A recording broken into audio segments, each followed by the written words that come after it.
everyone, Novels Wonderland here. Thank you all for the love and support you've shown me and the channel. An Infinite World, an Infinite Me, Chapter 26 to 70. There were no roads in this world originally. The motorcade drove out of the airport, heading towards Shibuya under the cover of night. Shibuya is rumored to be the best place in Tokyo for girl watching, and a nightclub called Atom there is a gathering spot for them, sometimes even frequented by big-name celebrities.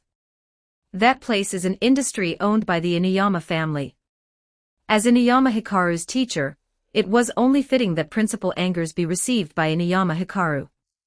A Hummer silently detached from the motorcade and returned to Shinjuku. In the back seat of the Hummer, Minamoto Chisaki's expression was grim. How soon can we return to Genji Heavy Industries at the fastest? 10 minutes, young lord, that is the limit. Crow shifted the Hummer into the highest gear, the steering wheel turning nimbly in his hands. The entire vehicle moved through the traffic like a toy in his grasp, weaving through the flow without a single scratch. I have already had Kagaya interfere with the traffic scheduling. We won't encounter any red lights or speed cameras on the way. Yiksha in the passenger seat put down his phone. Hearing them say this, Minamoto Chisaki forced himself to calm down, though he couldn't help but feel a bit agitated. Do not be anxious, Chisaki. The old man sitting beside Minamoto Chisaki spoke in a steady, powerful voice. Sakura is still over at Genji Heavy Industries. You must believe that she can handle everything. I know that, father, but that is not what I am worried about. Minamoto Chisaki looked out the window. The dim, yellow streetlights cast flickering spots of light on the ground, and Minamoto Chisaki's gaze flickered along with them. The other party must have obtained internal intelligence, knowing that I would not be stationed there at this time, which is why they chose to invade now. However, the earliest we learned of Principal Age's visit was this morning. For the other party to obtain first-hand information in such a short time, there are only two possibilities. First, the other party is one of our own, and furthermore, a high-ranking member. Second, it was arranged by Principal Angers. The old man understood what Minamoto Chisaki meant, but still appeared unhurried. Rest assured, Chisaki, Kagaya will completely lock down Genji Heavy Industries the moment the intruders are detected, and even signals will be completely cut off. Even if the people sent by the Academy have already obtained something, they will have no chance to take it out. After we return, we can just dispose of them. Genji Heavy Industries, underground hidden space. A tide surged out from the collapsed water storage tank. Black shadows like dragons and snakes rushed toward Caesar and Old Tang along with the water flow. Old Tang was so scared he retreated repeatedly, seemingly already smelling the foul stench on the fangs of the dead servants. Caesar's expression was stern as he carefully distinguished the sounds brought back from the wind by the Kamaitashi until cling. At the critical moment, an omikatana shot out like an arrow from behind the two, pinning the dead servant lunging at Old Tang directly to the ground.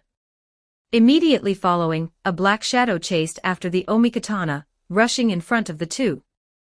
He pulled up the omikatana and, in just a few strokes, hacked the struggling dead servant into pieces. Holy F***ck. Chu God, you're awesome. Old Tang screamed while lunging toward Chu Zihong, and then, he was kicked flying away by Chu Zihong.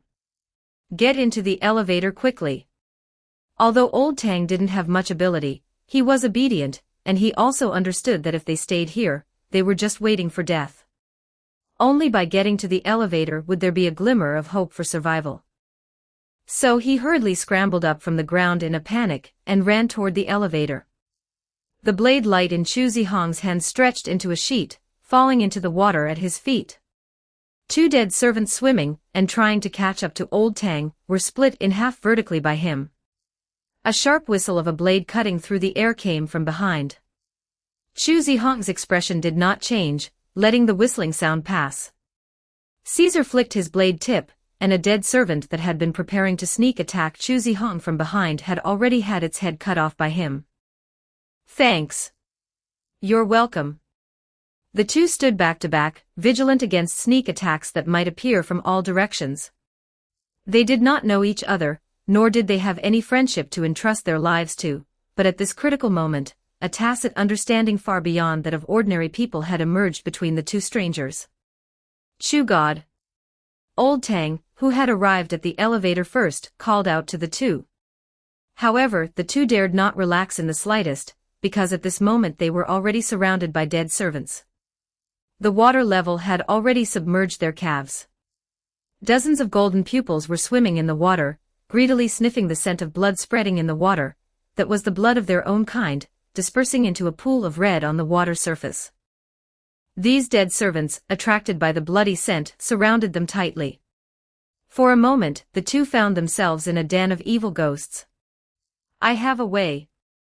At the critical moment, Chu Zihong maintained absolute calmness. My spirit word is Flame of the Monarch.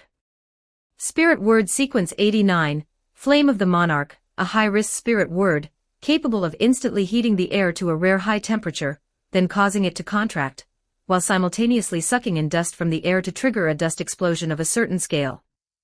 The power of this spirit word is impressive, but it is also extremely dangerous for the user, especially in a closed environment. There have even been cases where users of Flame of the Monarch accidentally blew themselves up indoors using it. Chu Zihong's idea was simple. He could release a Flame of the Monarch here to launch an indiscriminate attack on the surrounding dead servants, which would naturally disperse the encirclement, but doing so also carried risks. For Chu Zihong, the risk lay in the consumption. His stamina was limited, and he could not release Flame of the Monarch infinitely. If he exhausted too much stamina because of releasing Flame of the Monarch, he would have no way to break out. For Caesar, the risk lay in the aftermath of Flame of the Monarch. The lethality of Flame of the Monarch was truly too great, and its controllability was almost zero. If he was in the wrong position, he would very likely be affected by Flame of the Monarch. But for such a high-risk plan, Caesar's answer was, fine, let's do it. Although he did not know Chu Zihong, he had completely understood what Chu Zihong meant. Flame of the Monarch consumes a lot and makes it difficult to move after release. Its killing range is large, and it is also very easy to affect teammates. If the two were trapped alone, even if they had Flame of the Monarch as the key to breaking the deadlock, it would be very difficult to escape. But now they were two people. When Flame of the Monarch is released, there is an absolute safe zone around the caster. And as it happens, Chu Zihong, as the caster of Flame of the Monarch, would fall into a state of excessive stamina consumption after using it multiple times. Then what Caesar needed to do was very simple. He slightly hunched his body, his tone strange, although I'm not exactly keen on carrying a mun, for the sake of survival, I suppose it's your lucky day. Likewise. Chu Zihong gripped Murasame tightly, his gaze following the dead servant swimming back and forth in the water, and then seized an opportunity to flip onto Caesar's back. Run! Without needing Chu Zihong to say it, Caesar knew what to do. Dragon blood surged in his body, and Caesar unleashed 120% of his speed. The super-strong physical constitution brought by dragon blood was brought into full play. Kamaitashi gathered in front of him. This spirit word, inherited from the lineage of the King of Sky and Wind, might not be able to increase Caesar's speed, but it could help him reduce wind resistance. Combined, Caesar's starting speed alone exceeded 30 miles per hour. If he were to participate in the Olympic Games a month later, the medal would definitely not fall into the hands of Jamaica's Bolt. At the moment Caesar started, the dead servants also moved. The black shadows of dragons and snakes wound and swam, like streaks of pitch-black lightning cutting through the water. Sharp fangs were exposed in the dim blue light, still hanging with the flesh and blood of their own kind. Running versus swimming, it was obvious that the dead servants were faster. Caesar hadn't run more than a few steps before he was almost caught up by the dead servants. Fortunately, at this moment, Chu Zihong's spirit word chanting was almost finished. A low voice came from his throat, the rhythm getting faster and faster, evolving into a high-pitched chant, and finally condensing into a concise character. Break. Instantly, a bright flame, sharp as welding light, illuminated the entire space. Centered on Caesar and Chu Zihong, the water within a radius of 5 meters was evaporated, and the entire underground space rose with bursts of white mist. Caesar did not stop his steps, continuing to charge forward, completely unconcerned about the large patches of scorching steam ahead. For the physical constitution of a hybrid, flame of the monarch only possesses lethality at the moment of explosion. As for the high temperature and high pressure after the explosion, for a hybrid, it is at most just a bit uncomfortable. Caesar plunged into the white mist, continuing to charge forward. Chu Zihong's panting voice reached his ears, one more time. He understood, the other party meant that he could still release flame of the monarch one more time. Caesar charged even faster, because he knew very well just how great the power of an explosion triggered in such a confined space filled with steam would be. Without exaggeration, the next flame of the monarch would very likely completely destroy this place. The dead servants behind them caught up again, but they were no longer the same ones as before. The previous dead servants, whether chasing the two or blocking them, had all been hit head-on by flame of the monarch. Some were dead, some were injured, and the more miserable ones might have turned directly into ash. However, there were simply too many dead servants being kept here. It was impossible to kill them all with just one flame of the monarch. Damn it, did the Japan branch hollow out the entire underground of Genji Heavy Industries to build this dead servant pool? Caesar cursed in his heart, and at the same time, without looking, swung his blade toward the side. The dead servant sneak attacking from the side was split in two, but the hunting knife in Caesar's hand was already covered in cracks. This knife was considered a semi-finished alchemical weapon.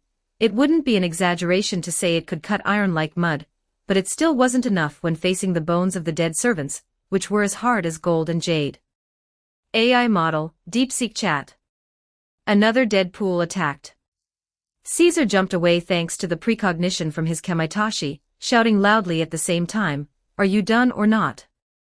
"Done." Chu Zihong's voice was extremely weak, but the golden pupils hidden behind his colored contact lenses grew brighter and brighter, their light surging, filling the entire underground space. Even old Tang, who was waiting for them at the elevator door, was sent flying. The entire Genji Heavy Industries building shook. "It's going to collapse." The Kamaitashi brought back rustling sounds from all directions. Caesar immediately judged that it was the sound of the surrounding walls cracking. Fortunately, the two were now just a step away from the elevator, and there were no pursuers behind them. Without slowing down at all, Caesar rushed straight into the elevator, closed the door. Old Tang reacted quickly too, closing the elevator door with both hands and feet. A feeling of weightlessness came, leaving the sound of the collapse behind. Inside the elevator, Caesar finally breathed a sigh of relief. He handed Chu Zihong to Old Tang, leaned against the wall, and smiled at the two. "You're pretty strong. I acknowledge you. What's your name?" Half hanging on Old Tang, Chu Zihong lifted his eyelids and said weakly, "Murasame." It obviously wasn't a real name, but Caesar didn't care. He waved his hand grandly, full of heroic spirit. "I'm Caesar." "Nice to meet you, Murasame." "Boss, I don't think we can call this infiltration anymore."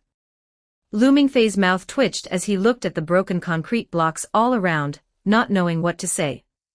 He felt that this floor had been completely demolished by his boss, except for the load-bearing walls. "What?" Lucier casually punched through a wall and glanced back at Lu Mingfei, somewhat helplessly. "It's not my fault, is it?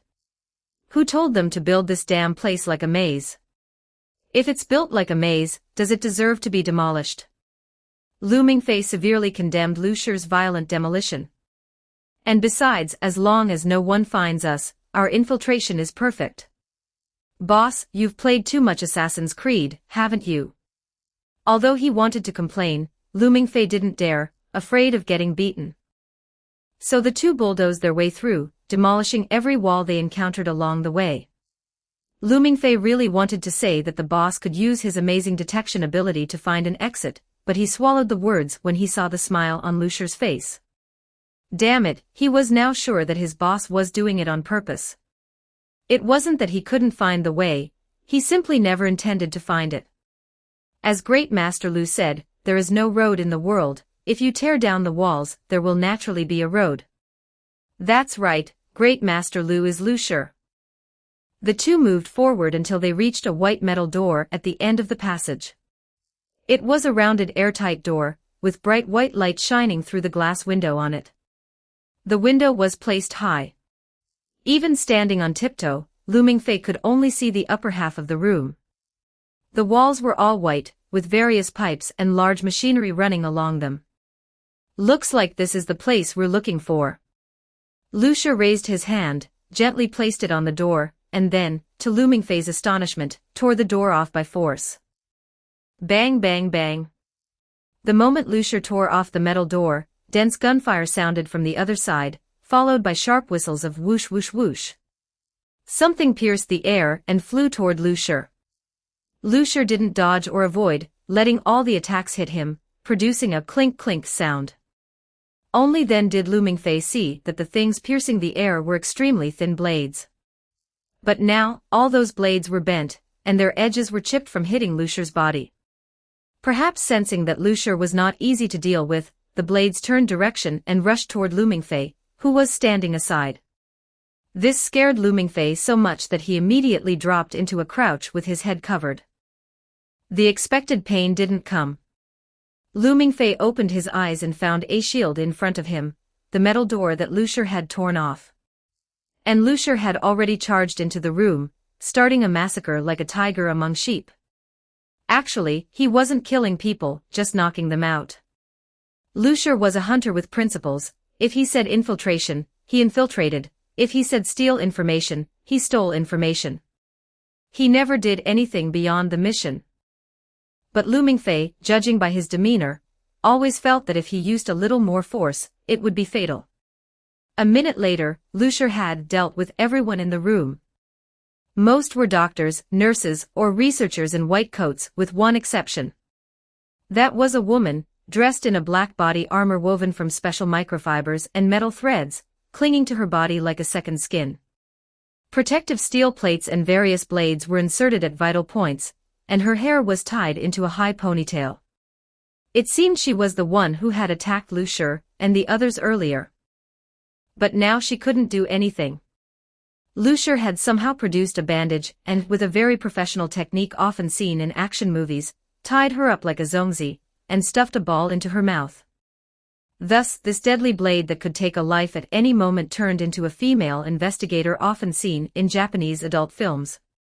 Although Lu Shi's actions were somewhat rough, Lu Mingfei could only say one thing: well done. He had almost died at this woman's hands earlier, so no matter what Lu Shi did to her, Lu Mingfei wouldn't sympathize. "Mingfei, I found the stuff." Lu Shi found a lot of professional data from the lab's computer. Lu Mingfei couldn't understand it, but he knew Lu Shi did, so he didn't ask further. He walked to the computer, took out a small device, and started copying the data. Meanwhile, Lu Shi acted like a passing tourist, taking photos as souvenirs, especially of the woman tied up like a zongzi, taking several close-ups. After everything was done, the two didn't choose to leave. Instead, they walked to another metal door in the room. This door looked much more solid than the one Lu Shi had torn off earlier. At first glance, it resembled the door of a bank vault. Besides an electronic lock, it also had a heavy physical lock, designed for maximum security. It's alchemical metal. Lu Shi judged the material of the door, and then pressed his hand against it. And so the scene from before repeated. Lu Mingfei's eyes twitched. Although this door was much sturdier than the previous one, it was still no match for absolute power. The alchemical metal door was a full half-meter thick, looking more like a wall than a door. Lu Mingfei clicked his tongue as he stepped past the door and looked into the room. The fresh scent of white sandalwood hit him. A naked girl stood behind the door, looking at the two while drying her wet long hair with a large towel. Her hair was dark red, like aged red wine. The scene before him was clearly beyond Lu Mingfei's expectations. He swallowed a mouthful of saliva, his voice trembling uncontrollably. "B, boss. Look at your pathetic face." Lu Shi slapped the back of Lu Mingfei's head, turned back to hoist the still struggling female investigator, then pointed at the red-haired girl. "Take her too. Pack them up and bring them along." Lu Mingfei. Come on, boss, we're hunters, not bandits. What's with this attitude of taking people back as a wife? And why does it have to be me to do this? Boss, you already handled one, can't you reluctantly handle this one too? Although Lu Mingfei complained in his mind, he didn't hesitate. He braced himself and walked up to the naked girl, and then, nothing. He really didn't know where to start, so he politely asked, friend, can you put on some clothes first? Question mark. The girl tilted her head. Lu Mingfei then remembered that she was Japanese, so he repeated the sentence in Japanese. For some reason, when he said friend, the girl's eyes seemed to light up. Then she cooperatively put on her clothes and even packed her luggage. This one isn't normal either. Lu Mingfei made his judgment. Who in their right mind treats being kidnapped like going on a trip? Lu Mingfei sighed helplessly and stepped forward like a servant to help carry the girl's luggage. At that moment, Lu Mingfei felt another tremor, even more severe than before. Boss. I know. Lu Shi nodded. It should be a problem with old Tang and senior brother. Let's do this, I'll send you two out first, then go back to support them. As he spoke, he kicked the wall beside him. With a boom, the reinforced concrete wall was blasted open, creating a large hole. The next second, Lu Mingfei found himself flying. Chapter 27, Adam. Ding, the elevator doors swung open, and 3 men tumbled out, sprawling on the floor, their faces filled with the relief of having survived a disaster. Rapid footsteps approached from not far away. Old Tang and Chu Zihong's expressions tightened, but Caesar appeared exceptionally relaxed. Don't be nervous, it's the two who are with me. It would have been better if he hadn't said anything. Once he did, Old Tang became even more nervous. He immediately flipped himself up from the ground, then hoisted Chu Zihong up, preparing to leave. Hey! Caesar remained lying on the ground, motionless, but his voice reached Chu Zihong's ears. See you next time. See you next time. Chu Zihong left the area, supported by Old Tang. Not long after the two left, Yisheng and Yuki could have followed the markers Caesar had left behind, and found him sitting on the ground, leaning against the wall. Mission accomplished. Caesar stood up, tossed the miniature camera in his hand to Yisheng, and recounted what had happened. So, you were the ones who caused that commotion just now. Yisheng checked the miniature camera, put it away, and patted Caesar on the shoulder. Well done. I didn't expect a freshman to be able to achieve this level in the final practical assessment. Caesar, you have a limitless future. Now is not the time for this, Yuki Kudu reminded him. We should evacuate. You're right, time to go. Yisheng nodded and looked at Caesar. The snakes found an exit from the sewers just now. The commotion you guys caused must have shaken open the previously sealed location. Let's go that way. All right. The 3 of them headed toward the exit Yisheng had found. On the other side, Lu Shi, having activated his ultimate, swept through everything in his path, and found the battle-worn Old Tang and Chu Zihong. You guys made quite a racket, Lu Shi said with a smile, looking at the two who were moving with difficulty. It's all my fault. If I hadn't gotten lost. Old Tang said, feeling a bit self-reproachful. Chu Zihong shook his head. No, you didn't do anything wrong. If you hadn't gotten lost, we wouldn't have found that underground area. That place should count as one of the pieces of evidence the employer needs. You've performed a meritorious service. Really? Old Tang looked at Lu Shi. Since senior brother says so, then of course it's true. Lu Shi shrugged, not dwelling on the issue. He grabbed both of them, one in each hand, carrying them like little chicks. Let's evacuate. Lu Mingfei is still waiting for us outside. With a boom, another hole appeared in the outer wall of Genji Heavy Industries, making it look even more scarred and battered. 2 minutes later, a Hummer drifted to a halt in front of the riddled Genji Heavy Industries building. Minamoto Chisaki pushed open the car door with a dark expression. Just moments ago, he had received the last piece of intelligence sent by Sakura.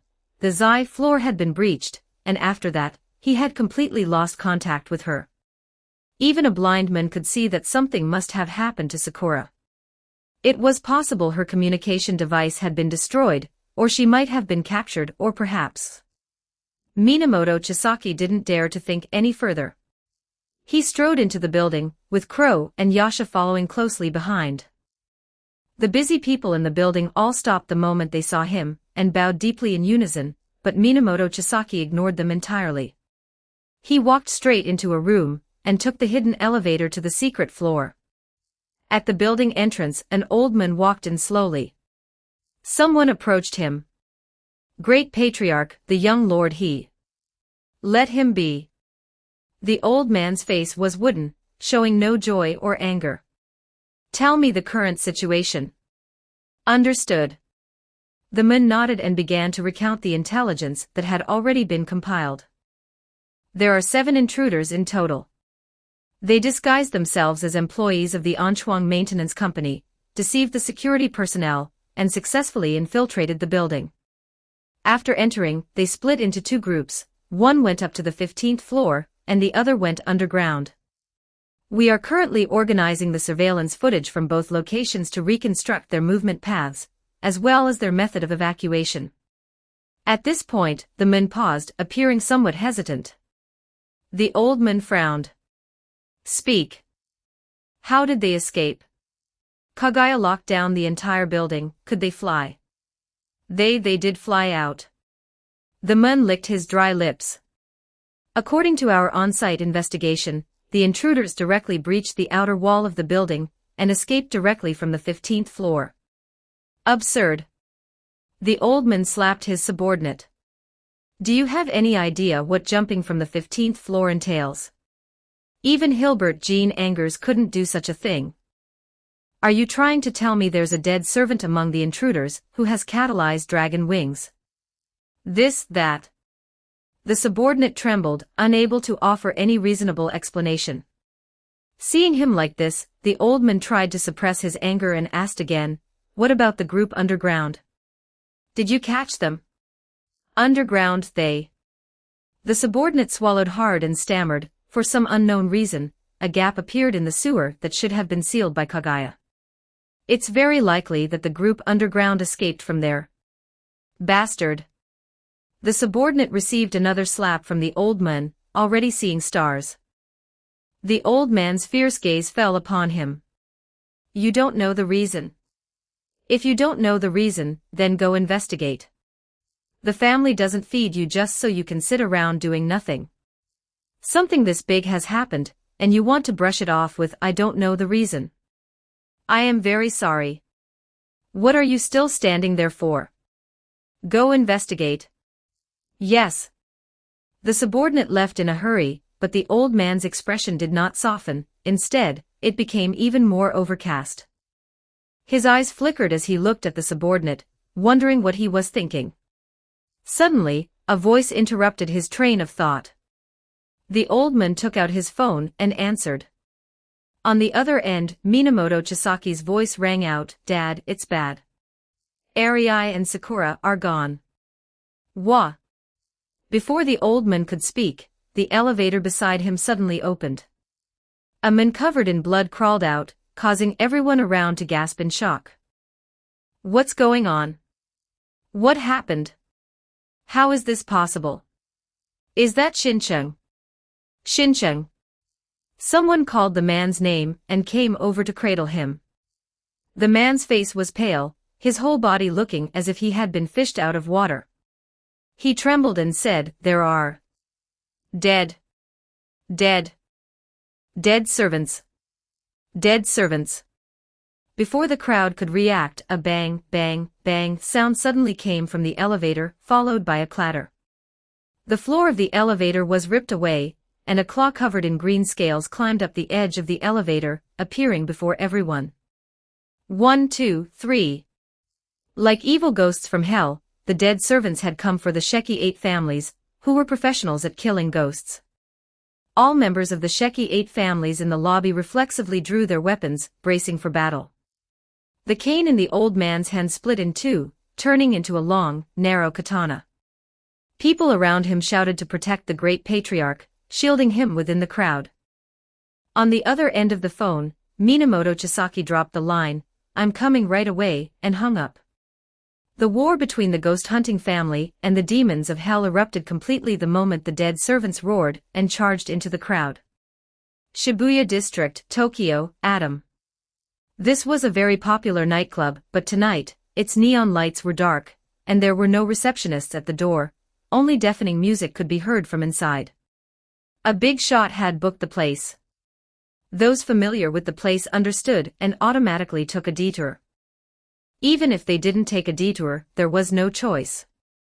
A dozen black Mercedes-Benz cars were neatly lined up at the entrance, blocking the passage, and young men in black suits patrolled the surroundings. Principal Angers stood in the center of the crystal dance floor with his hands in his pants pockets. Dozens of young women in kimonos were dancing to the intense rhythm of metal-style music.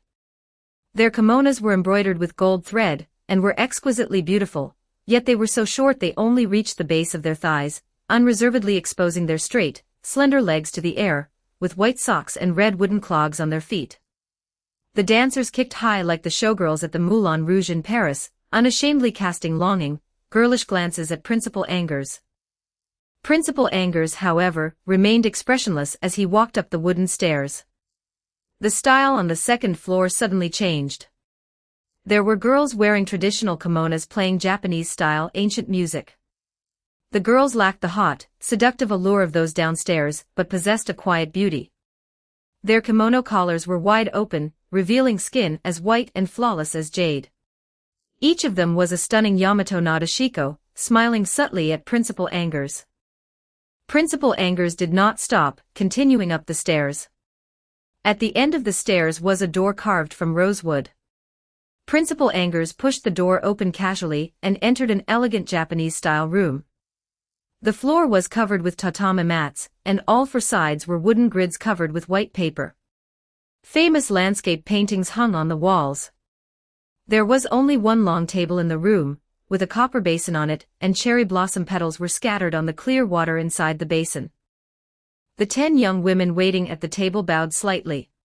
Principal Angers sat in the empty seat at the end of the table, and took a cigar box from his pocket, tossing it onto the table. The girls on the third floor were all dressed in sophisticated, high-end ready-to-wear clothing, black uniform skirts and white shirts, with rose-colored scarves tucked into their collars. At first glance, they were not as hot as those on the first floor, nor as elegant as those on the second, but they were the most beautiful, each with her own unique charm, their appearances flawless. Every one of them could have pursued a career in show business. Inuyama Hikaru, who had been following Principal Angers the whole way, stepped forward and sat at the head of the long table, directly opposite Principal Angers. With that, the entire room was full. Principal Angers did not speak. He pulled out a cigar, and a flame immediately ignited in front of him. The girl closest to him had knelt up and taken out a long-stemmed pine match to light his cigar. This was where the long-legged hotties on the first floor, and the Yamato Nadeshiko on the second floor fell short compared to these girls on the third floor. The girls on the third floor were attentive. They were always ready to help you with something, without being overly ostentatious. When you needed them, they would immediately become active. When you didn't need them, they sat as poised as beautiful statues. Principal Angers accepted this service calmly, looking straight at the old man opposite him. Hikaru, I thought you would treat me to some sushi and sake, but instead, you've found so many women to keep me company.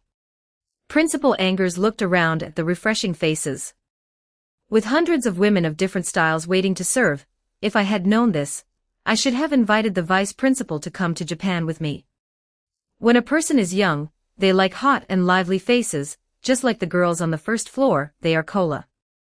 When they get older, they like elegant and gentle girls, just like those on the second floor, they are sake. When they get even older, they like the girls here, like tea, the aftertaste is long-lasting, Inuyama Hikaru said. There is also zen to be found in the appreciation of female beauty. You damn pimp. Principal Angers smiled. This sentence was like a spring breeze breaking the ice. Inuyama Hikaru, who had been behaving with propriety and restraint, suddenly threw his head back and burst into hearty laughter. He stood up in one motion, trotted across the long table to hug Principal Angers, and slapped his back vigorously. In an instant, the atmosphere in the room livened up. The girls clapped their hands, their faces no longer wearing that flawless yet lifeless smile. They gathered around Principal Angers to bow, just like students greeting a teacher. "Meet my daughters," Inuyama Hikaru said, pulling the girls over one by one to introduce them to Principal Angers. "This is Mimi, 19 years old, the most promising newcomer in an agency. 4 or 5 TV stations look for her every day. This is Kazusa, a young musician. Electric violin is her specialty, and she has performed at the Golden Hall in New York." Inuyama Hikaru deliberately lowered his voice, revealing the classic lecherous look of a Japanese man, and leaned into Principal Age's ear. "Bathing accompaniment is also a specialty." Kazusa, who resembled the old-school actress Hitomi Kuroki, could clearly hear what Inuyama-kun said. Her face flushed with slight shyness, and she lowered her head. "Katono is a Go player, a professional 5-dan. In a few more years, she'll be able to represent Japan in international competitions, right? She hosts a Go program on Asahi TV. Setsuko. Hey. Setsuko. Come here, stand in front of us, and do a beautiful spin." Inuyama Hikaru raised his voice. The girl named Setsuko looked somewhat like Ryoko Hirasu, with an extraordinarily fresh appearance, wearing a high ponytail like a kendo girl. She took off her mid-heeled shoes and set them aside, bowed deeply to Principal Angers, then took a deep breath, pressing her hands to her abdomen. With just this simple movement, she displayed the temperament of a ballet grandmaster. She spun silently, drawing a circle with one foot, spinning faster and faster. The other girls brought cherry blossom petals and scattered them from above her head. In the flower rain, Setsuko was as graceful as a celestial maiden scattering flowers. "Bravo!" Principal Angers clapped and praised loudly. "An absolute ballet genius. I plan to send her to Russia to study. One day she will shock the world." Inuyama Hikaru stroked Setsuko's hair with a kind face. "Thank you, father," Setsuko said. At this point, the banquet had begun. A sushi chef in white walked out from a hidden door in the wall. He brought out raw fish on a 1-meter-long white wooden boat and prepared sashimi for the guests right on the table, with 3 or 4 assistants helping him. Theoretically, this culinary team was not small, but if one didn't pay attention, it was hard to even notice their presence. They never made unnecessary sounds, and their knife skills were as beautiful as calligraphy and ink painting. Before the dazzling array of beautiful girls had finished being introduced, they had already served the sashimi and freshly ground wasabi, presented in beautiful kotaniyaki porcelain. "I remember the principal's favorite dish is grilled kinky fish. Having not been to Japan for so many years, is it still as flavorful as you remember?" Inuyama Hikaru was tipsy, leaning on Katono's shoulder to keep from falling over. "Tiger pufferfish milt, monkfish liver, and whole grilled kinky fish, these are the only 3 things in Japanese cuisine that still move me after all these years." Principal Angers sat upright, drinking chilled Junmai Jinjo. "Except for these beautiful goddaughters of yours." Because he often trained his drinking capacity with the vice principal, Principal Angers was not as drunk as Inuyama Hikaru. He sat on the floor, sitting straight, one arm propped on the table, holding a small porcelain cup in one hand and drinking slowly. He was just a little warm, so he unbuttoned the top 2 buttons of his shirt. Except for Katono and Mimi, who were accompanying Inuyama Hikaru, the other girls surrounded Principal Angers to light his cigarette and pour his wine. But his attention seemed to be entirely on the wine. He didn't look at the girls much. At this moment, there was a touch of elegance in the corners of his eyes and brows, just like an ancient Japanese nobleman sitting among flowers, pondering haiku. "Just tell us who you like best, Principal," Inuyama Hikaru said loudly, hugging Katono and Mimi, his cheeks flushed red. "You are about to die, Hikaru," Principal Angers toyed with the porcelain cup. "And yet you still take in so many beautiful goddaughters, placing them in different industries to turn them into stars. You really haven't changed your old habits.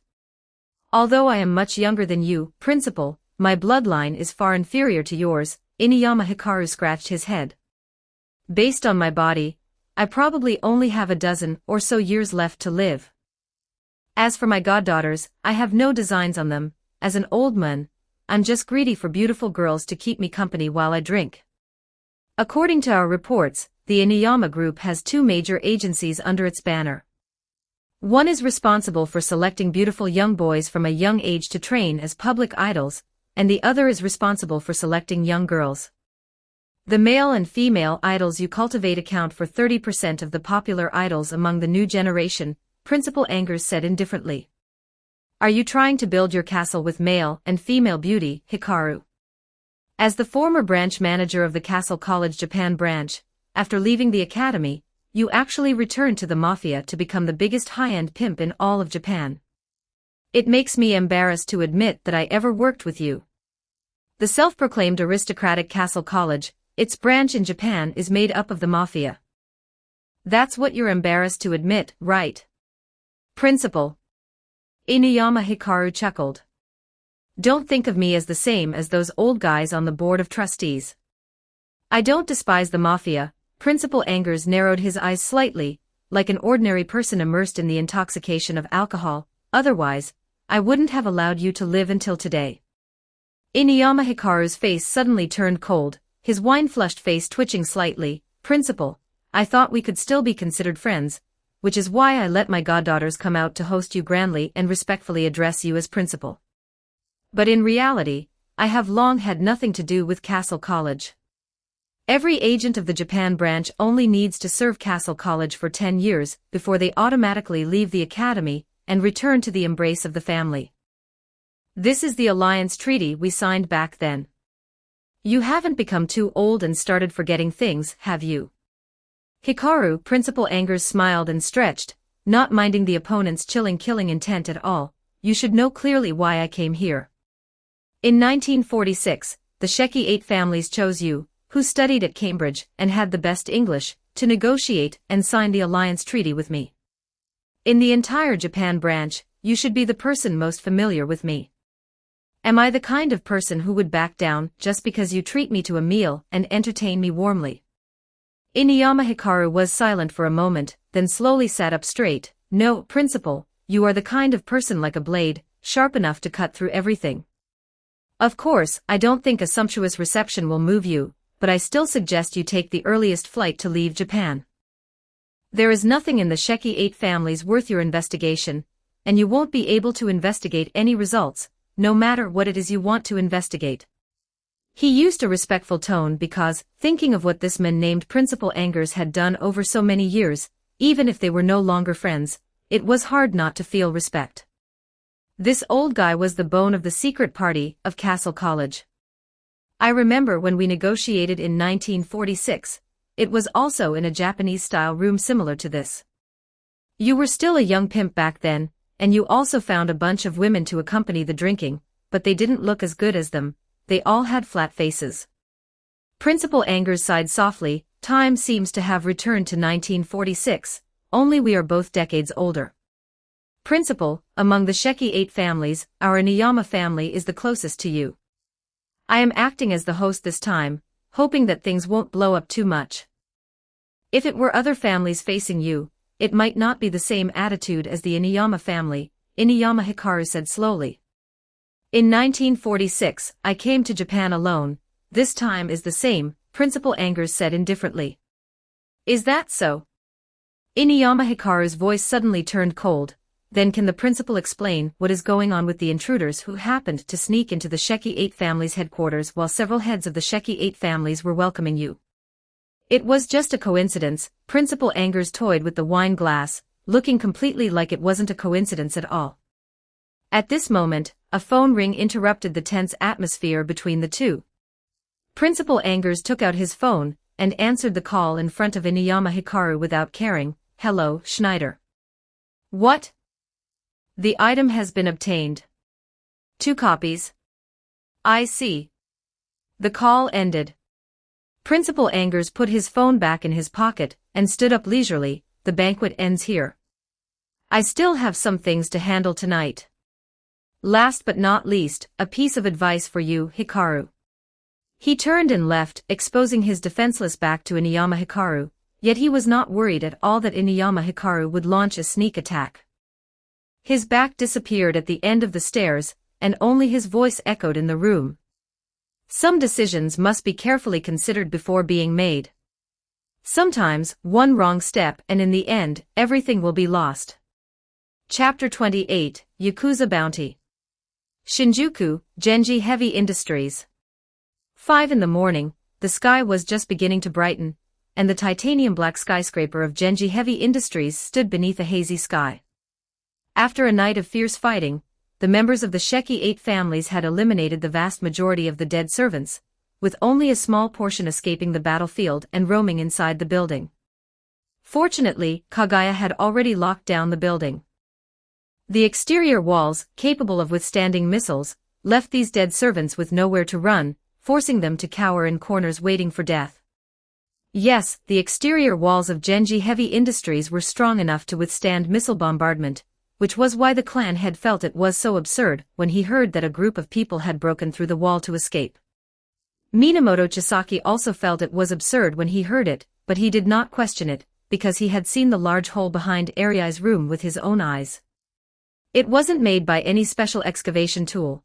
The damage to the hole was clearly from a pure power attack, but what kind of rank of hybrid could possess such a level of strength? Minamoto Chisaki, who could only leave cracks in the wall even after activating his Dragon Bone mode, found it completely incomprehensible. His bloodline had already reached the theoretical pinnacle of all hybrids. Ordinary hybrids with the same ratio of dragon blood would likely have long since fallen and become dead servants. Only the uniqueness of the royal blood allowed Minamoto Chisaki to avoid the influence of the dragon blood. But the bloodline of this intruder seemed to be much stronger than Minamoto Chisaki's. Could it be that this intruder was not a hybrid at all? Thinking of a certain possibility, Minamoto Chisaki felt a chill down his spine.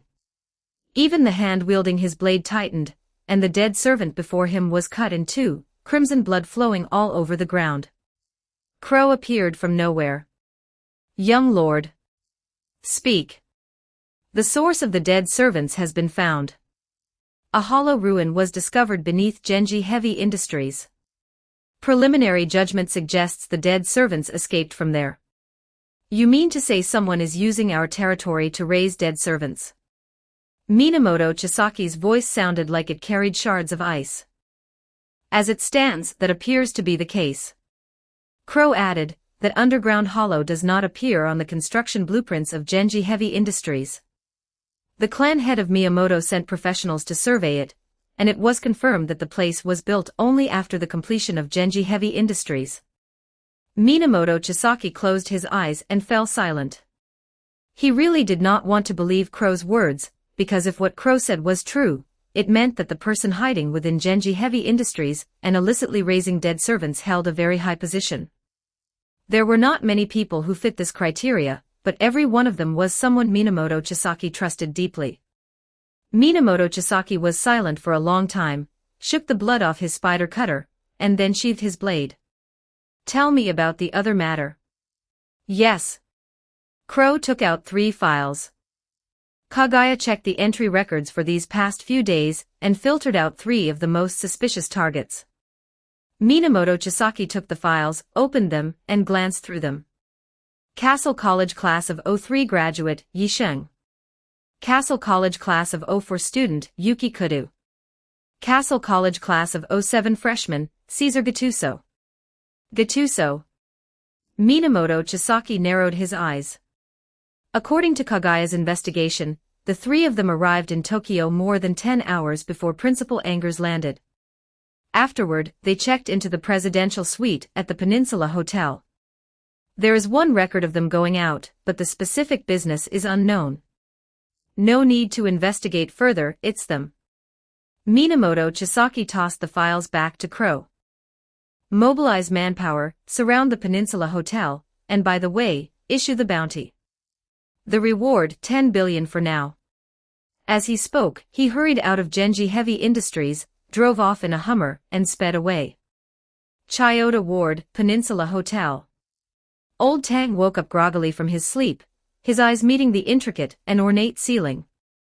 Oh right, he had been brought back by God Lu last night. Memories gradually returned. Old Tang rubbed his head, got out of bed, and opened the window. The weather was not very good, it was gray, and the streets were cold and desolate. Old Tang felt an inexplicable sense of oppression. He pushed the door open and stepped out. The aroma of food hit his face. Lu Shi and Chu Zihong were sitting across from each other at the dining table, enjoying a meal. Chu Zihong looked to be in good condition, completely lacking the half-dead appearance from last night. It seemed his recovery ability was not ordinary. Oh? Old Tang, you're up. Lu Shi looked up and greeted him. Come over and have something to eat. I'll go wash my face first. Old Tang turned and went into the bathroom. After manually waking himself up, Old Tang sat at the dining table. Today's breakfast was standard Chinese, soy milk, tofu pudding, fried dough sticks, and soup dumplings. Moreover, to cater to the guests' tastes, the tofu pudding was specially prepared in 3 versions, sweet, salty, and spicy. Different flavors, equally delicious. Old Tang couldn't handle spicy food, so he took a bowl of the salty kind and sipped it slowly, while asking, how did the mission go? The items have all been submitted to the employer, and the money has arrived. I've also transferred your share, you should find time to check it. Okay. Old Tang imitated Lu Shi, dipping the fried dough stick into the tofu pudding, rolling it a few times to coat it with the soup. Those things that Chu God and I encountered underground last night. I know, senior brother already told me. Lu Shi waved his hand. Whether it's the other group or those things, it has nothing to do with us. We just need to do our own thing. Understood. Old Tang stuffed the fried dough stick into his mouth, eating until his mouth was covered in oil, and asked, mm. Lu Shi, you're asking about Lu Mingfei. He had something come up temporarily. Old Tang, Lu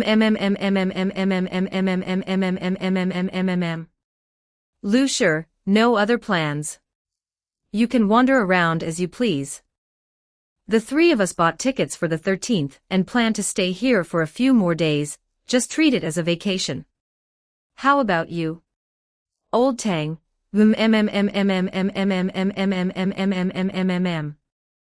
Shi, come with us. That's not impossible. Chu Zihong, who had been sitting on the side and had not said a word from beginning to end, ? This way of communication was still a bit too advanced for Chu Zihong. He remained silent, his close-fitting Murasame unsheathing silently. The next second, the roar of engines burst into the ears of the 3. There is a motorcade approaching our position. Caesar said. No need to doubt it, they are coming for us. Yisheng retracted his spirit word of snake. Yuki Kudu. Understood. Yuki Kudu reached out and pulled the suitcase from under the bed. The suitcase was over a meter long.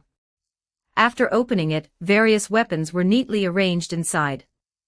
The most extravagant item was an L115A3 sniper rifle, the latest production from Accuracy International. Grab your equipment, get ready to break out. A sharp screech of brakes came from outside the window. It was clearly a car speeding and braking sharply outside the hotel. However, the car did not turn off its engine after stopping.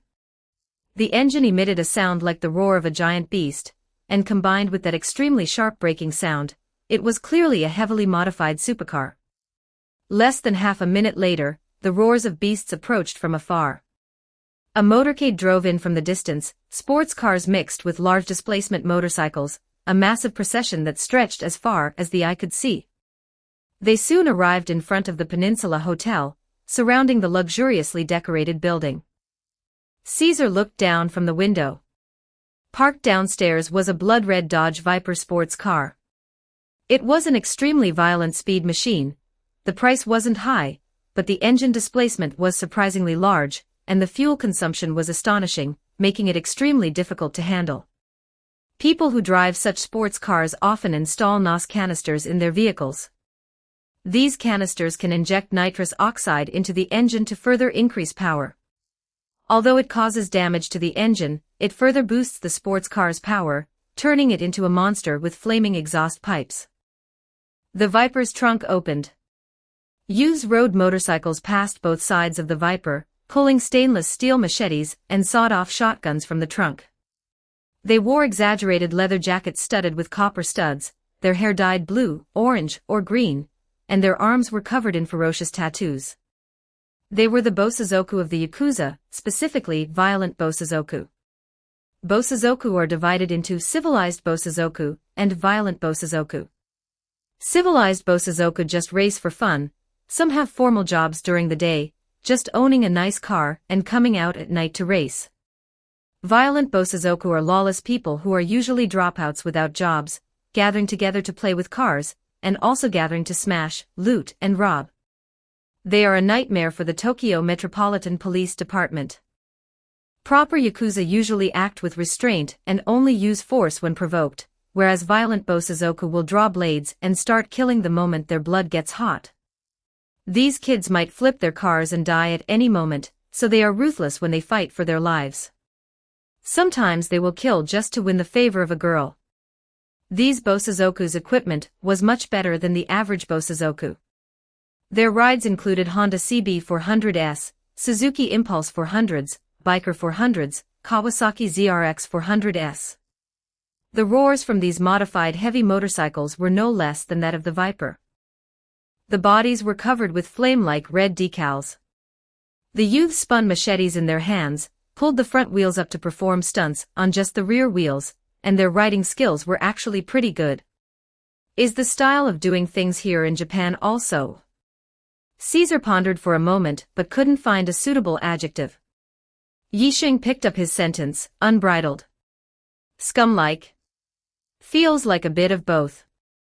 If you think all hybrid forces are like Castle College and the Gattuso family, then you are very wrong. Yuki Kudo assembled the various parts of the L-115A3 in a flash. As someone from Japan, she knew the inside story of the Sheki 8 families very well. Japanese hybrids are inherently Yakuza families, controlling 99% of the Yakuza in all of Japan. Even if the people under them aren't hybrids, they are all Yakuza, and they aren't very high-ranking. Then Genji Heavy Industries. Just high-ranking Yakuza. Yixing tossed the Desert Eagle from the suitcase to Caesar. There's a tough battle to be fought. It started raining outside at some point. The news said a warm, humid current from the Pacific was about to sweep across Japan, and it seemed that was indeed the case. This rain came quickly and heavily, bean-sized raindrops exploding into splashes on the ground. Not just Bosozoku but regular troops too. Lucier leaned against the window, watching the flow of cars converging from another direction. The sharp light of headlights cut through the curtain of rain. It was a black sports car speeding along. A Mitsuoka modified Orochi. Orochi means Great Serpent in Japanese. The Mitsuoka designers took the mythical Yamata no Orochi as the source of inspiration.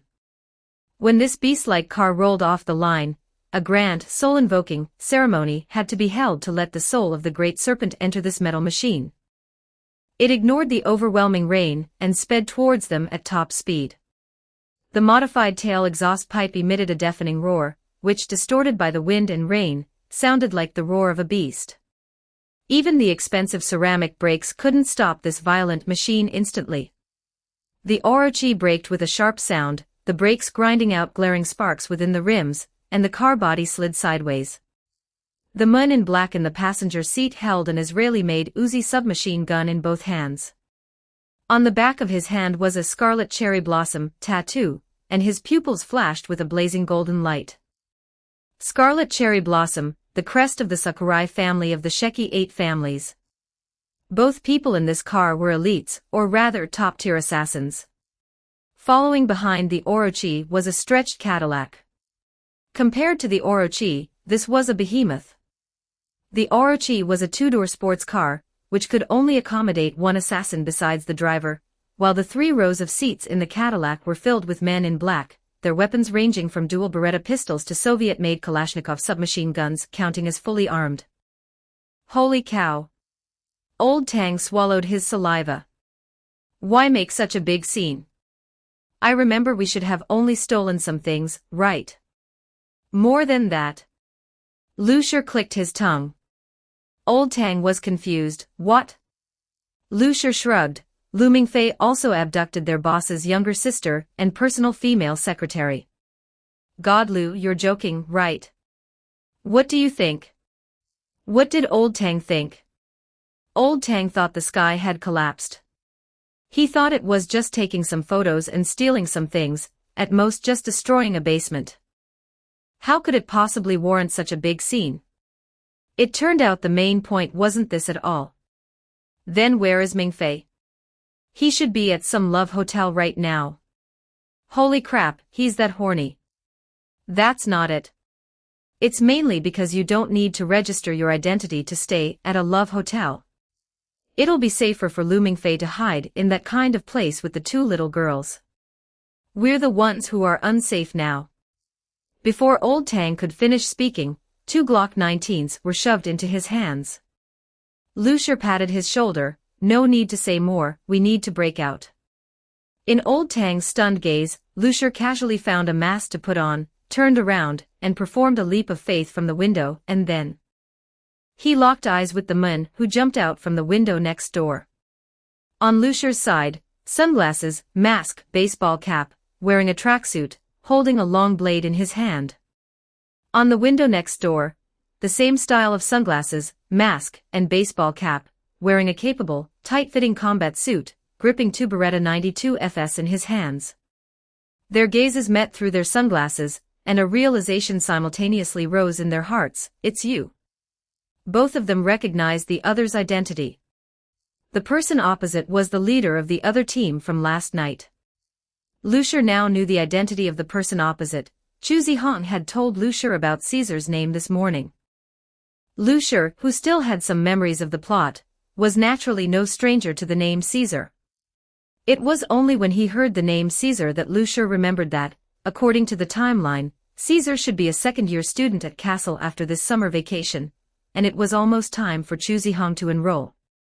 So the plot had unknowingly developed to this stage. Looking at it this way, this mission should have something to do with Castle College. It's just that he didn't know who the man and woman leading Caesar on his final internship mission were, but that wasn't a very important matter, and Lu Shur wasn't very concerned.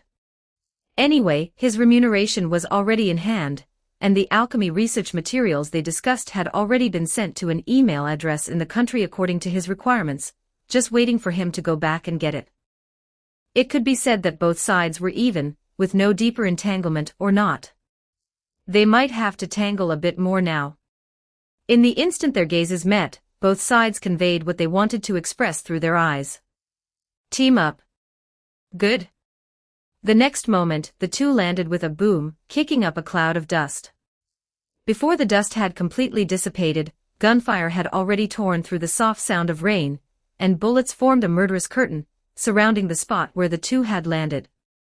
However, what followed the barrage of bullets was not screams, but ding ding dang dang. Amidst the continuous sound of iron striking iron, the man holding the long blade fought his way out of the encirclement. Problematic ad, reported here. You can disable pop-up ads by becoming a contributor. Become a contributor. Hashtag 29 Chapter 29, Stripped of Fame and Trampled on Substance. Chapter 29, Stripped of Face and Trampled on the Inside. Tokyo, Minato Ward. As one of the 6 central districts, Minato Ward is not as famous as Shinjuku, Shibuya, or Chiyoda, but it is absolutely the wealthiest place in all of Tokyo, with the most rich people bar none. Looking down from the landmark Tokyo Tower, the buildings in Minato Ward vary in height, and are arranged in a staggered, orderly fashion, together forming a harmonious picture. Among them, there is an inconspicuous building. It is a 5-story building with some history, its outer walls freshly painted cherry red, the sign surrounded by colorful LED strips, with a difficult-to-pronounce English name written on it, However, even if you couldn't read the sign, you could tell from the decor that this was a love hotel. That is to say, a love hotel.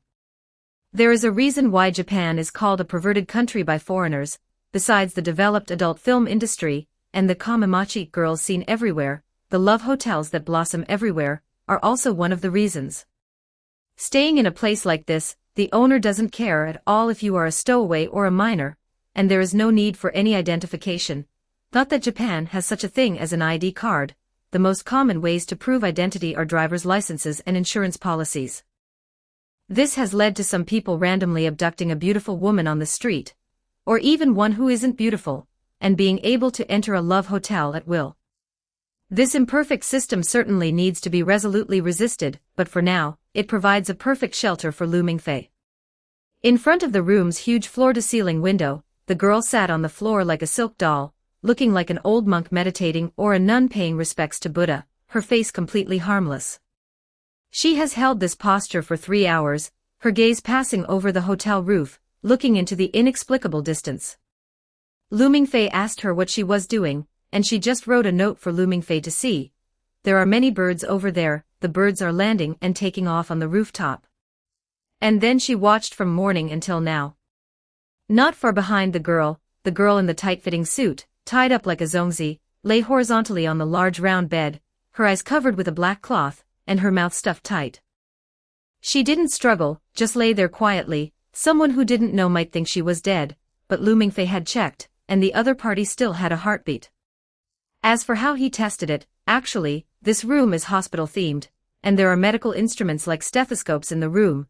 Whether others believe it or not, that is the fact. Looking at the two women in the room, Lu Mingfei, sitting on the chair, felt a massive headache. Based on his understanding of Lu Shi basically wouldn't do anything unrelated to the mission, but this time, he suddenly abducted two women from Genji Heavy Industries, which made Lu Mingfei unable to figure out Lu Shi's purpose. As for whether it was because Lu Shi was overcome with lust, Lu Mingfei hadn't really thought about that, because in his view, if Lu Shi were really that kind of person, at least half of the girls at Shirlan High School would have become part of Lu Shi's harem. Of course, it couldn't be ruled out that it was because the girls at Shirlan High School were average-looking. Lu Mingfei looked at the appearances of the two girls in the room, and suddenly felt that the speculation that Lu Shi was overcome with lust seemed not without reason. Stop. Lu Mingfei quickly stopped such dangerous thoughts. Based on his understanding of Lu Shi, if Lu Shi knew he had thought that, he would definitely dismantle his skull to see what color it was inside, then install it back on Lu Mingfei, and keep Lu Mingfei in a fully conscious state the whole time. A nightmare-like punishment. Lu Mingfei had once witnessed Lu Shi treating a target this way. Lu Mingfei did not want to experience it himself. By the way, I wonder how Boss Lu and the others are doing now. How are they doing? Not great. Old Tang hid behind the door, reached out and fired 2 shots outside, then shrank back, shouting, "Where did so many bikers come from in this place?" Bang! The deafening gunshot echoed all around, and the bullet loaded with a Frigg warhead was sent out of the chamber by gunpowder. Although the Frigg warhead only has a powerful anesthetic effect, driven by the L-115A3 sniper rifle, this kind of bullet also has a very powerful lethal effect. So Yuki Kudo tried her best not to aim for vital points when firing. One shot finished, there were still 4 bullets in the magazine. Yuki Kudo quickly pulled the bolt, her gaze fixed on the scope without any fluctuation. They are not all bikers, there are also many other Yakuza members. They seem to have gathered here for something. Old Tang stopped talking. Gathered here for something. Old Tang certainly knew what these people had gathered for. Strictly speaking, this matter had nothing to do with the other party, it was purely that his side had dragged them into it. However, he really didn't expect that the other group who infiltrated Genji Heavy Industries last night would actually be staying in the same hotel as them, and were even neighbors. This is truly fate, wonderfully indescribable. Because of this fate, and also because both sides had carried out infiltration operations last night, Yi Sheng and his group felt that the infiltration had provoked the Sheki 8 families, and Lu Shi and the others also had a share in this matter, so a joint breakout naturally became the best choice. But Lu Shi's side was clearer that the Yakuza little princess, and the personal secretary of the Minamoto family head they had taken away were the key, and Yisheng was just helping them take the blame and share the pressure. However, with someone helping, Lucier had no intention of refusing. Thus, the two sides, totaling 6 people, formed a temporary squad. Lucier and Chu Zihong were charging at the forefront. Neither of them was the type who liked to use firearms. Guns and such were only usable to them, but when it came to real fighting, close-quarters combat could better bring out their strength. The two of them killed their way in and out 7 times like butterflies among flowers. Whether it was thugs or bikers, red flower double poles or elite killers, very few could last a single move under their hands. The sky full of gunfire and bullets was treated as nothing by the two, and the clanging sound of metal hitting metal was continuous. The movie plot of cutting bullets with blades was easily reproduced in their hands. Behind them were Caesar, dual-wielding Desert Eagles, and Yisheng, holding 2 UZIs. Both of them had reconnaissance-type spirit words, Kamaitashi and Snake shuttled through the wind, transmitting countless information back to the two. Their brains, strengthened by dragon blood, quickly processed the information, and then they pulled the triggers at the best angles. The bullets flew out at the best angles. After piercing through the first person's body, they would hit obstacles and ricochet, hitting another person's body. The frig bullets would leave the anesthetic agent inside the first person hit, so the second person hit could only pray for good luck, though the probability of dying was not high. Looking further back, Yuki could have held the L-115A3 sniper rifle for long-range support, while Old Tang hid on the side to protect Yuki Kudu, taking potshots at the crowd on the side. The two of them also took down quite a few people with their coordination. The 6-person combined attack quickly tore a gap in the encirclement, and then they fled. On the top floor of the hotel not far away, Mai Sakatoka casually threw away the telescope in her hand and commented, "Not bad." More than not bad, it was simply amazing. No one had ever been able to do such a thing. In Japan, in Tokyo, in the Yakuza's territory, surrounded by hundreds of Yakuza members, these Yakuza members had cars, knives, and guns, and countless people were rushing to support, but these 6 people just forcibly killed their way through the group of Yakuza and escaped. It's not that no one else could do this. In terms of strength, Principal Angers could even do this alone, but he had never done it, because this behavior was simply slapping the face of the Japanese Yakuza. It was like dancing on the face of the Japanese Yakuza while stripping off their underwear. All their face and dignity were lost. This matter could not end well. Not to mention that Lucier had also abducted their Yakuza princess, and the personal secretary of the Minamoto family head. The matter was getting bigger and bigger. Mai Sakatoka glanced at the 1 billion bounty order on her phone, casually closed the interface, and dialed a number. "Hey, potato chips, have you found Lumingfei's location?" "I'm looking." On the other end of the phone, one could vaguely hear the sound of the girl chewing potato chips, crunch, crunch. What the hell, even Norma and Kagaya haven't found any traces of the little white rabbit, and the satellites haven't captured any images. That alien wouldn't have really sent the little white rabbit to outer space, would he? Stop talking nonsense. The boss has instructed us to hurry up and find Lumingfei. We cannot let anything happen to him. Got it, got it. The boss is really something. If he values the little white rabbit so much, he should just come and protect him himself. The girl on the other side of the phone kept nagging. Mai Sakatoka didn't want to listen to her nagging, so she hung up the phone and picked up the telescope again, looking at the Peninsula Hotel. 2 minutes ago, Lucier and the others had just left, and in such a short time, a black Hummer stopped at the entrance of the Peninsula Hotel. Minamoto Chisaki got out of the car with a sullen face, holding a black umbrella, stepping into the mess on the ground. "Where are they?" Didn't catch them." "Who?"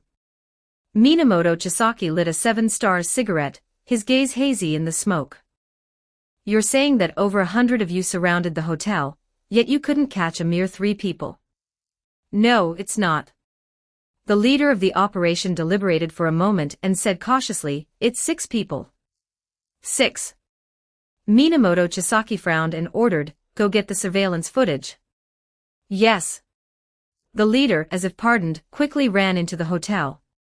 Half an hour later, in the hotel's conference room, Minamoto Chisaki saw that surveillance footage. There were indeed 6 people fighting the Yakuza in the video. The one standing at the very back using a sniper rifle should be Yuki Kudo, and the blonde one among the 2 good gun users should be Caesar Yisheng. Minamoto Chisaki glanced at the men shivering with Yuki Kudo and ruled out this option. So Yisheng was among the other 3. However, where did these extra 3 people pop out from?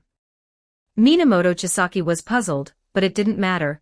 He had already arranged for Crow to check the guests in each room, and it should be soon. Young lord.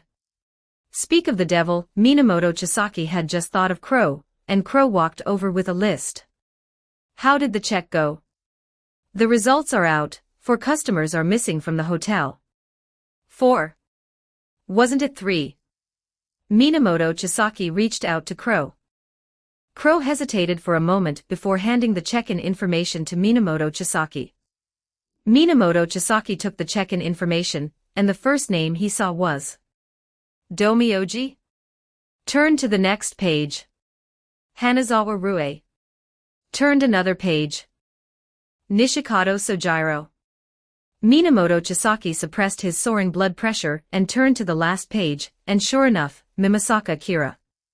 Suppressing the urge to throw the thing on the ground, Minamoto Chisaki reached out and loosened his tie. So, besides the Academy's action squad, the ones who abducted Arii are the Meteor Garden F4. Young lord, don't be anxious. Kagaya is already searching the surrounding surveillance, looking for the facial photos of these 4 people. As long as we can find one of them, we can dig them all out, said Crow. I'm not anxious, of course I'm not anxious. Minamoto Chisaki took a deep breath, and threw the check-in information back to Crow. You don't understand what I'm worried about. I'm not worried about Arii's safety, but the safety of this city. 1 hour is enough for Arii to destroy Tokyo, if she wants to. After saying this, he turned and left the conference room. Crow hurriedly asked, Young lord, where are we going next? Minamoto Chisaki's face was cold. We need to wait for Kagaya's calculation results for Arii's trail. Before that, I'll go and drag out that guy who is raising dead servants under the headquarters building.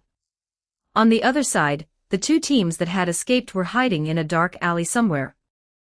The 2 sides each occupied a corner of the alley, distinct from each other. Yisheng leaned against the wall and cupped his hands at Lucier. Brother, you are from the Dragon Kingdom, right? Actually, I am also from the Dragon Kingdom. It's fate that we've met perfectly 2 or 3 times. Why don't we exchange names? 60. Lucier answered casually, the 60 from 1, 2, 3, 4, 5, 6, 7, 8, 9, 10. The speaker had no intention, but the listener did. Yisheng's brows jumped. Could Your Excellency be the A-class Hunter 60 who has been rising to fame on the Hunter website in recent years? It's S-class. Old Tang corrected, and then he found that Chu Zihong and Lucier were looking at him with a "you are hopeless" look, so he shrank his neck. Yisheng's heart jumped. He had only intended to probe, but listening to that person, this 60 was likely that 60. By the way, why would a hunter from the Hunter website receive a commission related to the Sheki 8 families? Yisheng subtly felt something was abnormal, but his face remained normal. Even with a mask on, he maintained the habit of not showing his emotions. I didn't expect it to be the famous S-class hunter. My apologies, my apologies. Not at all, Lucier replied with a smile. The strength of Castle College is not bad either. As soon as these words fell, the atmosphere suddenly froze. Yisheng stared at Lucier. Mr. 60, this joke is not something to be made lightly. Do you think I'm joking with you? Lucier smiled. Haven't you seen the situation clearly yet? The Sheki 8 families have already found you. They also know you were sent by the college, otherwise, how could they have surrounded the hotel so quickly? Maybe they found you. Yisheng retorted. Lucier shook his head. We used fake identities when we checked into the hotel, so the Sheki 8 families can't find us.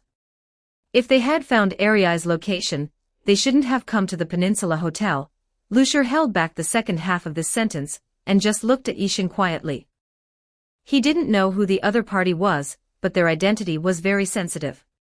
Castle College was considered a high-frequency area for incidents in the original novel, and Lucier had always held an attitude of keeping a respectful distance from such places, having no desire to get involved in the mire, so naturally, he didn't need to have a good relationship with them. How about this? Lucier proposed. Let's separate here, and pretend we don't know each other. You walk your main road, and we cross our single-plank bridge. No matter which side the Sheki 8 families found, we won't drag the other side down. How about it? Okay. Yixing nodded. Actually, this was his original plan. Now that their mission was completed, according to regulations, they should immediately return to the local execution department to report the mission, but the Japanese execution department was all people from the Sheki 8 families, so they couldn't be trusted at all. So Yixing planned to find a place to stay first, try to contact the principal, and rendezvous with the principal. In that case, we shall meet again. Fate will bring us together again. See you later. Goodbye forever. As the words fell, Yixing took Yuki Kudu and Caesar and jumped over the wall to leave. Only the three of Lucier were left in the alley. Godlu, what now? Old Tang asked, how about we go find Mingfei and rendezvous? No. Lucier shook his head. Although we forged our identities, the fake identities won't stand up to scrutiny. Going to rendezvous with Mingfei is too big of a target. It's best to keep it as it is now. Don't put all your eggs in one basket. I agree. Chu Zihong acknowledged Lucier's statement. Lucier looked at the two. Do you have any place to go? Chu Zihong shook his head. He didn't have any relatives or anything in Japan, so where would he have a place to go? Old Tang, however, was hesitant, seemingly wanting to say something. Old Tang, if you have an idea, just say it. Old Tang chuckled, I do know a place, but you might not want to go there. What place? Takamagara. Not far away, Akamaitashi left silently. Chapter 30, Ronald the Pimp Tang. Dark clouds pressed down on the city, and the heavy rain poured. People bustled in and out of the Tokyo Meteorological Agency's computing hall, where supercomputers ran at full speed. This was the third week of overtime. All vacation requests had been denied, and important personnel were forbidden from turning off their phones, on standby at all times. 3 weeks ago, the Meteorological Agency submitted a formal report to the Chief Cabinet Secretary, stating that the climate conditions within Tokyo had undergone drastic changes. The rainfall was almost 7 times that of previous years, and although the cherry blossom season had passed, the city was still in full bloom. The temperature rise was much slower than in previous years.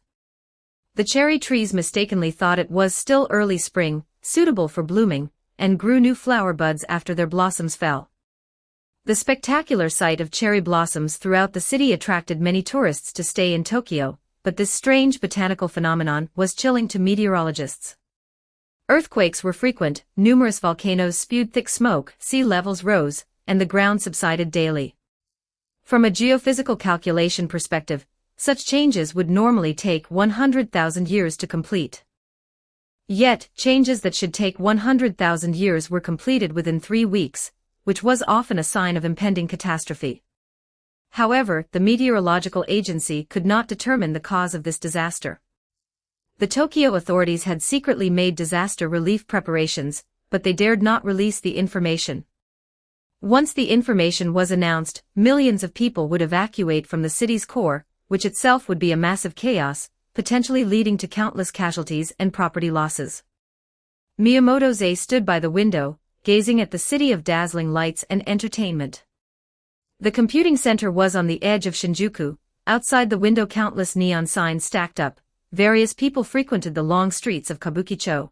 Drunken office workers just emerged from bars at this hour, walking a few steps along the street only to pull each other into the next bar. Scantily clad girls in high heels solicited customers on the street, and the banners of Murio and Iho trembled in the cold wind before the heavy rain.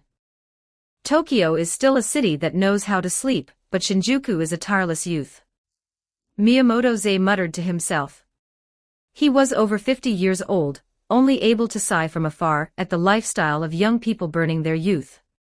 A crisis was approaching, yet those drunken youths were still swaying in each other's arms on the dance floor.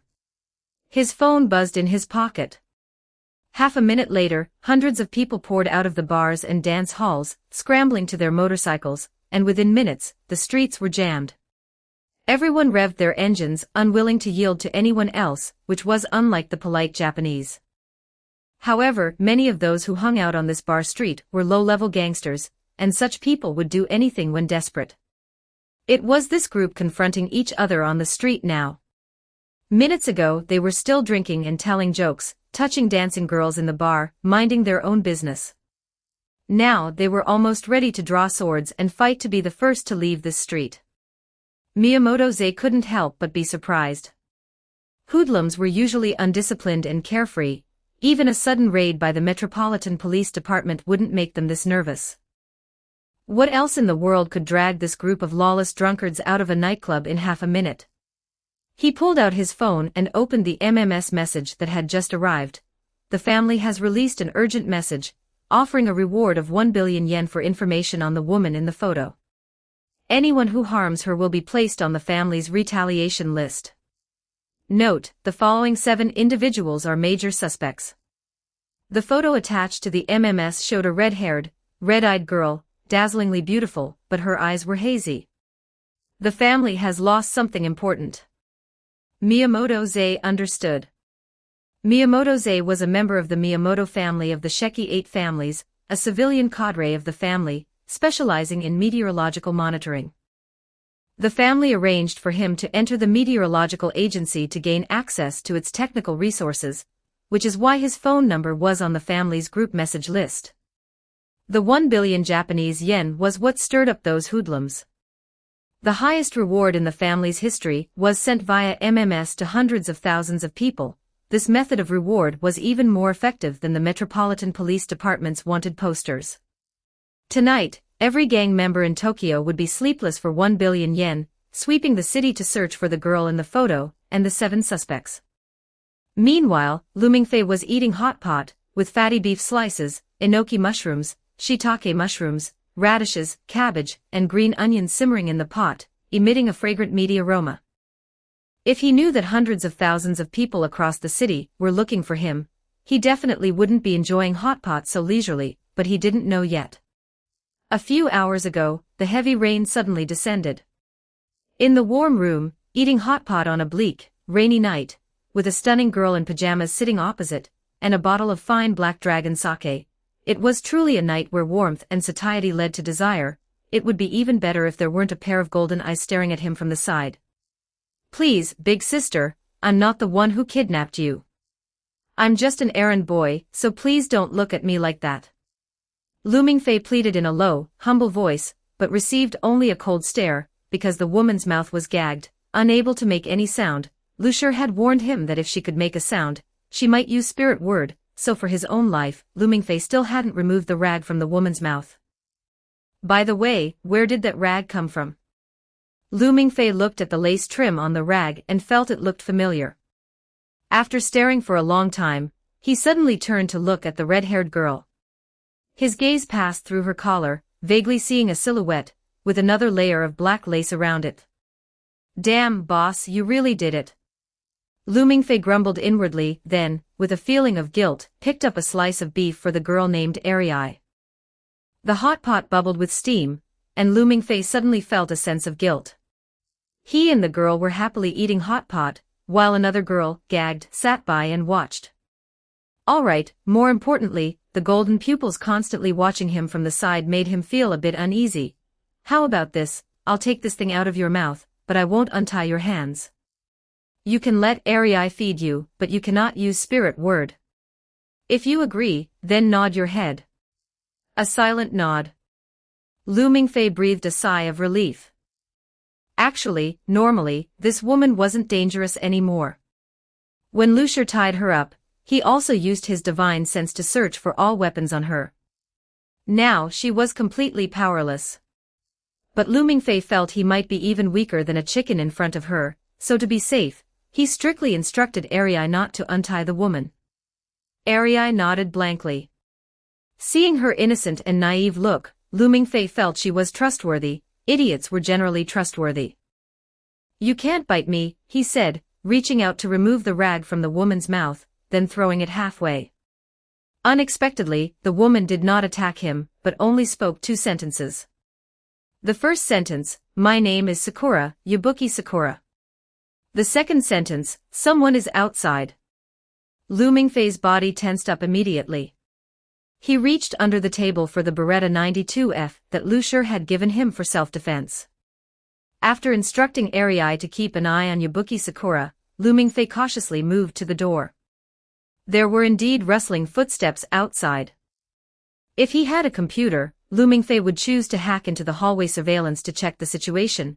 Oh, he forgot, this place was specially chosen by Lu Shi, with no surveillance.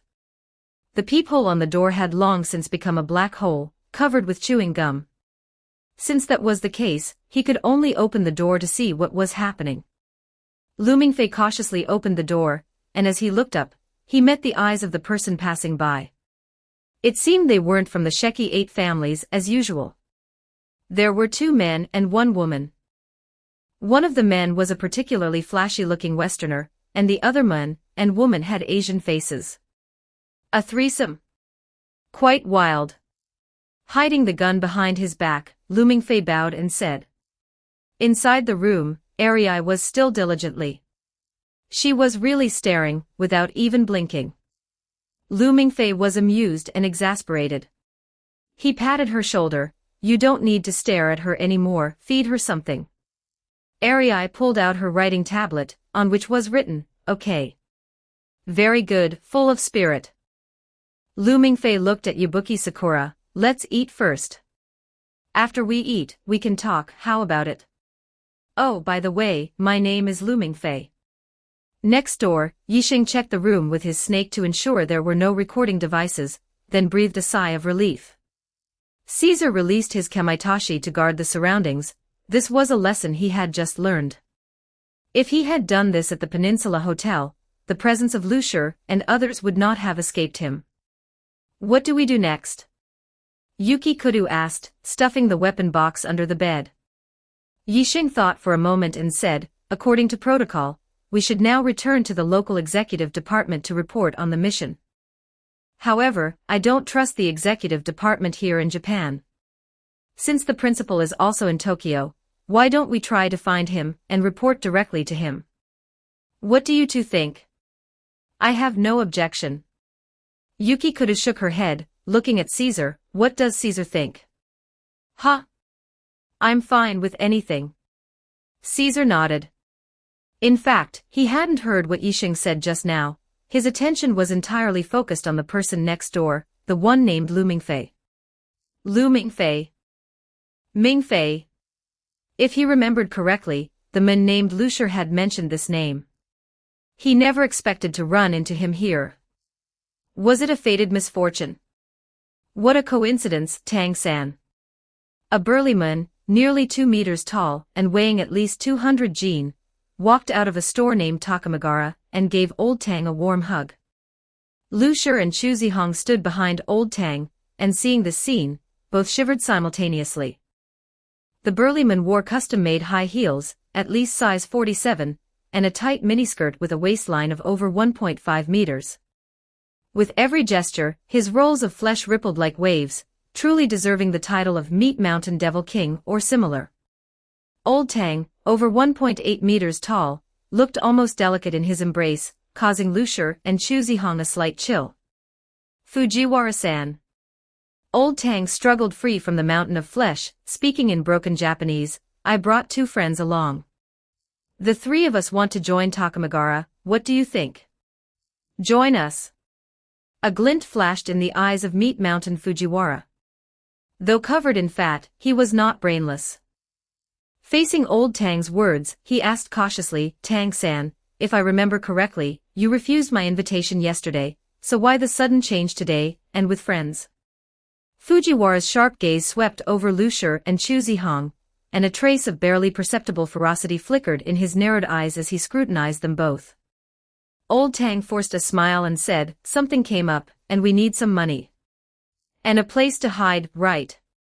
Fujiwara interrupted old Tang, saying earnestly, Tang-san, you'd better tell me the truth, otherwise, based on our brief acquaintance, it'll be hard for me to help you.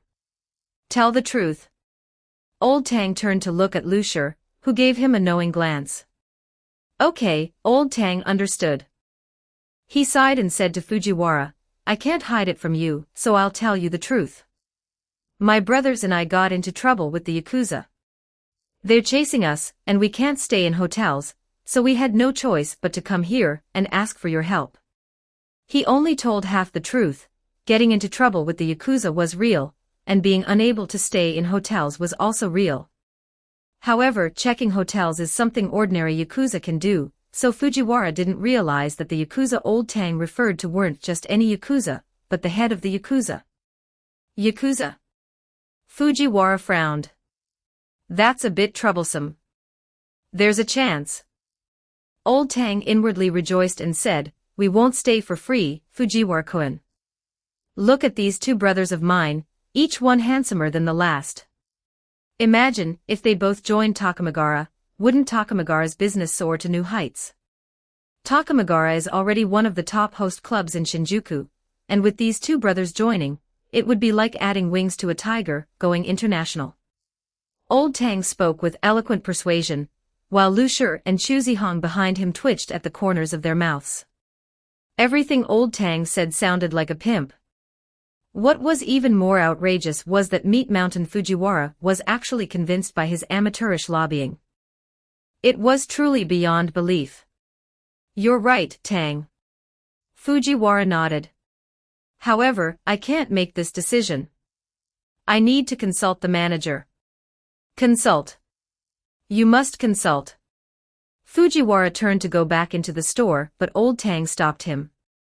Old Tang pointed to Lucier and Chu Zihong behind him. How about you take us with you? Look at these two brothers of mine.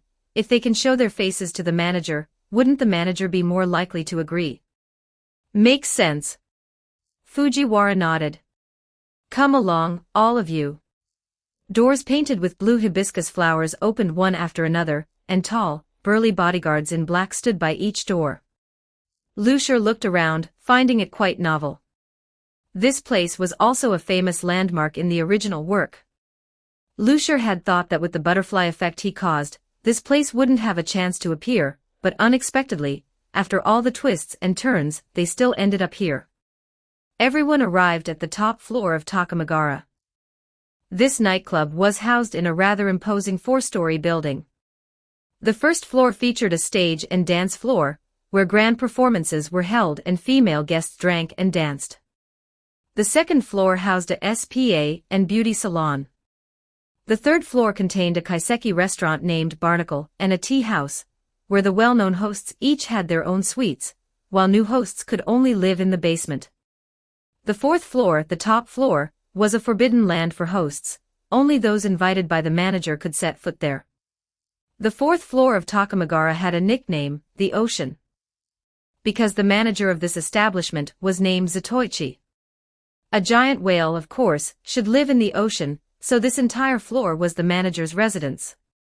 The entire floor was dominated by sea blue walls, sea blue carpets, sea blue curtains, even the porcelain on the dining table was sea blue, and the bodyguards' bald heads were tattooed with sea turtles, starfish, and sea crabs. Lucier realized that the manager really liked to show off that he was a whale. But that was normal. Japan is surrounded by the sea, so the Japanese worship the ocean, and in the ocean, whales are the most powerful animals. At the same time, whale meat is an aphrodisiac, so a man with the title of whale should be the strongest among men. Lucier wasn't sure about his strength, but after meeting him, Zatoichi's first impression on Lucier was, he's really pretentious. Problematic ad, reported here. You can disable pop-up ads by becoming a contributor. Become a contributor. Hashtag 31 Chapter 31 The Death of the Miyamoto Family Head. Chapter 31 The Death of the Miyamoto Family Head. Behind the desk sat a man as burly as a giant bear. He was entirely sea blue, from his sea blue satin suit to his sea blue leather shoes. He wore a massive aquamarine ring on his ring finger, and a red coral brooch on his chest. He sat on a sea blue velvet sofa, smoking a thick Churchill cigar, gently stroking a purebred Himalayan cat, and swirling his liquor on the rocks, the ice cubes refracting a colorful light. As expected of the manager of Takamagara, this entrance was truly imposing. He wore huge sunglasses, and his head was shiny and completely bald, giving him the air of a Yakuza supreme, if not for the blue whale tattooed on his scalp. The three of them looked at each other, their eyes exchanging a silent understanding. Lu Shi, I think he's a psychopath. Lao Tang, or maybe he's just a Chinibu. Chu Zihong, either way, he's not quite right. Lu Shi and Lao Tang agreed. Before entering the office, the mountain of flesh, Fujiwara, had specifically warned them that the answer to the boss's question wasn't important, what mattered was honesty. To impress the manager, they had to use their true selves from the heart. The manager had also said that every interview was a collision of hearts between men, sparks flying and blood spilling. Lu Shi only felt that this rhetoric was incredibly cringeworthy, the kind of sentence Lu Mingfei would definitely roast if he heard it. The boss pointed to the long sofa by the door, then to the single chair in front of the desk. This was easy to understand. One person goes up for the interview, while the others wait on the sofa. The chopping block had been set, it was just a matter of who was willing to be the first piece of meat. The three were somewhat hesitant. This kind of interview was a first-time experience for all of them, no one dared say they were confident. I'll go first. In the end, Lao Tang, who had brought everyone here, stepped out from the crowd. Lu Shi and Chu Zihong chose to continue watching. Lao Tang rubbed his hands together as he sat in the single chair before the desk, fawning with a smile as he called out, "Boss." The manager offered no comment on Lao Tang's slightly sleazy demeanor. He picked up a brush from the desk and wrote rapidly, his posture bold and sweeping. He was actually a seasoned calligraphy enthusiast. The ink-stained card was pushed in front of Lao Tang. "Tang, I've heard about you from Fujiwara. He said he invited you to join us before, but you refused. Now you've come knocking, so I must ask, why do you want to become a host?" The boss was actually speaking Chinese, and on the card was the elegant character cause because. What to do? How should he answer? Lao Tang's eyes darted to his side, hoping to get a hint from Lu Shi and Chu Zihong, but. Phew, Lu Shi whistled and looked away. Chu Zihong silently looked away. Lao Tang. Damn it. What happened to sharing joys and sorrows as good brothers? Now that disaster is imminent, you're just flying away on your own, aren't you? Lao Tang mentally condemned the two disloyal guys. Tang. The manager's voice pulled Lao Tang's thoughts back, refocusing his attention on the interview question. Why become a host? How would those two bastards behind him answer this question? Lao Tang put himself in their shoes. If it were Lu Shi, he'd probably smirk and say it was for fun. If it were Chu Zihong, he'd probably solemnly state that they had nowhere else to go and were forced to come here out of desperation. Using Chu Zihong's answer might be better here. After all, not everyone would accept Lu Shi's reasoning. From a rational perspective, Lao Tang also felt Chu Zihong's excuse would be more credible. But before speaking, Lao Tang suddenly remembered Fujiwara's warning to everyone before they entered the office. Honesty, using one's true self from the heart, all right. Actually, I first heard from Fujiwara that some female celebrities often come here to relieve stress, so I wanted to come and be a host for a while. His voice grew quieter as he spoke. He looked guiltily at Lu Shi and Chu Zihong, only to find them with an, as expected, look on their faces. Well, the truth was that the two of them had known all along that Lao Tang had an ulterior motive. After all, with their means, even if they didn't come to Takamagara, finding a place to hide wouldn't be a big problem. So Lao Tang's suggestion to come to Takamagara must have been driven by some idea. After hearing Lao Tang's true thoughts, Chu Zihong and Lu Shi immediately understood, truly, that's Lao Tang for you. However, although Lao Tang's answer was sincere, it was extremely vulgar, and he didn't know if this answer would pass the interview. The manager's expression didn't change in the slightest. he just nodded casually. The second person to sit before the manager was Chu Zihong. Perhaps Lao Tang's answer made him realize that the three people present weren't worth his trouble. The manager didn't show off his calligraphy again. Instead, while teasing his Himalayan cat, he asked, "Friend, what do you think it takes to be a good host?" Before he asked why, now he was asking how. Chu Zihong remained calm. "I don't know much about the host industry, so everything I'm about to say might differ from what you think, manager. Please excuse me. Speak freely." The manager, who was clearly Japanese, spoke Chinese quite fluently. Thus, Chu Zihong began his speech. "In my view, the essence of a host is actually a commodity." "A commodity?" The manager frowned slightly. "That's right." Chu Zihong remained unmoved. The host industry exchanges one's time, emotions, and energy for money. The commodity is the host himself. As a commodity, the most important thing is to understand one's own value and strengths. The value of a host lies in what he can provide to the customer. If the customer wants a beautiful boy, the host must be handsome. If the customer is having a hard time and wants comfort, the host must be eloquent. If the customer is bottling things up and wants to vent, the host must be an empathetic listener. A host has no value in himself. A host's value is the added value of the traits he carries. Therefore, to be a good host, the core lies in how to improve the host's own added attributes.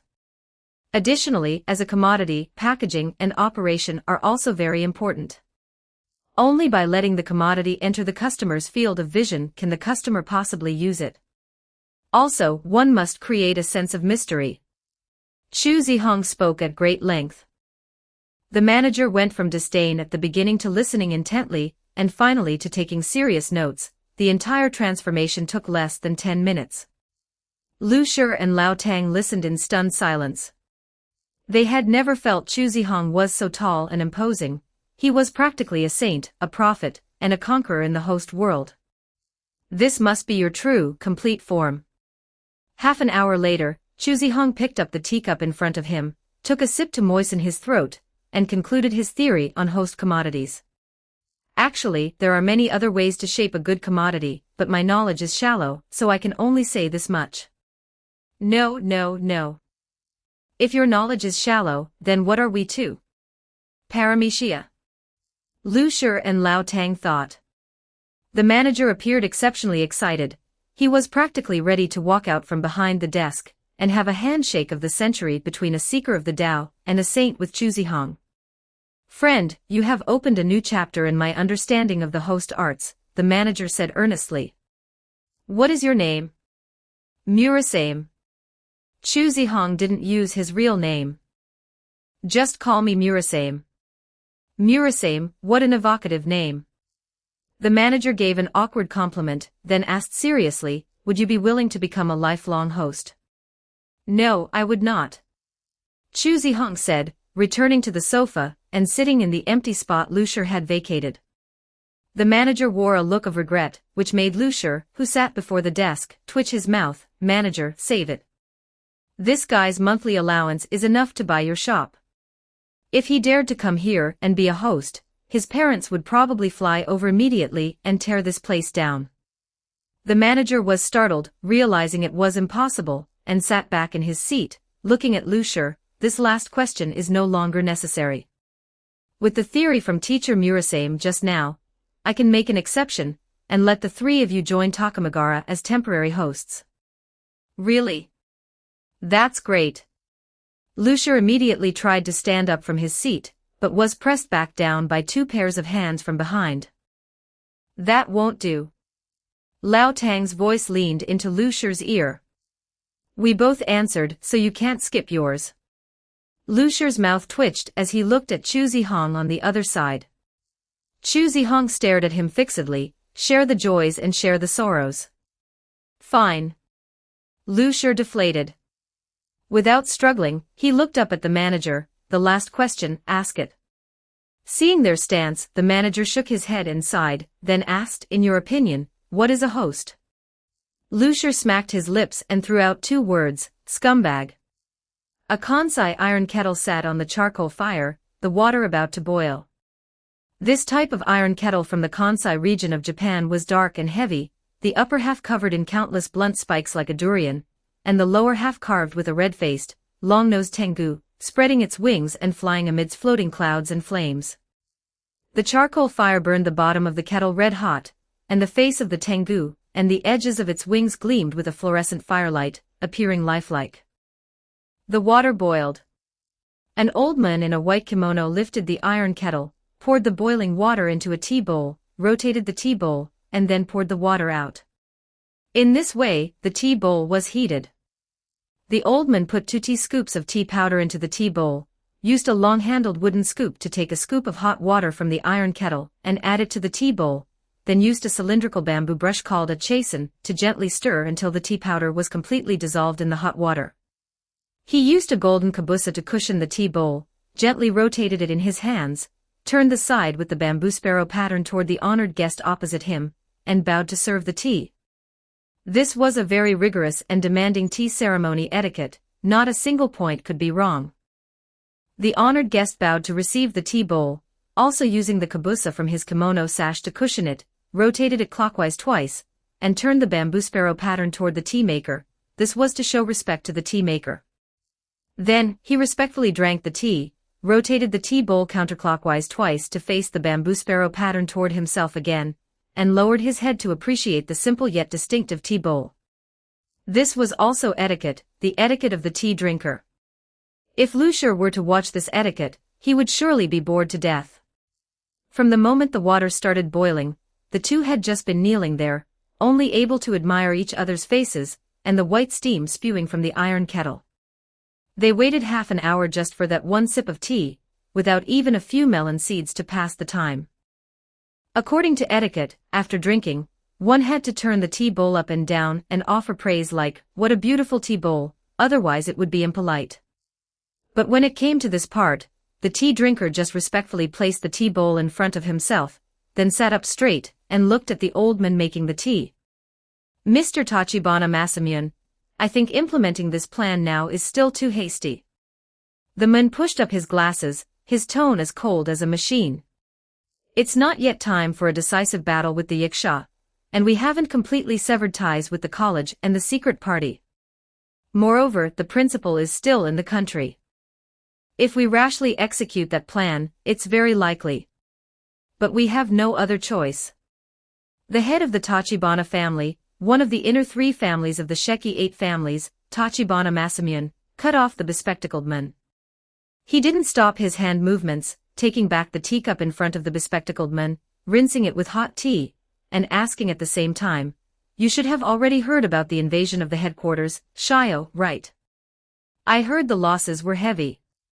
Miyamoto Shio, the Miyamoto family head of the outer 5 families of the Sheki 8 families, nodded. The Miyamoto family has already sent people to the headquarters for repairs and reconstruction, and the Area Research Institute has also arranged a survey team, doing their utmost to excavate the buried underground space. We won't let any battle damage that could help us catch the mastermind go to waste.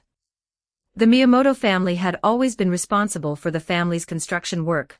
All the various facilities and engineering projects needed by the Sheki 8 families were completed by the Miyamoto family. As the Miyamoto family head, Miyamoto Shio was not yet 30 years old.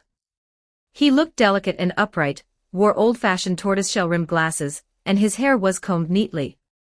He didn't look like a Yakuza member at all, but rather like a college professor. "Well done." Tachibana Masamune looked at Miyamoto Shio. "Then do you know who did this invasion?" "I heard it was the college." "There is a part of it that is the college, but not all." Tachibana Masamune shook his head and sighed. "According to the intelligence we have now, the people who invaded the headquarters to cause destruction, and the people who took away the Yasuji family head are actually 2 different groups." "2 groups?" Miyamoto Shio frowned tightly. If it were one group, it could be said to be the college's doing, but 2 groups together. "It's the Yiksha," Tachibana Masamune said. He looked at Miyamoto Shio, speaking with certainty. This attack was a coincidence. "The college and the Yiksha launched actions against us coincidentally. The result was that one group destroyed the mysterious underground facilities, and the other group took away the Usugi family head. Now the Sheki 8 families are in a dilemma.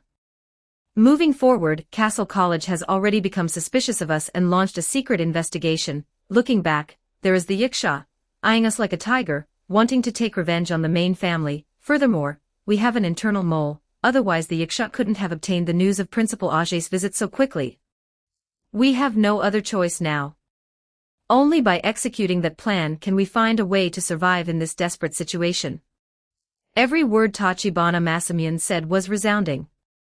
Miyamoto Shio heard it like a thunderclap, but he remained firm in his position. Now is not the best time to implement the plan. If you still think you are right, you can call a family meeting and let everyone vote to decide, but I will definitely vote against it. Is that so? Tachibana Masamune picked up the teacup, took a light sip, his eyes devoid of sorrow or joy. Since that's the case, then so be it, he said. Hearing this, Miyamoto Shio breathed a sigh of relief. However, before he could catch his breath, a black shadow attacked from behind him, piercing through his chest. Miyamoto Shio looked down, seeing the blade protruding from his chest. The familiar pattern on the tip of the blade was none other than the Kikuikamanji Norimune, gifted to him by the family head. He had clearly handed this sword to the guards on the perimeter. Puchi. The blade was withdrawn, and blood sprayed out. Miyamoto Shio supported himself on the wooden table, looking in disbelief at Tachibana Masamune, who sat calmly opposite him. It's you, it's. This is for the greater good, a necessary sacrifice. This was the last sentence Miyamoto Shio heard before his vision went completely dark. In the wind and rain, in the wooden pavilion, Tachibana Masamune looked toward the pitch-black sky. An unexpected variable. The plan must be accelerated. Chapter 32, Another Possibility. In the mountains on the outskirts of Osaka lies the Nirvana Pavilion. This was a large house in the mountains. In front of the house was a mountain stream, and an exquisite small bridge. Beautiful girls wearing kimonos greeted and bid farewell to guests by the bridge, while samba dancers waving flamingo feathers swayed their bodies to the rhythm of drums, and waiters wearing Indian turbans bustled back and forth carrying luggage for the guests. Drivers held umbrellas open for passengers to exit their cars, and men stepped out, wrapping their arms around alluring women draped in furs. The women's high heels tapped against the stone slabs as they walked with all their might, swaying gracefully, their curves taut under tight-fitting dresses. Men in suits wandered around the front and back of the large house. They wore their jackets open, revealing the grips of pistols, heavy tactical handguns produced by the Israeli company, HS Precision, firing large-caliber magnum rounds capable of piercing even police-issued bulletproof vests. But the distinguished guests felt no unease, because as long as they did not break the rules here, they were absolutely safe. These men were there to protect them. However, should anyone cause trouble at the Nirvana Pavilion, these men would swiftly transform into ferocious beasts. This was a grand casino hidden deep within the mountains. While called a grand casino, it couldn't accommodate many gamblers, less than half that of other casinos, but there were no limits to playing here, so the gambling funds carried by its patrons were more than 10 times that of other casinos. The gamblers all knew that the Nirvana Pavilion had ties to the underworld, but it was normal for casinos to have such connections. The casinos they frequently visited before also had some underworld background. What made the Nirvana Pavilion different from other casinos was its claim to be able to fulfill all kinds of wishes for its gamblers. Guests who won money would be respectfully invited to the VIP room, served aged fine wines, and accompanied by a young, beautiful female manager for a drink. After they were slightly tipsy, she would ask if the guest had any wishes, no matter how extravagant or outrageous. For example, spending a night with the lead actress of a popular Japanese drama, or having dinner with the Prime Minister. Of course, guests could also propose having dinner with a popular actress, or spending a night with the Prime Minister. These wishes were still decent. The unspeakable ones included wanting to buy a young girl from Thailand to increase one's luck, or even causing a business rival's family to be ruined. As long as the guest won enough money and was willing to transfer it into the wish fund set up by the Nirvana Pavilion, they could get what they wished for. No casino in Tokyo dared to be this arrogant, even if their relationship with the underworld was close. Illegal industries had their own rules. For instance, in the adult entertainment industry, young girls voluntarily drinking with old men was ignored, as long as a certain percentage of protection money was paid to the local underworld. However, if someone forced a high school girl to drink, someone would intervene, and the result might be the perpetrator losing a finger or two. Even in the underworld, one had to follow the rules. Japan was a place that valued rules and traditions. No one dared to cross the line, for crossing the line could mean death. But the Nirvana Pavilion was a place without rules. Here, the winners spoke. The guests' desires could be satisfied to the maximum extent. As long as you took a sufficient amount from your winnings, you could realize all kinds of immoral, dirty, illegal, or even bloody wishes. No one would investigate, and all risks were borne by the Nirvana Pavilion. The Nirvana Pavilion was a place of indulgence, a lawless place. It didn't matter what the law or the rules were, here, only money spoke. Guests with slight connections to the Japanese underworld were full of awe for the Nirvana Pavilion. This casino was like a bewitching flower blooming in the mountains of Osaka, defying the seasons, never withering, like the legendary Red Lotus of world destruction. The reason for this was that the Nirvana Pavilion possessed a background that regular underworld organizations did not have. Behind it were members of the Sheki 8 families who had to flee because their bloodline was too dangerous. The Yiksha. As descendants of the White King, the Sheki 8 families had levels of bloodline danger, especially the 5 minor clans without royal blood. Therefore, newborns from the 5 minor clans underwent bloodline assessment. If the bloodline was normal, they could become a member of the family, but if the bloodline was unstable, they would face 2 outcomes: to be killed or to be imprisoned. Of course, the vast majority were imprisoned. After all, no matter how large the Sheki 8 families were, the number of newborns each year was limited. If they had simply exterminated all dangerous bloodlines, the Sheki 8 families would not have been able to pass down their legacy to this day. After these imprisoned children grew up, they were generally used for 2 types of work. First, as death squads to carry out dangerous missions for the family. Second, as studs for the family to keep breeding. Overall, it was not a good fate. Therefore, the vast majority of these people, after growing up, would choose to escape. Those who couldn't escape were locked up as breeding machines, while those who managed to escape joined the Yiksha and became demons.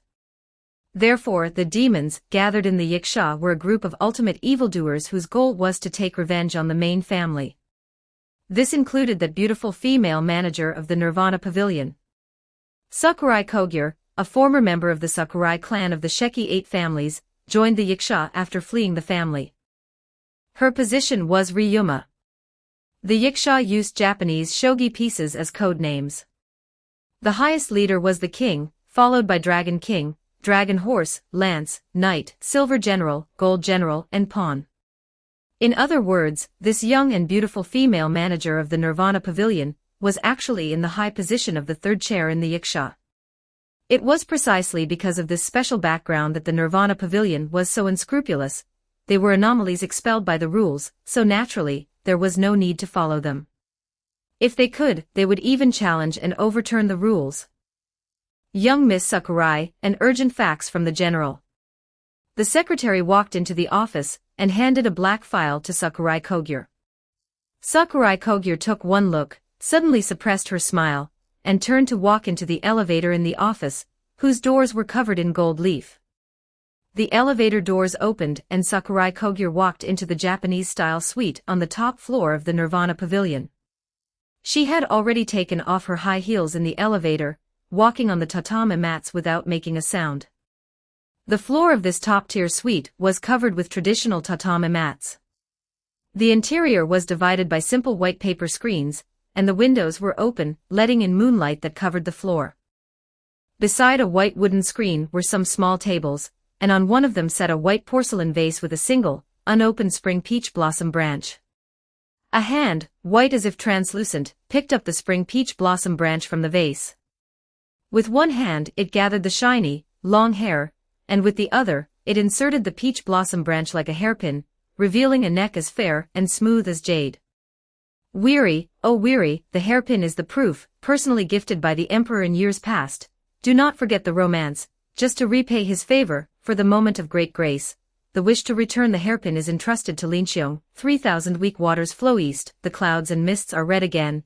The moon's shadow has long since melted away, the path ahead is heavy with obstacles, the path back is lost, looking back, it is all for nothing.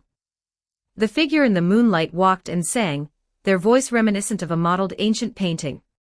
He draped a blood-red kimono with wide sleeves over his shoulders, embroidered with large clusters of spider lilies. This flower, also known as manjasaka, bloomed with a red as vivid as fresh blood, contrasting with the man's translucent white skin. The person singing this woman's song was actually a man, but when he danced, his waist as slender as a silk bundle and his delicate shoulders made people completely forget his gender.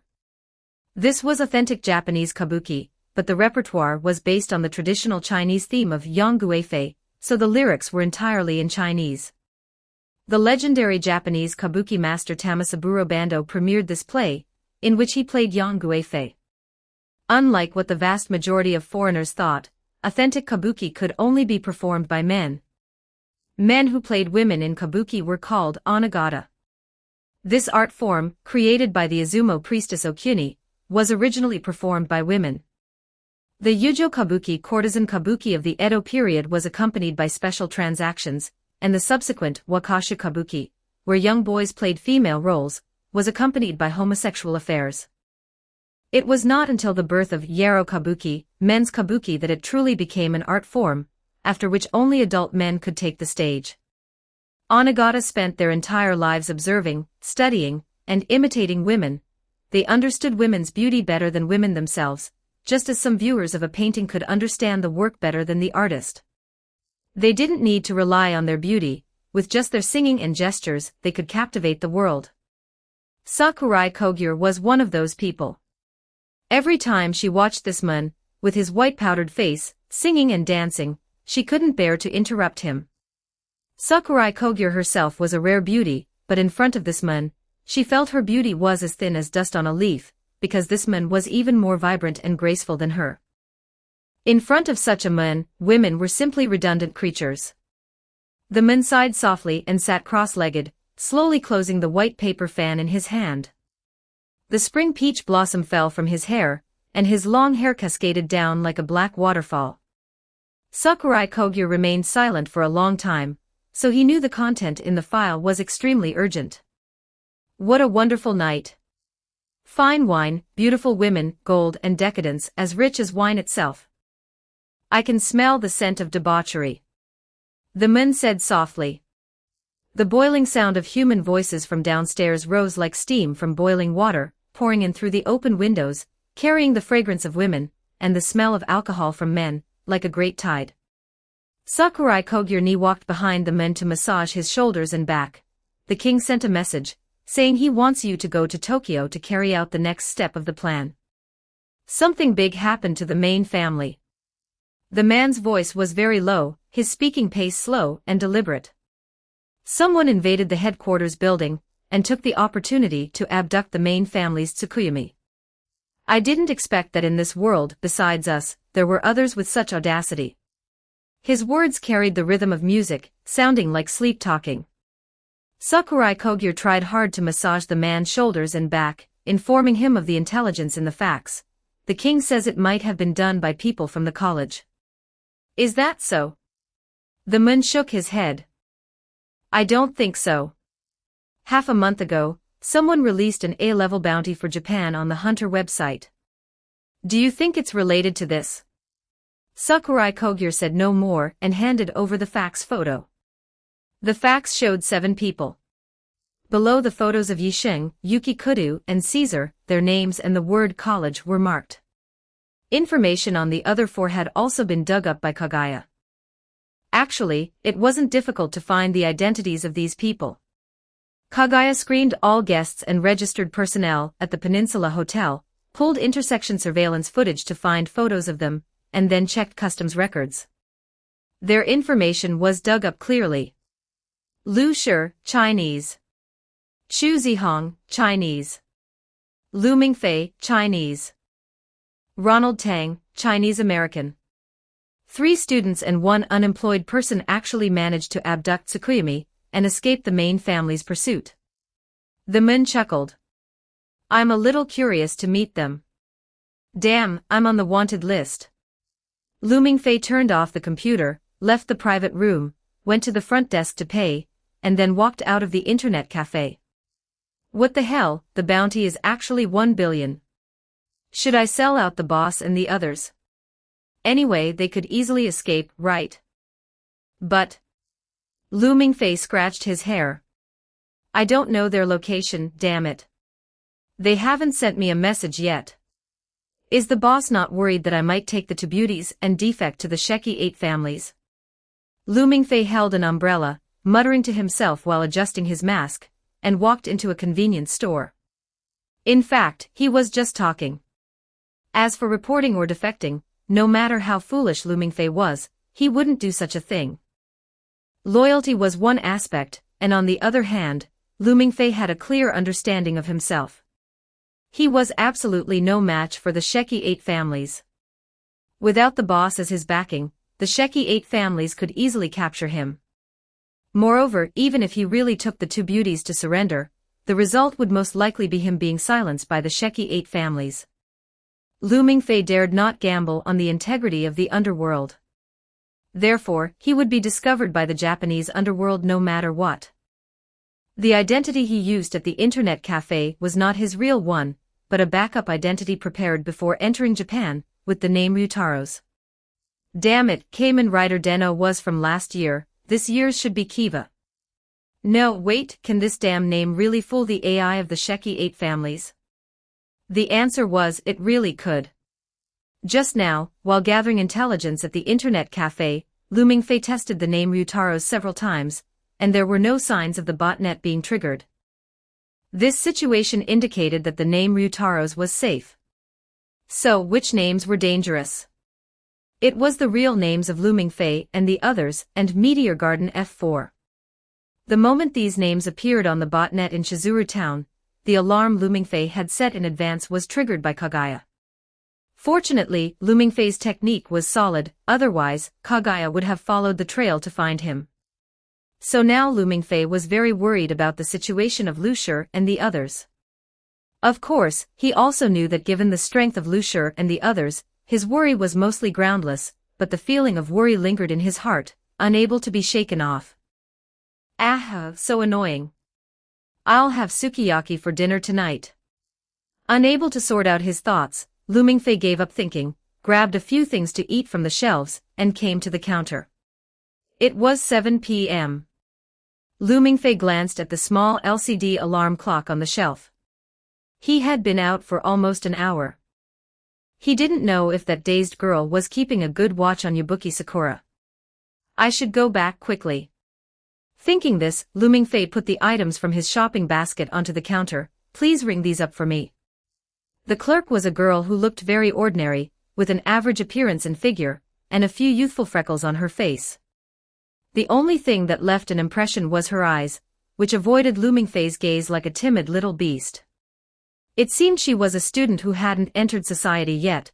Lu Mingfei had just thought this to himself when he suddenly realized that he, too, was a student. Had he unwittingly left the student class and become a working adult? Looking at the girl opposite him, Maso Shin, her name tag on her chest read, Lu Mingfei suddenly felt as if he were looking in a mirror. If not for Boss Lu and senior brother Chu, would he have probably turned out like this too? That was another possibility. It wasn't that there was anything wrong with that, it was just too boring. Sure enough, the way things were now was better. Although the boss always liked to tease people and senior brother Chu always struck people down unintentionally, Lu Mingfei really liked this side better. That's 12,000 yen in total. Maso Shin helped Lu Mingfei pack the items and placed them on the counter. Lu Mingfei took out his wallet to pay. At this moment, a sound suddenly rang out. Ding dong, the small bronze bell on the door rang. A man walked in, wearing a flashy white long trench coat, with a large baseball bat hanging from his waist that was disproportionate to his height. It's the Yakuza. Lu Mingfei reflexively lowered his hat brim, placed the yen in his hand on the counter, and then walked toward the store door as if nothing were wrong. The Yakuza didn't seem to see him. The two brushed past each other, even exchanging a glance midway. The Yakuza's eyes were as cold as a winter wind. Lu Mingfei did not look directly at him, and hurried past. Like this it should be fine.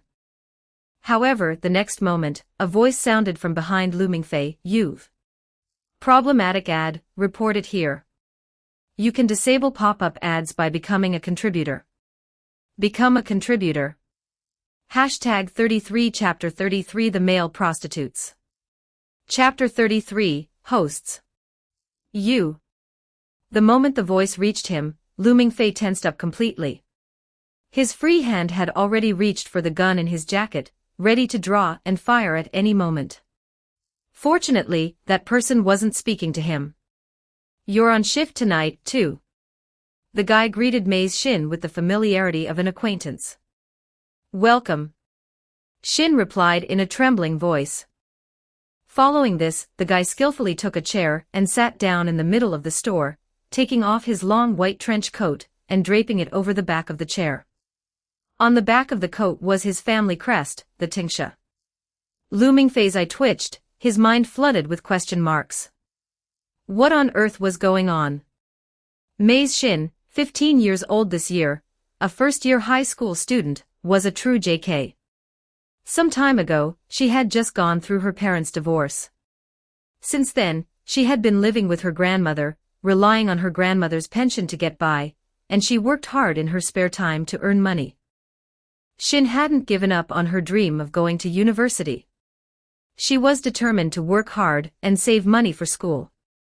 She had never been in love before and didn't know what kind of boy might be waiting for her at university. But Shin's luck was truly terrible. The store where she worked had actually been extorted by gangsters. The local gang insisted that this store used to pay them protection money, and now that it had been converted into a convenience store, it had to keep paying. If they didn't pay, they would trash the store, and before trashing it, they would send people to sit in the store every night. With a ferocious-looking thug sitting in the convenience store, what customer would dare to patronize it? No, even if it weren't a convenience store, probably nobody would come in anyway. For the past few weeks, Shin had been working the night shift. Every night, she was left alone to face the thug. She would hide behind the counter, staring at the cash register, while the thug sat in the middle of the store playing with a baseball bat. They couldn't even call the police, because playing with a baseball bat in a toy store wasn't illegal. With a ding-dong, the small bronze bell on the door rang. The guy entered, wearing his usual flashy long white trench coat, with a large baseball bat hanging from his waist that was completely disproportionate to his height. "You're on shift tonight, too." The guy greeted Shin with the familiarity of an acquaintance. "Welcome," Shin said in a trembling voice. She felt that she was finished. High school students working part-time could only find low-skilled jobs like store clerks. The recent market was sluggish, so this job she had finally managed to find was definitely ruined. She wouldn't be able to save money for university, and her grandmother would have to struggle to budget her monthly pension again. Noda Hisashi took a chair and sat down in the middle of the store, taking off his long white trench coat and draping it over the back of the chair. On the back of the coat was his family crest, the Tingsha. Among the gangs in this area, the Noda group wasn't considered very large, but it was famous for its ferocity. Noda Hisashi had grown up watching those older brothers with the Tingsha crest embroidered on their cuffs moving about the streets. Wherever they went, the crowds would naturally make way for them. Their backs were as solid as rocks in a great river. Noda Hisashi felt that the most heroic men in the world were those in the underworld, so he dropped out of school to follow the leader of the Noda group, Kozo. Kozo was his cousin. Kozo greatly admired his cousin's ambition, and entrusted him with managing 7 stores in his territory. The work wasn't complicated, it was just collecting protection money.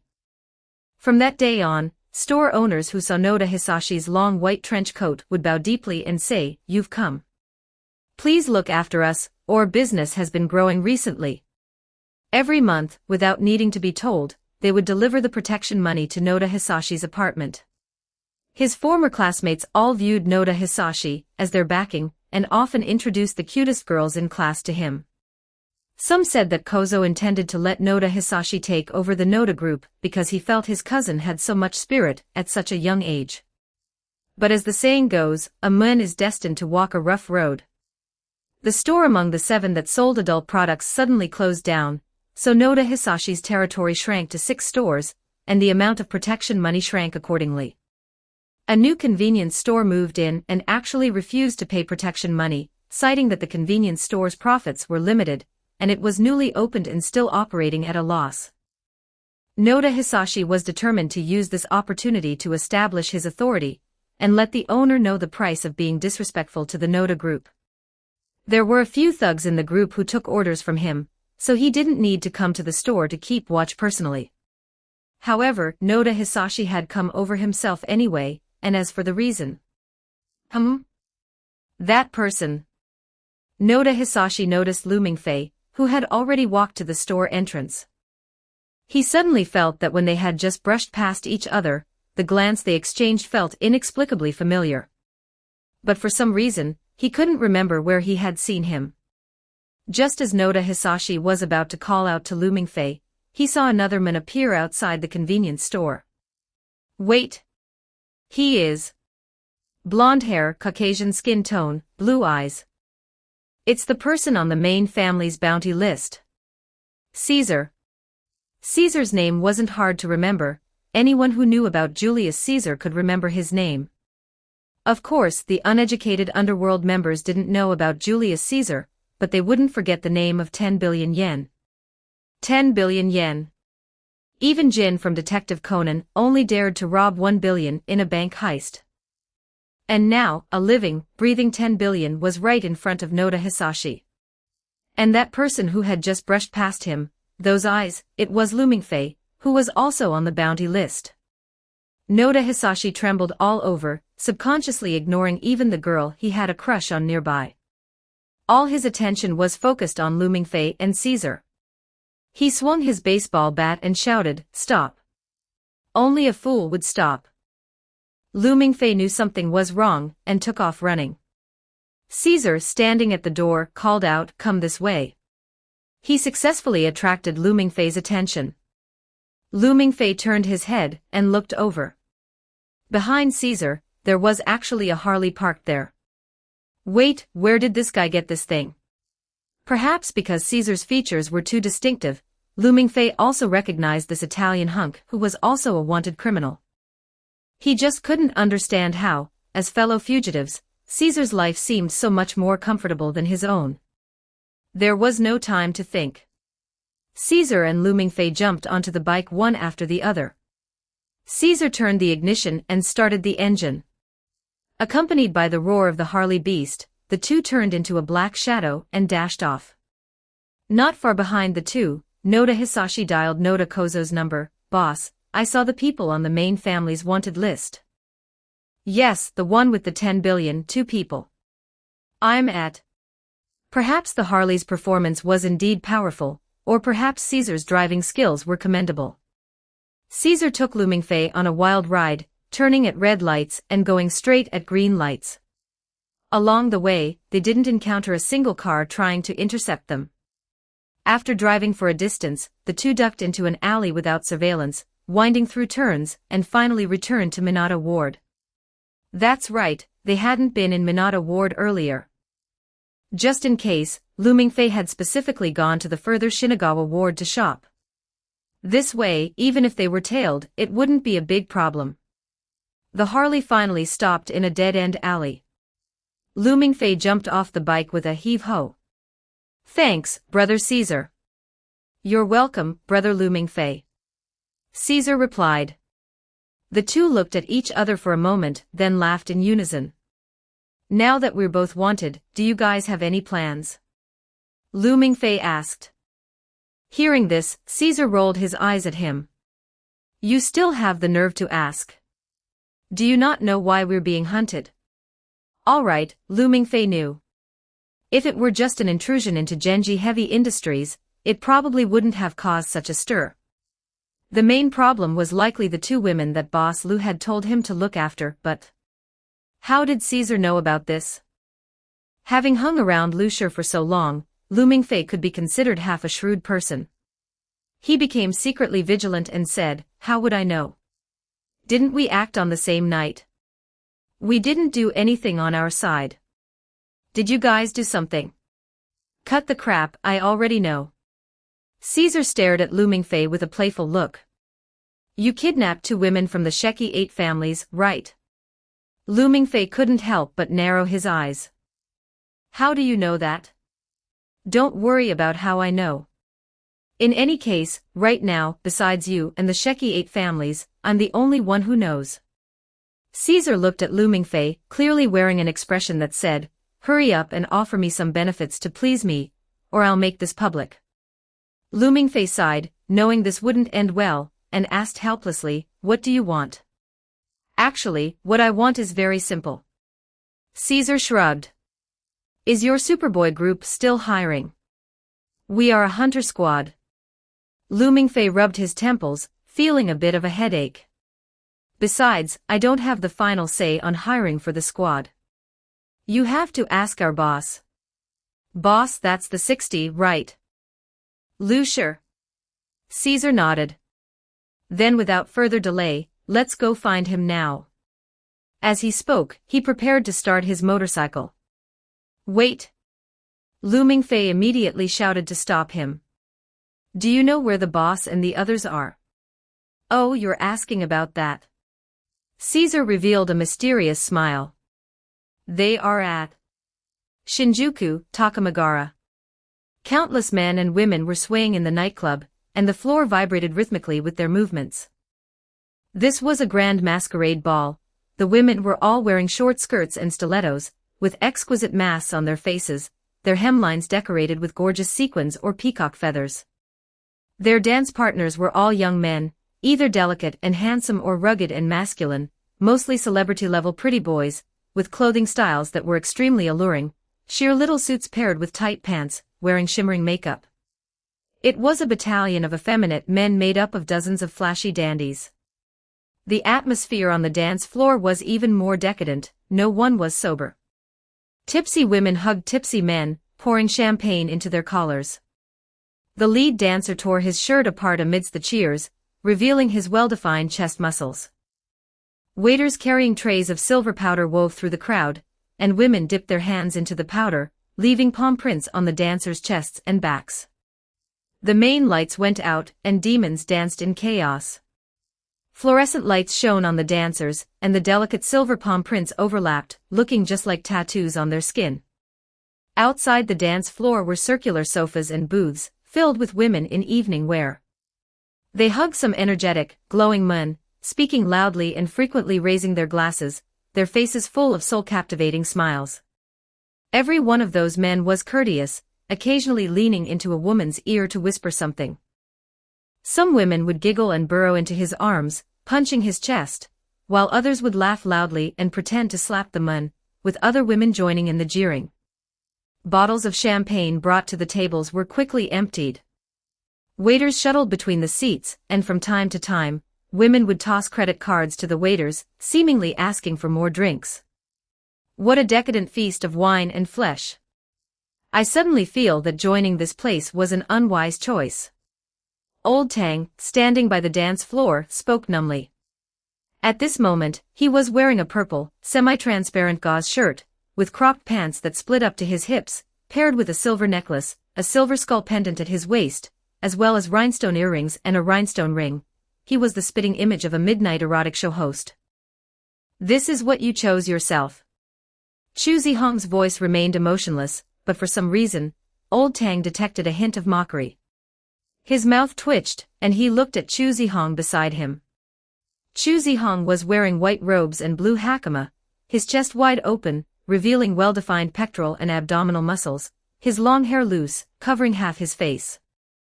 "God Chu, you wearing this outfit and saying that to me really has no persuasive power." Old Tang covered his face. At this time, the samba music in the nightclub was nearing its end. Chu Zihong picked up the sword on the side. It's my turn to go on stage. Just as he finished speaking, a lonely, lofty ancient melody began to play, perhaps a shao or a sun. Listening to this music, it felt as if one had suddenly returned from the nightclub in the metropolis to ancient Japan, standing by a wild bridge in the desolate autumn wind. The store manager, Zatoichi, personally took the stage to host, announcing loudly, "Coming up next is the super newcomer who just joined us today, Murasame." Accompanied by his introduction, Chu Zihong leaped onto the stage carrying two swords. His figure was lonely and sharp. The surrounding lights went out, leaving only a spotlight descending from above, enveloping this solitary man. A blower blew cherry blossom petals toward him, and his wide sleeves fluttered in the wind, revealing his well-defined forearms. Chu Zihong took off his white robe, tied the two sleeves around his waist, and exposed his upper body completely, his chest rising and falling with his breath. He reached out to draw his sword, his movements filled with poetic beauty. The entire venue erupted in thunderous applause. Chu Zihong danced with his sword amidst the falling cherry blossoms. The sword moved with his body, his advances and retreats measured. It wasn't just for show, but actual combat sword skills. Supposedly, this kind of combat sword skill doesn't have much aesthetic appeal, but women shrieked with excitement from time to time. Their focus was on the muscle definition of the man as he swung the blade. In terms of sheer muscle mass, the man on stage was no match for Old Tang. After all, Old Tang was 1.9 meters tall, and his build was tall and burly. In terms of muscle volume, Old Tang definitely won hands down. But Chu Zihong's lean, powerful body had a sinewy, bamboo-like quality, which was just right for portraying the lonely beauty of a beautiful young samurai. Honestly, Old Tang hadn't just known Chu Zihong for a day or two, but this was the first time he felt this guy was so sexy. "It's not just you who thinks so. I think so too." A voice suddenly popped up beside him, giving Old Tang a start. "Holy crap, Boss Lu, can you not act like a ghost? You'll scare people to death." Lu Shi shrugged and looked back at the stage, holding a camera he had gotten from who knows where. "Holy crap, is this okay, boss? What's wrong with it? This is God Chu's dark history, right? Of course, otherwise why would I take pictures of it? God Chu will be angry if he finds out, right? I don't think he cares about these things. God Chu. One more word and I'll expose your dark history." "Okay, go ahead and shoot." Old Tang tried to stop Lu Shi's unethical behavior. Old Tang failed to stop him. On stage, a waiter dressed in black and wearing a mask pushed a 2-meter-long cutting board onto the stage. The board was covered in ice, and a whole tuna was laid out on the ice. Chu Zihong brandished his long sword, dismantling the fish like a master chef. The dark red back meat and the pink belly meat were cut into beautiful square columns, each part sorted and classified, wrapped in paper, and tucked into different wooden compartments. The most beautiful fatty tuna belly meat looked like pink marble. A waiter used a wooden board to lift this precious piece of fish and circled the venue. The women clapped until their hands turned red. It wasn't necessarily that this tuna had anything unsurpassable about it, but because it had been dismantled by Chu Zihong's wonderful knife skills, it was sublimated into art, especially since Chu Zihong was shirtless while wielding the knife. When a woman gets naked, it might be erotica, but when a man gets naked, it's damn art. When a piece of fish is both artistic and sexy, how can you refuse it? Just like a cigar aficionado cannot refuse a top-tier cigar rolled by a roller on a Cuban girl's thigh. Before Chu Zihong's performance was even over, guests were already placing orders for his hand-cut sashimi. The most expensive and fattiest piece of tuna belly was sold via auction. The bids kept rising, and finally, this rectangular piece of fish was sold for the high price of 700,000 yen. The woman who won the auction stood up and proudly accepted the applause of all the guests. Chu Zihong cut the fish from various parts into slices of appropriate thickness according to the customer's requests, while waiters were responsible for plating, accompanied by freshly grated wasabi, named pine, bamboo, or plum respectively. The pine platter sold for 30,000 yen, the bamboo platter for 60,000 yen, and the most expensive plum platter sold for a high price of 90,000 yen. The sashimi was brought down from the stage like a flowing stream, and delivered to every table. The women who ate it all wore intoxicated expressions, nodding frequently and sighing in praise. Perhaps even the chef who created life like summer flowers had never received such unanimous praise. A tipsy woman, after eating the sashimi, was inexplicably excited and actually rushed onto the stage to pour champagne over Chu Zihong. This action ignited the enthusiasm of all the women. Watching the liquor flow through the crevices of his chest muscles, the women all raised their glasses to cheer for her brave act. Murasame! Murasame! The whole venue cheered. It's really hot, isn't it? Lucier smacked his lips. Don't you think so, Hephaestus? God, Lu, don't be like that, or I won't be polite. What are you going to do? Nothing, Boss Nyar. Lucier, damn. By the way, Naya. Boss Lu. Old Tang felt the hair on the back of his neck stand up and hurriedly corrected himself. The clothes you're wearing don't look much like the store uniform. Because this isn't the store uniform at all. Lucier waved his hand. I have some things to deal with today, you and Teacher Murasame go ahead and get busy. As he spoke, he left Takamagara, leaving only Old Tang standing in place, watching his retreating back. Old Tang, damn. Chapter 34, Rainy Night. In the suburbs of Tokyo, the shrine of the Sheki 8 families. This is the most important place within the Sheki 8 families, bar none. If one were to treat the Sheki 8 families as a person, then Genji Heavy Industries would be the brain and heart, while places like the Maruyama Construction Institute and the Iwanagare Research Institute would be the vital organs, and this nameless shrine would be the soul. This place represents the past of the Sheki 8 families and carries on their legacy. However, just today, an extremely heinous incident occurred here. The head of the Miyamoto family, who serves as the director of the Maruyama Construction Institute, and is one of the 8 family heads of the Sheki 8 families, as well as Tachibana Masamune, the patriarch of the Sheki 8 families and head of the Tachibana family, were actually attacked here. The enemy launched a sneak attack from behind the Miyamoto family head. Although Tachibana Masamune reacted quickly, he could not save him in time. The final outcome was that Tachibana Masamune paid the price of an injury to behead the assassin, thus comforting the departed soul of the Miyamoto family head. Minamoto Chisaki calmly lit a cigarette and smoke filled the carriage. It just had to happen at this time.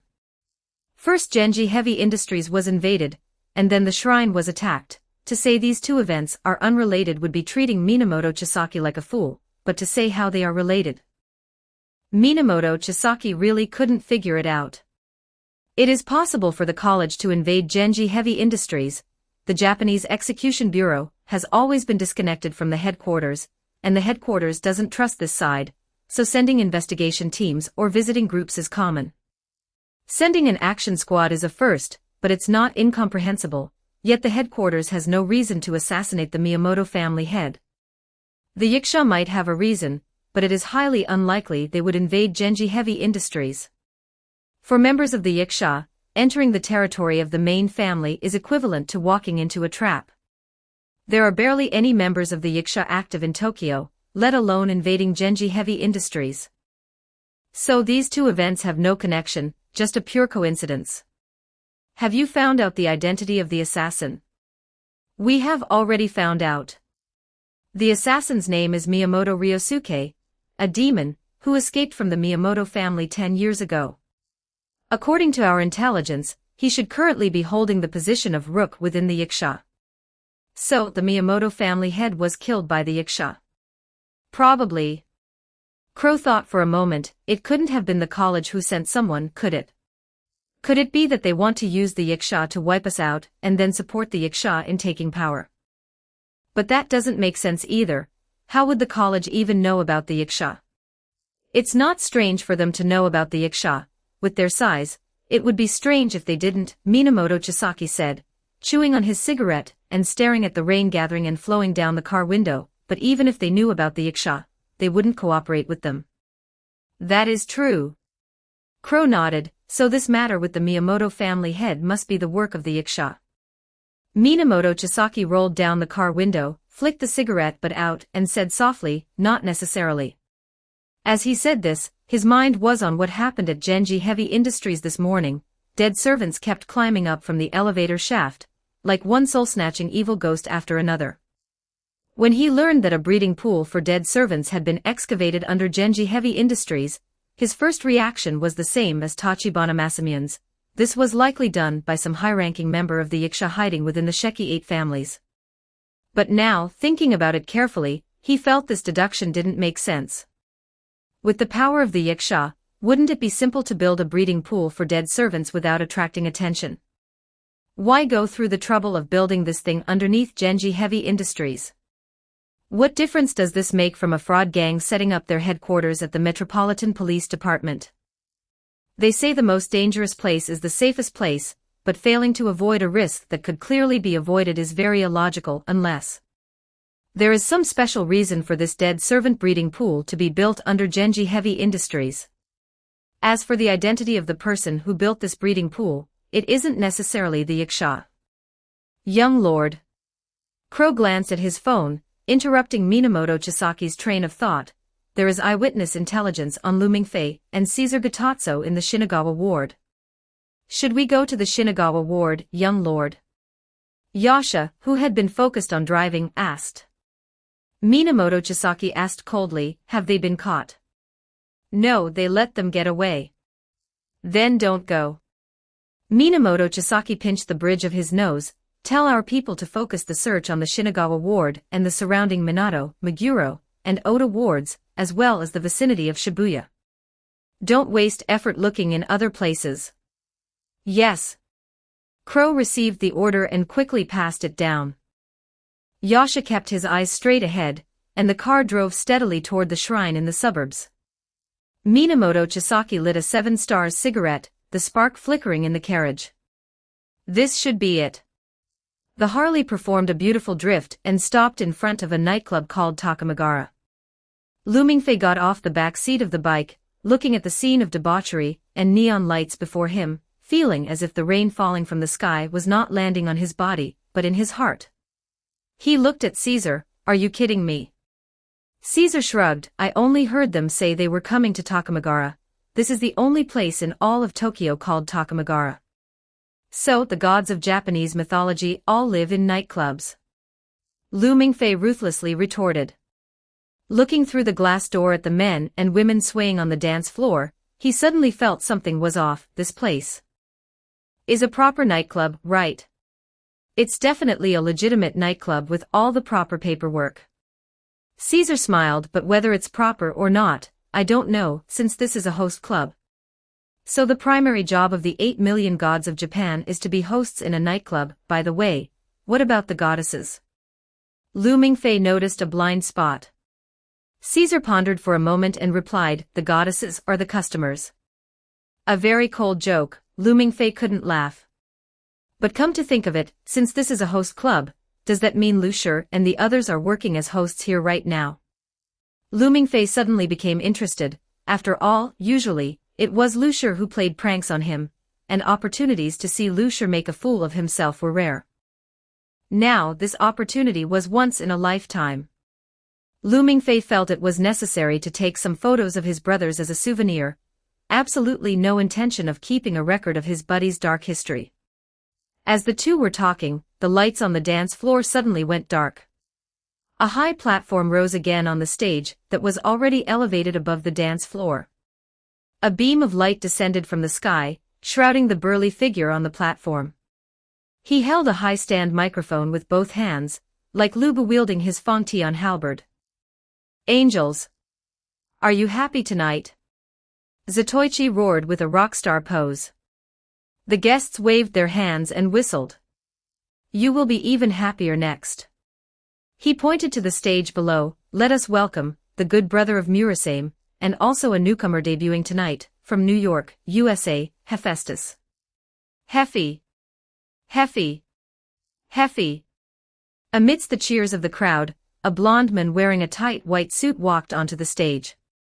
He was tall, with a melancholic temperament in his lowered brows. After getting on stage, He didn't say a word and grabbed the microphone from Zatoichi's hand. The band backstage started playing, and a guitar was handed to Hephaestus. The melody swirled and circled. It was actually a light-hearted blues song. Outside the shop door, Lu Mingfei's jaw almost hit the floor. That is that old Tang. If the wanted poster wasn't printed wrong, wait, isn't he Chinese? Why is he blonde? Caesar was puzzled. Lu Mingfei shook his head. God knows. Before we parted, he still had black hair. Could he have dyed it to avoid the wanted poster? That method probably won't work. A calm voice came from the side. Lu Mingfei turned his head and saw Chu Zihong with his arms wide open in the physical sense. Pfft.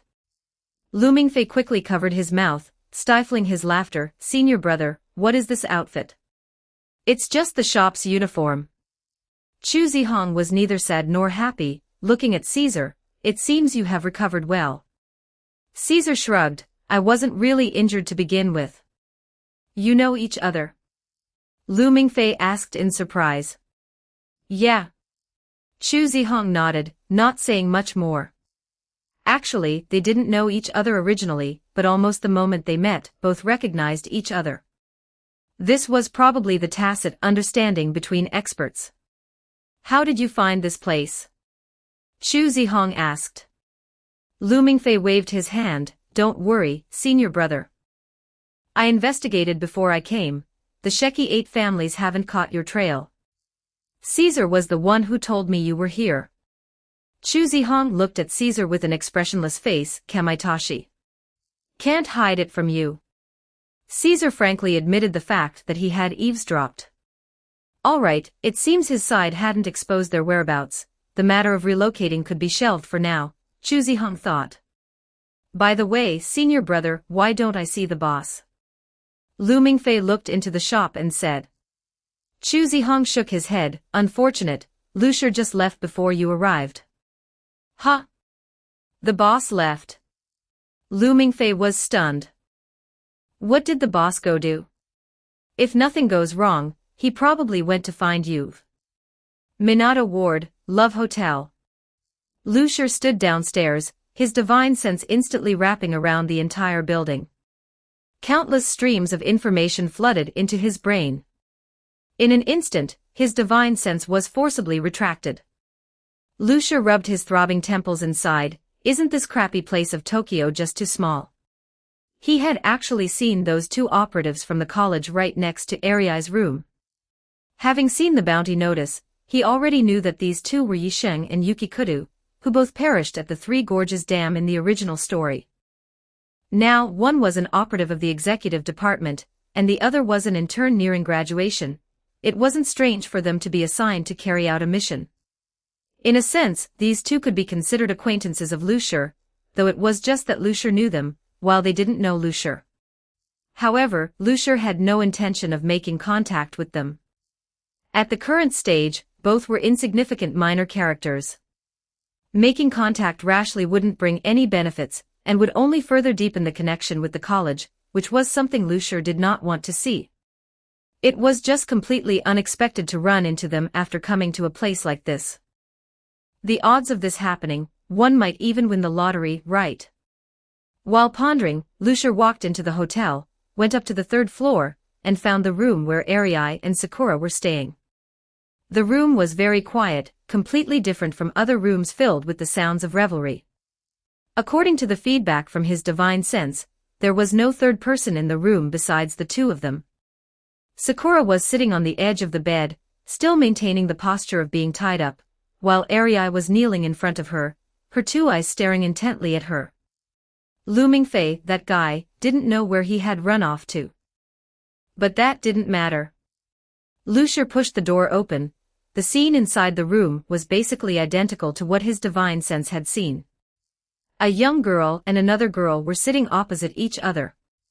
On the tea table were all kinds of dolls, a little monster and Ultraman sitting side by side in a small car, Rilakuma, and a little yellow chick sitting around a teacup, and a Barbie doll, and Yoda sleeping on a small plaid bed covered with a small lace-trimmed blanket. A strange mix, Yoda and Barbie and all that. The sound of Lucier pushing the door attracted their attention. They both looked towards the door at the same time, but discovered that the person entering was not Lu Mingfei but a stranger. Sakura's eyes revealed wariness, while Arii tilted her head, expressing confusion. All right then. Lucier pulled a mask out of his pocket and put it on. Exclamation point. Now Arii and Sakura both recognized him. Especially Sakura, she had suffered a big loss at Lucier's hands, so it was impossible for her not to recognize him. You are Mingfei's friend. Arii wrote on the writing board. TSK TSK TSK, Lu Mingfei, you've got some skills, already calling you Mingfei. Lucier gave his little brother a mental thumbs up, then took off his mask and said, yeah, I am Lu Mingfei's boss. Calling me a friend is fine too. Where is Mingfei? Arii asked. You don't know. Before he went out, he said he was going to buy ingredients for dinner, but he hasn't returned until now. The one who said this was Sakura. I think he might have been caught by the family. You underestimate Mingfei too much. Lucier shook his head, not continuing this topic. Forget it, since Mingfei isn't here, we won't wait for him. I'm going to take you two somewhere now. Where to? Arii raised her writing board. Lucier rubbed the young girl's little head, to go eat something delicious. Late at night, a small street behind the National Tokyo University, a wooden van was parked on the side of the road. This kind of hand-pulled cart is called a ramen stall cart in Japan, designed specifically for wandering the streets to sell ramen. The window, when propped open, becomes an awning. Two wooden stools are placed under the awning, where customers sit to eat noodles, while the ramen master operates inside the cart. Though small, it has everything one needs. The soup pot and ingredients are arranged neatly on the cutting board. After the customer sits down, the deep blue cloth curtain happens to cover their upper body, creating a private environment. Compared to the famous ramen in shops, the environment and taste of this stall cart are a bit worse, but the price is also much cheaper. Most of the people who come here to eat noodles are poor students from Tokyo University. The owner, Master Yu, has been operating here for many years, and his reputation is decent. Master Yu, with such heavy rain, aren't you closing up shop yet? The student lifted the cloth curtain and glanced at the pouring rain outside. If there are no other customers, I'll close up. Speaking of which, I haven't seen that girl who came to eat noodles with you last time anymore. Master Yu cleaned the noodle bowls, chatting with the customer idly. Master Yu was not young, his white hair combed into a neat part. He wore the white linen work uniform typical of a ramen master, with a black towel tied around his forehead, looking as if he had spent his whole life dealing with ramen. Master Yu, are you talking about Yui or Asuna? I've brought both of them here to eat ramen. Oh, I can't remember the names. She looked like a rich girl, hair dyed brown, braids on both temples, wearing white knee-high socks. Master Yu, you remember it really clearly, the student smiled and scratched his head. That's Asuna. You only brought her here once to eat noodles and you remembered her, Master Yu, you're quite lecherous. How could I not have an impression? That was a top-tier beauty with a figure so voluptuous, she had to place it on the table to eat noodles. And those beautiful legs, the absolute territory was very alluring. How about it? Didn't you hook up with her? Master Yu winked lecherously. Oh my, she's just a girl I've met a few times in the astronomy club. She's a goddess pursued by many in school, and her family is so wealthy. It was already giving me face for her to come here and eat a bowl of ramen. I don't think about anything else. The student sighed. Listening to you, Kirigaya-kun, you still have quite a good impression of Asuna. But I don't have the ability. The student surnamed Kirigaya was already a regular customer of this ramen cart, and was very familiar with Master Yu, so he didn't shy away. Honestly, I hesitated for a long time, but I haven't pursued her yet. I'm already wanting to give up. If I fail at chasing a goddess, I'll be laughed at by my classmates, right? What are you afraid of losing face for? People grow up by losing face again and again. But if you haven't tried to be with the person you like most when you are at your best, it would be very regrettable, right? Master Yu placed a cup of shochu in front of Kirigaya. In the future, even if you become a big shot, working in the high-rise buildings in Shinjuku, walking to the window of your single-person office, looking down, the buildings to the east and west are all yours, you will still remember when you were young, sitting side by side with Asuna eating noodles on my cart. She was so pretty and had such a good figure, exuding the wonderful aroma of miso soup. You will still regret that your younger self cared so much about face, right? Master Yu stirred the soup pot while speaking, his expression focused. These were clearly vulgar and uncouth words, but listening to him tell it like that, it couldn't help but stir one's heart. Kirigaya lowered the hand holding the soup spoon, his mood suddenly returning to that night when he sat side by side with Asuna eating noodles here. Thinking of himself 20 years later, his thoughts drifted. The owner and the customer seemed to have their own thoughts, the heavy rain pattering on the awning. A black sports car appeared at the end of the long street, sliding through the accumulated water like a black panther hunting prey in the rainy night. The sports car stopped quietly on the side of the road, the wipers sweeping away the rain on the front windshield. When that transparent fan-shaped area appeared, the owner saw the person in the car clearly. Sitting in the car was a white-haired old man, wearing a black suit and a rose-red bow tie, not looking like someone who would go to a ramen cart in the middle of the night for a midnight snack. Kirigaya was completely immersed in his daydreams, and did not notice that from the moment the black Maserati appeared, Master Yu's expression had changed. Although he was still wearing that ramen master's clothes, he seemed as lofty as if he were standing on the peak of a distant mountain. The car door opened, high-end custom leather shoes stepping into the rainwater without caring. The old man driving opened a black umbrella, and the rain poured down from all sides of the umbrella. Whoa! A Maserati. You have a nice car. Kirigaya turned his head to look at the car, and raised his cup in greeting to the old man. Kirigaya-kun, I have to close up. This cup of wine is on me, I'm really sorry. Master Yu said calmly. But isn't that guest here to eat noodles? Kirigaya pointed to the old man standing by the Maserati. Whether he's here to eat noodles or not, I have to close up.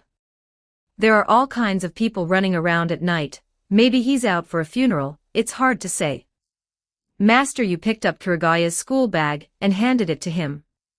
Work hard to hook up with Asuna, and bring her over to eat noodles again.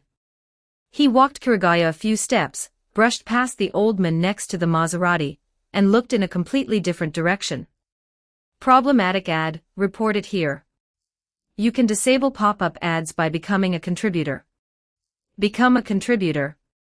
Hashtag 35 Chapter 35 The Former Shadow Emperor.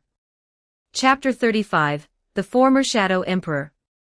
After sending off Tongu, Master Yu returned to the food stall, and turned off the neon lights around the sign, leaving only a single lamp above the soup pot. The old man who drove the Maserati was already sitting under the shed, drinking cheap sake from a small cup. This foreigner drank it with quite the flair of a Japanese salaryman. Bring me a bowl of noodles. I rushed over immediately after receiving your message. I haven't even had a late-night snack yet, the old man said. Are you deaf? I said I'm closed. But I don't intend to pay, so that means you aren't technically open for business. Principal Angers, you've been a bastard your whole life. Master Yu was exasperated. What kind of noodles do you want? The kind you're best at. It's like I used to be your personal ramen chef. Master Yu angrily tossed the noodles into the soup pot. It's been over 60 years, can't you be a bit more polite? Who's being impolite? The Sheki 8 families sent hundreds of people to pick me up at the airport, driving a whole fleet of Mercedes, and they even locked down the arrivals hall. Ahi held the reception at the most luxurious club in Shibuya, with dozens of girls covered in gold dust dancing for me, and all sorts of idle-tier beauties pouring my drinks and lighting my cigarettes. Principal Angers smiled. And you, the former supreme of the underworld, just treat me to a bowl of noodles. Isn't this hospitality a bit too shabby? That was the supreme of the underworld back then, now I'm just a ramen chef.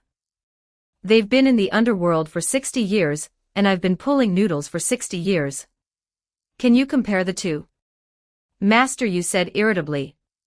No women, do you want to watch a disc? He pointed to the 14-inch color TV above the soup pot, and then to the old discs on the shelf. On the disc cover, a woman with her bathrobe slipped down to her waist had her arms crossed in front, accentuating her cleavage. It was likely his little entertainment when there were no customers. Maria Ozawa. A bit old school, isn't it? Even I know she's past her prime, Principal Angers said. A past prime supreme of the underworld watching a past prime actress, doesn't it fit? Master Yu sighed. You really managed to find me. This place hasn't changed much. The entire Japanese underworld never expected that you liked hanging around this street 60 years ago, and 60 years later, you'd still be living here, just turned into a ramen chef. Principal Angers lifted the curtain and looked at the small street in the rain. Walking a few dozen steps out of the small street, you'd hit the brightly lit skyscrapers, but the small street remained in its post-World War II state. Along the road were old-fashioned Japanese houses, with sycamores and cherry trees planted in front, a sense of decay hidden within the quiet. I'm a man abandoned by the era. I should live in a dilapidated old place. Unlike you, still dashing and charming. Master Yu added an extra slice of char siu to the noodles and placed them in front of Principal Angers. Baka, Principal Angers said calmly. Mocking me? No, that's a compliment. Master Yu said. Seeing you slowly strolling over from the other side of the street to have a bowl of noodles, I felt like time was flowing backward. Someone of your status should be eating the finest kaiseki cuisine, yet you chose this way to reunite with a poor friend. After nearly 70 years, eating this bowl of your ramen, it seems to be the same taste as before. Principal Angers skillfully stirred the tonkatsu soup in the bowl with his chopsticks. Because even in Japan, it's hard to find a ramen chef who has been pulling noodles for 70 years. Master Yu spoke with a hint of pride, as if being a ramen chef for 70 years made him prouder than being the supreme of the underworld. Let's talk business. Master Yu poured himself a cup of sake, then sat opposite Principal Angers. Why did you come to find me? I'm of no use to you, people like me are just waste left over from the old era. The new era doesn't need a royal, right? Principal Angers said slowly. That's right. A shadow flickered in Master Yu's eyes. The existence of a royal is a mistake in itself. But this time, you must help me. Please, I've been retired for over 60 years, Principal Angers. Yusuji grimaced. When I retired 60 years ago, I even burned down the family's shrine. They should be ashamed to even mention me now. Whatever they did to offend you has nothing to do with me. I'm just a retired Yakuza member, can you please not disturb my peace? I came to find you because we are friends. Principal Angers sipped the soup slowly. Ridiculous. Back then, you and I were mortal enemies, it's not like not seeing a nemesis for a long time turns them into an old friend. Yusuji scoffed. If you don't help me, things will get serious. Your children are doing something very dangerous. If you can't step in, I'll have no choice but to finish what I should have done 60 years ago, destroy the Sheki 8 families. Principal Angers shrugged. You know I can do it. Yusuji rolled his eyes, still looking indifferent. I'm just a ramen chef, why should I care about the business of the supreme of the underworld? Let them be destroyed, I never liked those guys anyway. Why else would I have run away back then instead of being a big shot? Think before you speak. Principal Angers looked straight into his eyes. Yusuji hummed a little tune, and went to wash the dishes, while the bone broth simmered on low heat, making a bubbling sound. Principal Angers also started humming. Yusuji was humming the Japanese folk song Soren Bushi, and Principal Angers was humming the British national anthem God Save the King. It was as if they were competing or just enjoying themselves, while the rain drummed against the shed pitter-patter. 5 minutes passed. With a clang, Yusuji threw the bowl into the water, slapped his head hard with his soaked hands, and looked up at the sky in frustration. Principal Angers was still slowly eating his side dish. Fine, fine, fine, fine. Yusuji Yu slammed his hands on the cutting board. Speak. How did those descendants of mine offend you, old man? Are the marinated eggs fresh? Cut one for me. Principal Angers swirled his glass. And more sake. You are a fucking old bastard. Ever since I met you, my life has been ruined. When I die, I'm going to put a tombstone on my grave that says Angers and dogs are not allowed to visit, so I don't turn over in my grave from anger. Yusuji Yu grumbled as he went to grab a marinated egg. No more sake, only shochu. On the rocks or hot. You can hate me all you want, but leave the dogs out of it. Heat the shochu, thanks. Principal Angers smiled and pulled a few files from the bag placed to the side. Take a look at this first. Mysterious. Master Yu tossed the shochu into the pot to heat, while taking the file from Principal Angers. He opened it, scanned it briefly, and then couldn't help but frown, reading it carefully. Inside the food stall, there was only the sound of the boiling soup pot, echoing with the pitter-patter of the rain, occasionally punctuated by the sound of paper rustling. Don't know how much time passed, Master Yu put down the file with a grave expression. Everything in here, is it true? He asked. Absolutely true, first-hand intelligence I just had people dig up.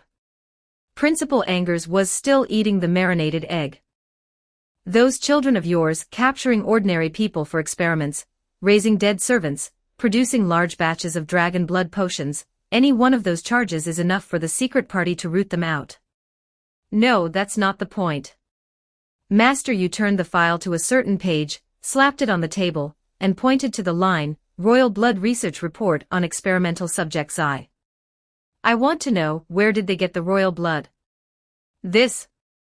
Regarding the question of royal blood, Principal Angers couldn't explain it either, so he could only shake his head. Isn't it the seed you left them before you left home? To hell with that. Angers, is there something wrong with your brain? I even burned down the shrine, do you think I would leave them a seed? Master Yu cursed directly. Even if I had any, I wouldn't leave it to them. Maybe it was while you didn't know. Don't force me to slap you. Fine, fine. Principal Angers knew when to stop.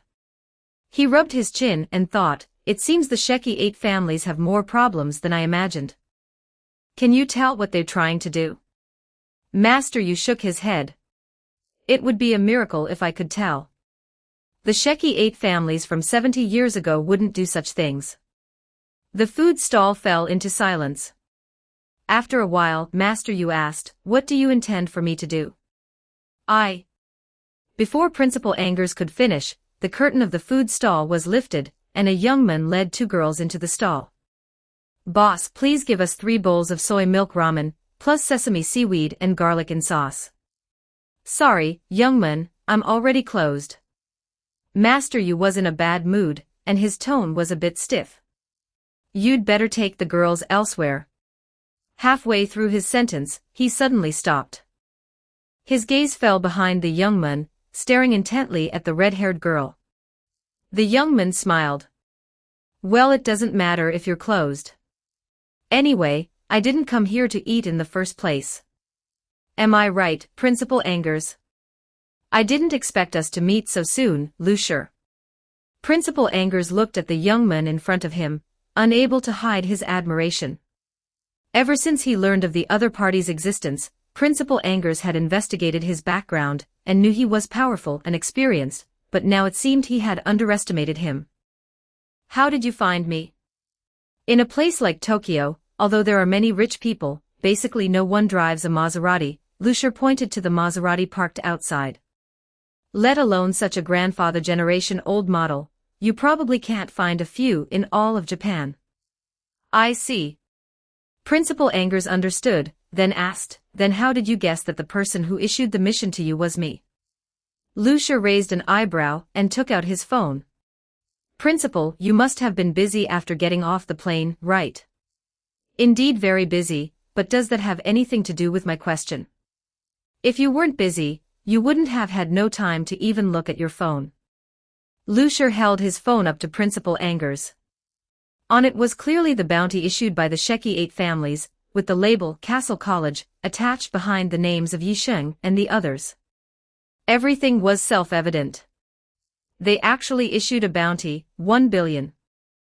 It was just sneaking in to steal some intelligence, there's no need to go this far, right? Principal Angers felt that this bounty was a bit off. Hearing this, Lucier scratched his head. It's not about stealing intelligence. Actually, this 1 billion is mainly because of these two. As he spoke, Lucier pointed to the two girls who had followed him into the food stall.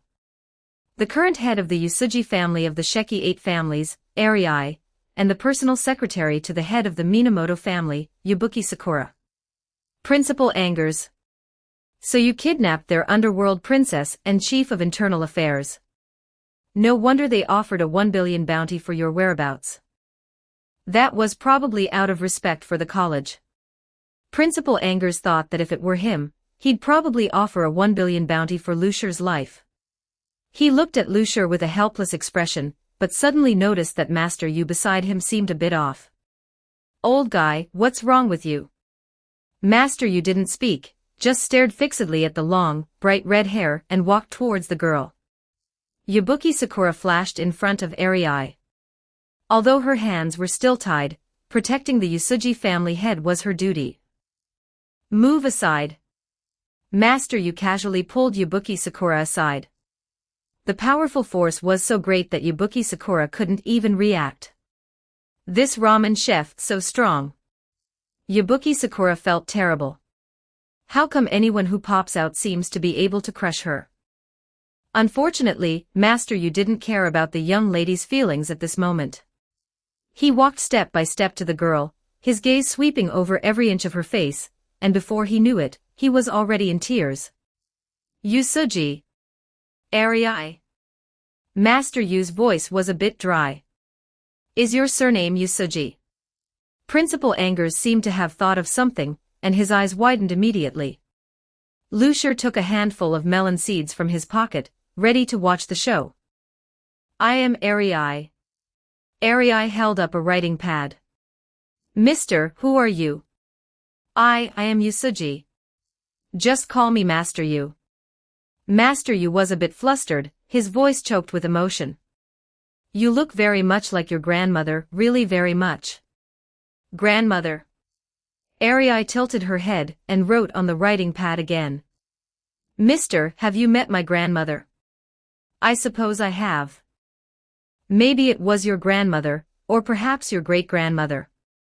Master Yu wiped his tears with the towel around his neck. Who is your mother? Arai doesn't have a mother. Arai's words carried no emotion, but they gave people a stinging feeling.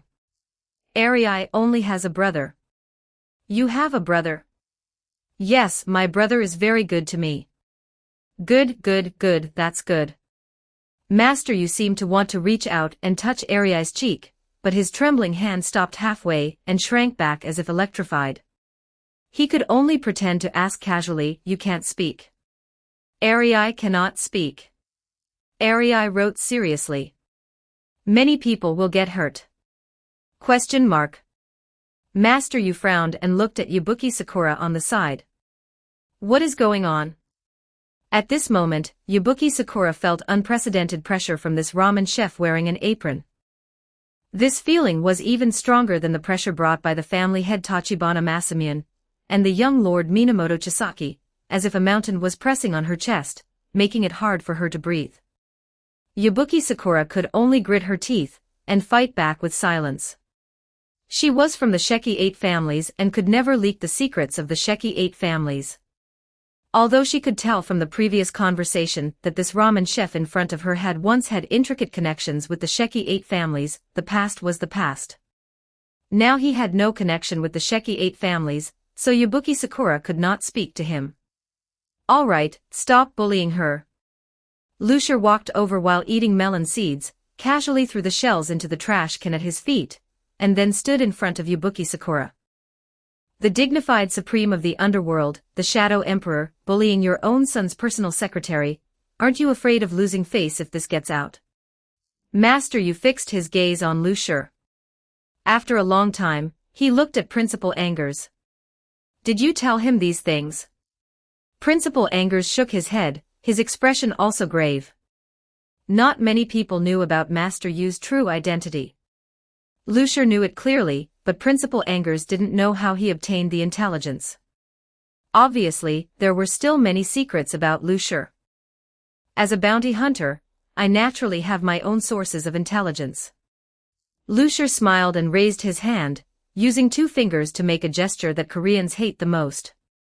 I only know a little bit more than you do, about the Sheki 8 families, about the descendants of the White King, and of course, including what you want to know the most. The 2 old men in front of him, one is the strongest dragon slayer of the modern era, principal of Castle College and leader of the secret party. The other is the former Shadow Emperor of the Sheki 8 families, the former supreme of the underworld, a super hybrid whose bloodline broke the limit. Facing these 2 old men who carried significant weight in the entire hybrid world, Lu Shi was unhurried and spoke slowly. How about it, you two? Do you want to make a deal? Chapter 36, Transaction. Transaction. Principal Angers looked at Lu Shi with a smile, finding it quite novel. How many years had it been? Ever since he became the strongest dragon slayer of the modern era, no one had dared to negotiate a transaction with him. Usually, as long as Principal Angers stepped in, his opponents only ever had 2 outcomes. Obediently bow their heads, or be completely eradicated. If anyone truly mistook him for the mild-mannered principal of Castle College, they were likely in for a terrible fate, and naturally, no one would dare talk business with him. However, Principal Angers had always known how to compromise when it came to exceptional students. Speak, then. Let me hear what kind of transaction you want to make with me. Not you, but you both. Lu Shi looked at Master Yu.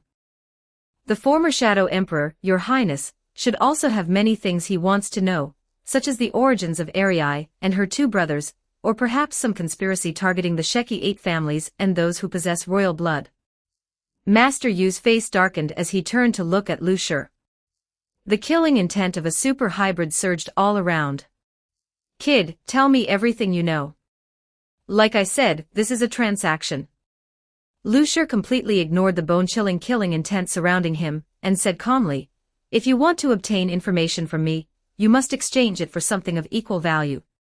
That is the basic principle of a transaction.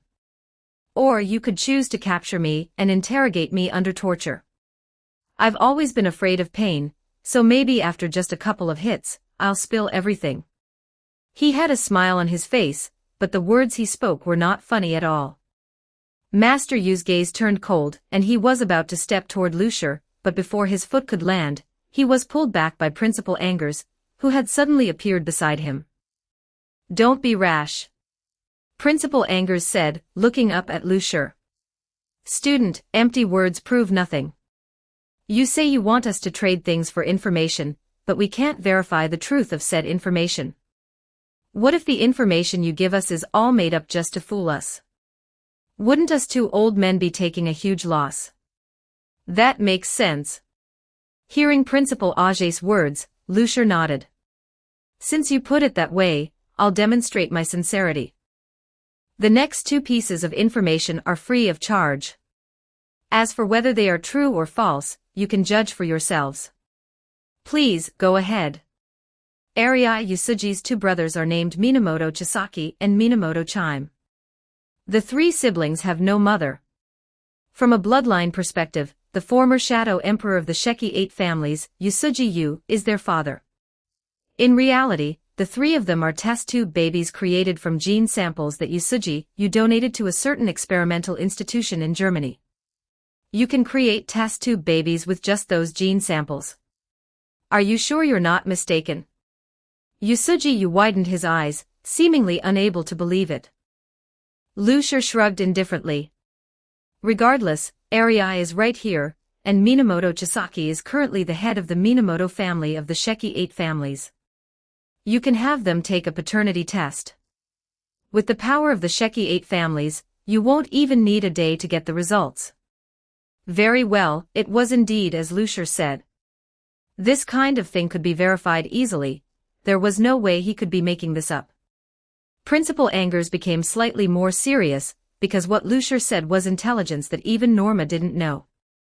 Such intelligence might not be useful for much, but it was enough to prove one thing: Lucier's source of information was much stronger than he had imagined. And the information Lucier provided next made it impossible for him to remain calm at all. Friedrich von Lohen, that's the name, right?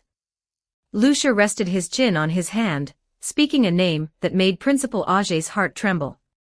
A former member of the secret party, a student of Marquis Gambit, one of the victims of the summer morning incident. But very few people know that he didn't actually die. In fact, this person himself was one of the culprits behind the summer morning incident. Principal Angers, you must have been looking for him all these years, right? You know where he is. Principal Angers finally couldn't maintain his calm, indifferent demeanor. His crimson-gold pupils stared fixedly at Lucier, like an enraged lion. Tell me, where is he? Transaction, Principal. Lucier reminded him.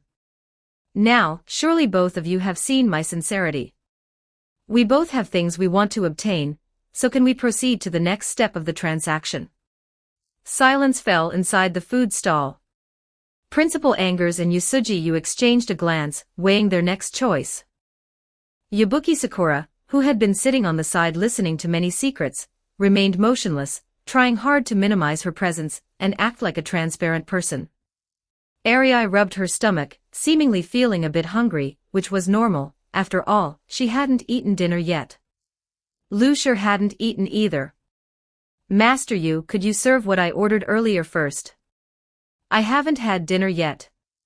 Seeing Yu's indifferent expression, Lucier added, Arai hasn't eaten either. Humph. Yusuji snorted coldly and obediently walked over to the soup pot to get busy. Principal Angers, however, watched his back, his pupils suddenly shrinking. Immediately, he stopped considering whether or not to tie up Lucier for interrogation, and instead put on his original amiable expression, Student Lucier, feel free to say what you want. As long as it's within my power, we can use it for the transaction. So generous. Lucier curled his lips. Then I want all the alchemy research data from the secret party and the Sheki 8 families, as well as all the dragon text spirit word comparison charts. No problem. Principal Angers waved his hand, agreeing to Lucier's conditions, while simultaneously breathing a sigh of relief. Lucier's request couldn't really be considered extortionate. After all, most of the secret party's alchemy technology was held by the Vice Principal Night Watcher, and the Vice Principal Night Watcher wanted to take Lao Tang as his successor, and Lao Tang was Lucier's good brother. In other words, if Lucier really wanted it, even if he couldn't get it from Principal Angers, he could get it from Lao Tang. Since that was the case, he might as well trade it. Looking at it this way, Principal Angers was actually the one profiting. As for the alchemy technology of the Sheki 8 families, it was better than nothing. Was there any power in this world whose research into alchemy could surpass the Flamel lineage of the Vice Principal Night Watcher? Straightforward. Lucier nodded and took out 2 prepared files. Empty words prove nothing, let's put it in writing. Principal Angers. Very well, the boomerang he had just thrown had hit Principal Angers himself perfectly. But Principal Angers was neither anxious nor impatient. He took out a fountain pen and signed his name on one of the files. The other file was prepared for Yusuji. The former Shadow Emperor skillfully made 3 bowls of soy milk ramen, served 2 of them to Arai and Sakura, and then leisurely signed the file. Lucier picked up the files, confirmed the signatures were in order, and then put them away. All right, whatever you want to know, ask. Where is my ramen? Yusuji pointed to the kitchen. Go get it yourself. Lucier. Fine, a real man respects the elderly and cherishes the young. Lucier couldn't be bothered to argue with him. He went to the kitchen himself to get the ramen, along with sesame seaweed and pickled garlic. He also happened to pull out a bottle of Miyazaki sake. He didn't bother moving and simply started eating right there in the kitchen. Principal Angers spoke first, "Finish what you didn't finish saying earlier." Got it, got it. Friedrich von Lohen, right. Lusher slurped his ramen.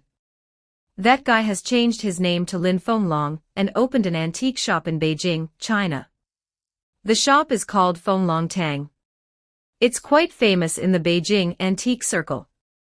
You can find him by asking around. Crack, the crisp sound came from the table in front of Principal Angers. The poor thing had suffered an undeserved disaster, as the old guy Principal Angers had forcefully gouged 5 finger holes into it. Good, good. After all these years, I've finally found you. Principal Auger's face was twisted, his whole body exuding killing intent. The image of the old gentleman was completely gone. It seemed he was already thinking about how to exact his revenge on Friedrich von Lohen. Lusher curled his lip and looked at Yasuji. What would you like to know, Shadow Emperor? Although I can't claim to know everything, as long as I know it, feel free to ask. I will definitely tell you everything I know without holding anything back.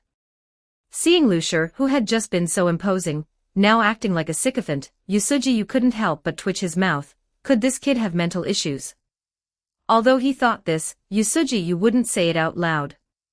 Instead, he asked seriously, "You just said that someone has devised a conspiracy targeting the Sheki 8 families and those who possess royal blood." "Oh yes, that is the case." Lusher dropped another braised egg into his bowl. "Does the Shadow Emperor want to hear about this?" As for Lusher's behavior of taking food, Yasuji simply pretended not to see it and said, "Tell me everything you know." "No problem, you've paid." Lusher cleared his throat. "But this is a long story, it can't be told in a short while." "Then make a long story short." "Alrighty. To talk about the conspiracy against the Sheki 8 families, one must first know the origin of the Sheki 8 families. Legend has it that in the primordial era, the Black Emperor defeated the White Emperor, captured her, bound her to a bronze pillar reaching the heavens, and placed the pillar in the depths of the roaring ice sea. The Black Emperor ordered all cold ocean currents in the world to change direction and converge on that ice sea. When these currents arrived, they were freezing seawater. When they left, they were boiling salt soup. As they passed through that sea area, they drained all the heat, leaving behind extreme cold in that ice sea. That ice sea was frozen for a full 60 years, its location is speculated to be north of present-day Iceland. The Black King made 2 cracks, each 100 kilometers long, on the frozen sea surface. The cracks intersected to form a huge cross, known as the execution ground. All living things were forbidden from entering the execution ground. The domain set by the Black King enveloped that place. For 60 years, even the migration of fish schools had to be diverted. It was as if an eternal ice spike had been inserted into the northern ocean of the world. It never saw the sun, and the roaring blizzards that followed constantly reinforced this ice cage that imprisoned the White King. It was like a piece of performance art. This was the Black King showing all dragons the fate of traitors, and it was also the preparatory work to completely destroy the White King.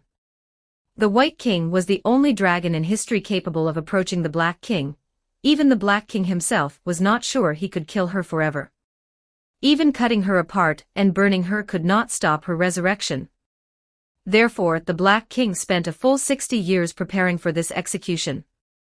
He imprisoned the White King in an extremely cold ice cage, using the cold to constantly erode her entire body's tissues, causing her extreme pain and weakness. Only then would the true execution begin.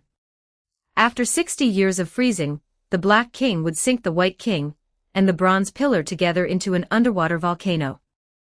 After the extreme cold, he would use extreme heat to burn her, turning her into ashes. Afterward, the Black King would devour those ashes, reclaiming the power he had bestowed upon the White King. The Black King believed that this would completely kill the White King and thoroughly erase the White King's bloodline. If everything had gone so smoothly, there would simply be no such hybrid lineage in Japan. The accident happened during the 60 years the White King was imprisoned. During those 60 years, a human ventured into the execution ground. The domain the Black King set up at the execution ground was to prevent the intrusion of dragons. If a powerful dragon were to invade the execution ground and rescue the White King from the ice cage, then war would undoubtedly restart. But that restriction could not limit weak humans, it only reacted to powerful dragon bloodlines. Just as city walls can block a battering ram but not a mouse. People today have no way of knowing why that human risked being crushed by the Black King to sneak into that forbidden land, or how he withstood the extreme cold there. But he eventually did it. He reached a contract with the White King, and obtained the White King's bone and blood. This is a mysterious reference, just like how the so-called Holy Grail likely refers to the blood of Christ. Generally, people of the Sheki 8 families understand bone and blood as the White King's genes. This human was the ancestor of the Sheki 8 families, and also the first generation, Shadow Emperor, although that title didn't exist at the time. This is also the difference between the Black King's bloodline and the White King's bloodline. Although both possess both human and dragon genes, tracing back to the source, the ways they began are different. The Black King's bloodline originated in the Dark Ages when humans offered human women to mate with male dragons to reproduce, while the White King's bloodline came from the forced modification of genes by dragon blood, which can be called evolution or pollution. Thus, starting with the first-generation Shadow Emperor, the hybrids of the Sheki 8 families, with the blessing of the ancient dragon blood, would give birth to many high bloodline children, among whom there were quite a few whose bloodlines could approach pure-blooded dragons. But only those who truly achieved the awakening of ancient dragon blood were qualified to inherit the emperor throne. But the so-called ancient dragon blood was actually not such a simple thing. What the first Shadow Emperor obtained from the White King was bone and blood. Understanding it uniformly as the White King's genes is not wrong, but if one examines it carefully, these are actually two different things. What has been passed down from generation to generation as royal blood is the blood within the bone and blood. And the bone within the bone and blood is actually the holy remains that harbor the White King's authority. The White King and the first Shadow Emperor must have reached some kind of transaction, where the first Shadow Emperor took away the holy remains and worshipped them generation after generation as the price, in exchange for the blood bestowed by the White King. But both sides actually had their own agendas. The White King's goal was simple: discard the current body, use royal blood to carry power, and the holy remains to carry authority and consciousness, and achieve resurrection within a hybrid possessing ancient dragon blood. For other dragon kings, the difficulty of implementing this plan was somewhat higher, but for the White King who controlled spirit, this plan could be said to be quite perfect. But the first-generation Shadow Emperor, Izanagi, was not a fool either. He probably guessed the White King's plan, so after leaving the execution ground and returning to Japan, he completely sealed the holy remains, established the Sheki 8 families, and left behind ancestral instructions to guard them strictly and absolutely never let the holy remains break the seal. Does the story end here? No, it doesn't. The first-generation Shadow Emperor, Izanagi, thought well, but he ignored humanity's fear of death. He himself was a monster with an extremely long lifespan. As the saying goes, the longer one lives, the more one fears death, and Izanagi was no exception. When he was near death, in order to live longer, he stole the holy remains, hoping to use them to embark on the path of evolution. Although Izanagi was senile, his descendants were still clear-headed, so they sent Amaterasu, Tsukuyomi, and Susanoo to deal with him. But after Susanoo killed the dragon-fied Izanagi, he was also parasitized by the holy remains. Amaterasu and Tsukuyomi realized that regardless of whether the path of evolution existed, the White King's holy remains were best left sealed forever. If there had been rockets at that time, those two girls would definitely have considered launching this thing to the moon, but unfortunately, there was no such convenient thing back then. Southwest, what place could be more reliable than the well of the holy remains? They chose the sea, using themselves as shackles to lock up their brother Susanoo, using Takamagara as their coffin, and sinking the entire city into the sea. The above is the story of the past described in the ancient records of the Sheki 8 families, which is also the origin of the Sheki 8 families. And the conspiracy targeting the Sheki 8 families, and those who possess royal blood also stems from this. Problematic ad, reported here. You can disable pop-up ads by becoming a contributor. Become a contributor. Hashtag 37 Chapter 37 The Worst News. Chapter 37 The Worst News. At the end of the last century, before the Soviet Union collapsed, there was a research center inside the Arctic Circle dedicated to studying dragons and hybrids, known as Black Swan Bay. In Black Swan Bay, there was a professor named Herzog who was extremely obsessed with the power possessed by dragons, and even yearned to usurp the authority of the Dragon King one day. Based on this goal, he conducted in-depth research on dragons and dragon blood. Later, a series of events occurred. Black Swan Bay was destroyed, everyone inside was secretly executed, but Herzog escaped. Not only that, he also learned the story of the White King and the Sheki 8 families from a major named Bondarev, and used this to formulate a crazy plan. He brought 3 embryos possessing royal blood that he stole from Black Swan Bay to Japan, and found ways to infiltrate the Sheki 8 families and the Yiksha, step by step rising to the positions of patriarch and the king. Once he reached this stage, his plan could finally be officially set in motion. He separated the 3 royal blood holders that grew from the 3 embryos, arranged them separately into the Sheki 8 families and the Yiksha, then instigated hostility between the 2 sides, causing constant conflicts. Finally, he used the power of both to achieve his goal, awakening the holy remains and resurrecting the deity White King. Afterward, he could use a certain special method to usurp the power of the newborn god, and become a dragon king in name and reality. Lucier finished all the soup in the bowl, then let out a long sigh. That's about it.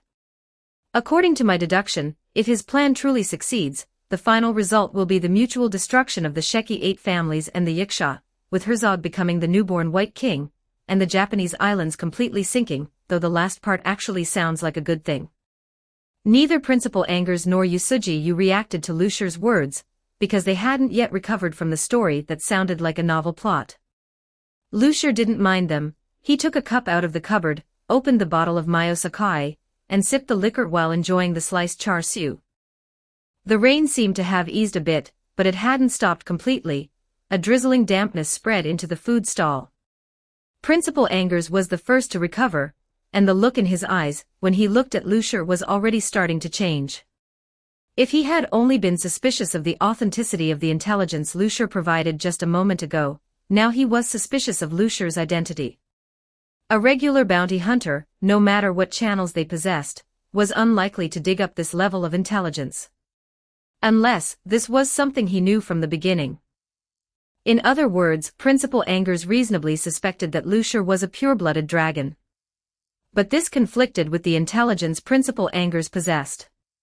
Because according to investigations, Lucier's life from birth to the present was traceable, and his parents were both alive, and he even had a younger sister. If he were a dragon, then unless this whole family were dragons. That was even more impossible. Dragons were a species with strong possessiveness, and even 2 blood-related dragons could not live in the same territory. There were too many contradictions, making Lucier's identity a mystery. Principal Angers looked at Lucier, not knowing what he was thinking. Lucier couldn't be bothered with what he was thinking, and turned his head to look at Arii. At this moment, Arii was sitting quietly in her seat, and the ramen bowl in front of her was already empty. Want another bowl? Arii shook her head and held up her notepad. I'm already full. All right then. Lucier scratched his hair and looked back at Principal Angers. Anything else you want to ask? If not, we'll be leaving first. You? Hearing Lucier's words, Usuji finally reacted, frowning. You want to take Arii with you? Of course, she's my hostage now. Lucier curled his lips. However, that little secretary can be handed over to you. You taking her back to the Sheki 8 families can be considered an explanation. Yabuki Sakura. Facing the suffocating gazes of the 2 big shots, Yabuki Sakura forced a smile onto her cold face. No. Usuji said decisively, Arii is my daughter, she must return to the Sheki 8 families with me. Doesn't matter. Lucier shrugged. Anyway, the illness she has can only be cured by me. If you insist on taking her with you, I won't stop you. Illness. Usuji, who was about to say something else, froze. He looked Arii up and down carefully. What illness? Isn't she perfectly fine? You brat, I advise you not to talk nonsense. Please, you don't actually think Ariai's inability to speak is natural, do you? Lucier gave him a look like he was looking at a mentally disabled person. Ariai's inability to speak is a bloodline issue. Her bloodline has been artificially interfered with, and is now very unstable. In this world, besides a dragon king, I'm probably the only one who can cure it. Are you sure you still want to take her back to the Sheki 8 families? The room fell into silence. Ahem. At the critical moment, Principal Angers smoothed things over. Well, old friend, you're going back to the Sheki 8 families to settle scores. What's the point of bringing a little girl? Why not leave her with Student Lu? For one, someone will take care of her, and for another, it's better for her. Hearing Principal Age's words, Yusuji you could only nod reluctantly. Brat, you better take good care of Ariai. If I find out you dare to touch a single hair on Ariai, I will definitely. Alright, we're leaving. Remember to send the things I want to my email address. The principal should know my email address, right? Lucier couldn't be bothered to listen to Yusuji use threats, and called Ariai to walk toward the shop door. A large black umbrella opened in the rain curtain. Before Lucier stepped out of the shop, Principal Age's voice rang out from behind. One last question, are you human or a dragon?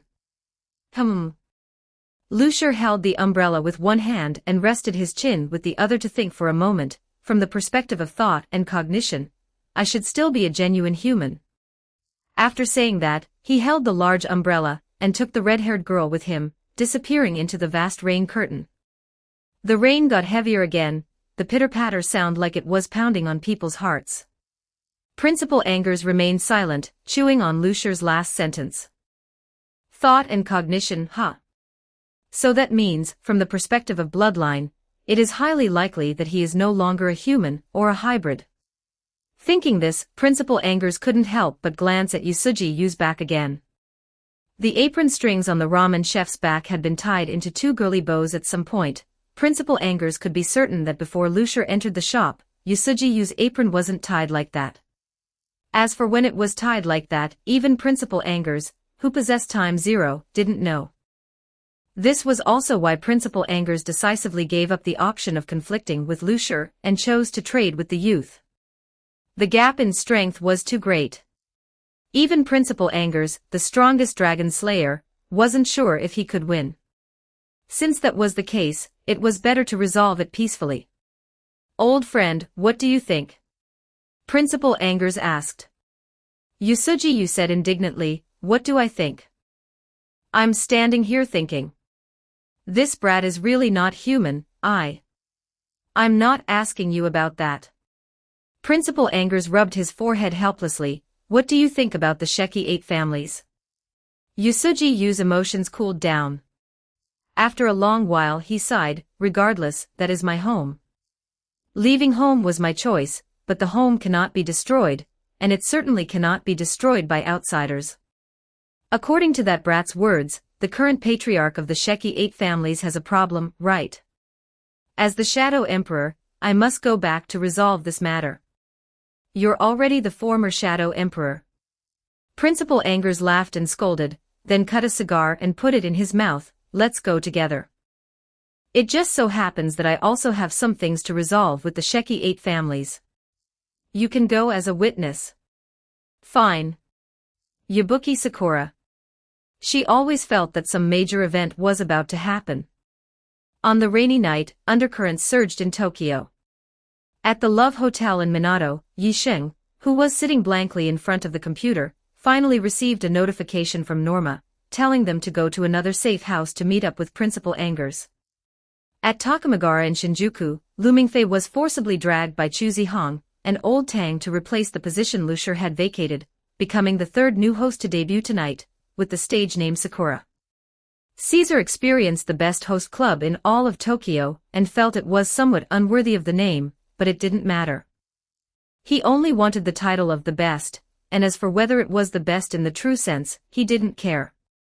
At a convenience store in Shinagawa Ward, Meisei Makoto huddled in the corner of the counter, watching the 13th batch of gangsters who came and went in a hurry, wondering if she should quit and find another place to work.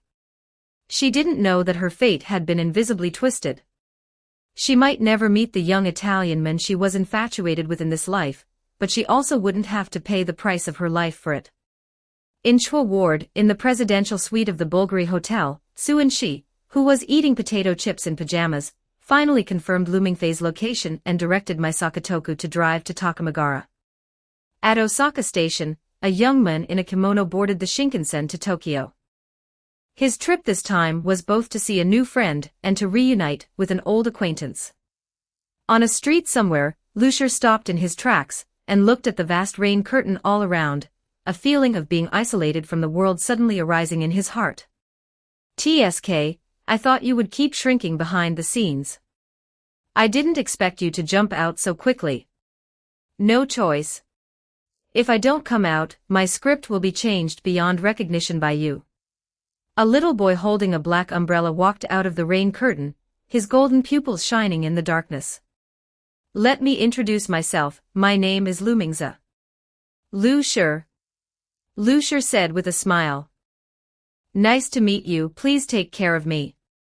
Lumingze bowed to Lucier. Lucier returned a bow, please take care of me. Speaking of which, do we really have to greet each other in such a Japanese way? After all, we are in Japan, so of course we have to do as the locals do. I actually think it's a bit incongruous. Although it was the first time they met, the two chatted as if they had known each other for many years, without any sense of unfamiliarity, everything was natural. Truly rare. I haven't heard of a character like you among the purebloods. Lumingze looked at Lucier and sighed. The world is big, and there are all sorts of wonders. Lucier raised an eyebrow and said deliberately, just like you have the same name as a little fatty I know. Lumingze's face darkened. He stiffened his little face and said coldly, don't lump me together with that guy. All right. Lucier shrugged indifferently, if you don't like it, I won't say it. The topic was interrupted here, and the two looked at each other in silence. After a while, Lucier spoke, if you're trying to stop me, then you've come too late. He pointed to Arii, who was frozen and motionless beside him. Except for the problem with this little girl, basically everything I wanted to do is already done. Lucier was telling the truth. The matter in Japan, if you say it's small, it's not small, if you say it's big, it's not big. It was nothing more than Herzog disguising himself as Tachibana Masamune, and the king, controlling the Sheki 8 families and the Yiksha to open the Well of the Dead, releasing the White King's holy remains, and wanting to usurp the White King's authority. The plan was good, but the problem was that Herzog's true colors had already been exposed by Lucier. In the hands of the contemporary strongest dragon slayer, Principal Angers, and the former shadow emperor of the Sheki 8 families, Yasuji-Yu, Herzog basically had no possibility of causing any more waves. If he could still dig out the holy remains, then Principal Angers and Yasuji-Yu might as well give up and find a block of tofu to smash their heads against. In other words, from now on, the matter in Japan had nothing to do with Lucier and his group. They only needed to wait for Principal Angers and Yasuji-Yu to deal with Herzog, and then have their bounty revoked, and they could return to the country according to the original plan. And what did Lucier gain in this operation? Completed the Hunter website task, got a reward and some dragon research data, traded with Principal Angers and Yasuji-Yu, expected to get alchemy technology research data from within the secret party and the Sheki 8 families, showed his strength to Principal Angers, eliminated some potential problems, and laid a good foundation for some things that might happen in the future, obtained the opportunity to cure Arii, which could be considered making up for the regrets of the previous life. This wave was a huge profit. What Lucier needed to do next was to take Arii back to Takamagara, or find some place to hide, cure the illness on Arii while waiting for good news from Principal Angers and Yasuji-Yu. He didn't need to do anything extra anymore. For Lumingze to jump out at this time and try to stop him, it was obviously too late, but I'm not here to stop you. Lumingze had a gloating smile on his face. I'm here to remind you, you've already attracted that guy's attention. That guy? Lucier tilted his head. Who? Lumingze said, a guy who likes to ride a horse, and is always wearing a mask and posturing. All right, Lucia probably knew who it was. Odin? How did he notice me? Lucia asked, puzzled. It would be strange if he didn't notice, right? Lumingza said with a smile. A plan that has been laid out for so many years suddenly deviated from its original direction. If he couldn't even notice this, then Odin would have wasted all his years as a dragon king. Hearing Lumingza's words, Lucia frowned slightly. Previously, Lucia had guessed that there should be a mastermind hidden deeper than Herzog behind the scenes in Japan, but he never expected that this mastermind would be Odin.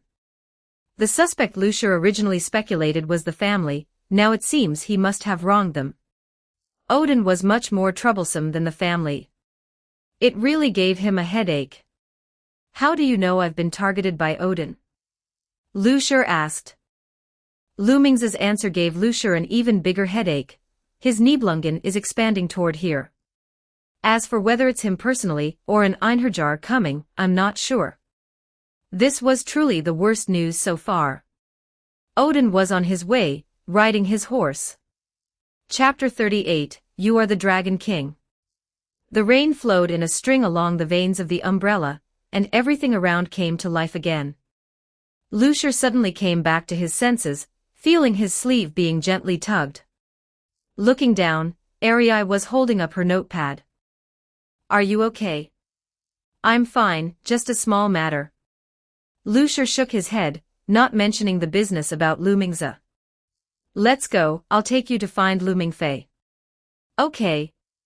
Two figures, one tall and one short, were obscured by the curtain of rain. In a private hospital belonging to the Sheki 8 families, Minamoto Chisaki stood in a hospital room. Lying on the hospital bed was the patriarch of the Sheki 8 families, Tachibana Masamune. I have already arranged for people to go and clear out the shrine. This time, we must root out those bugs hiding within the family, Minamoto Chisaki said. Chisaki, you are too attached, Tachibana Masamune shook his head. The ancient Chinese said, even if the mountain collapses in front of you, your expression remains unchanged, even if elk appear on your left, you do not blink. The sword Saint Miyamoto Musashi also said similar words. When facing an enemy, one should maintain oneself. If you are swayed by the enemy's rhythm, you will reveal flaws. Do you mean? Do not be led by the nose by the enemy. You must think about the enemy's true purpose. The Academy sent people to investigate Genji Heavy Industries. Their fundamental goal is to seize leverage over the Sheki 8 families and curb the trend of the Sheki 8 families breaking away from the secret party. And the secret agents of the Yaksha risking their lives to ambush the Miyamoto family head must be trying to stop or promote something. Minamoto Chisaki fell into deep thought. Tachibana Masamune continued, Principal Angers is here with ill intent this time, and the Yaksha are also taking the opportunity to stir up trouble. It truly is an eventful autumn. Minamoto Chisaki suddenly asked, Father, what do you think is the goal of the Yaksha? Tachibana Masamune's expression did not change. You should be able to guess. Their goal throughout the generations has been nothing more than one thing. Purify the bloodline, evolve into a dragon.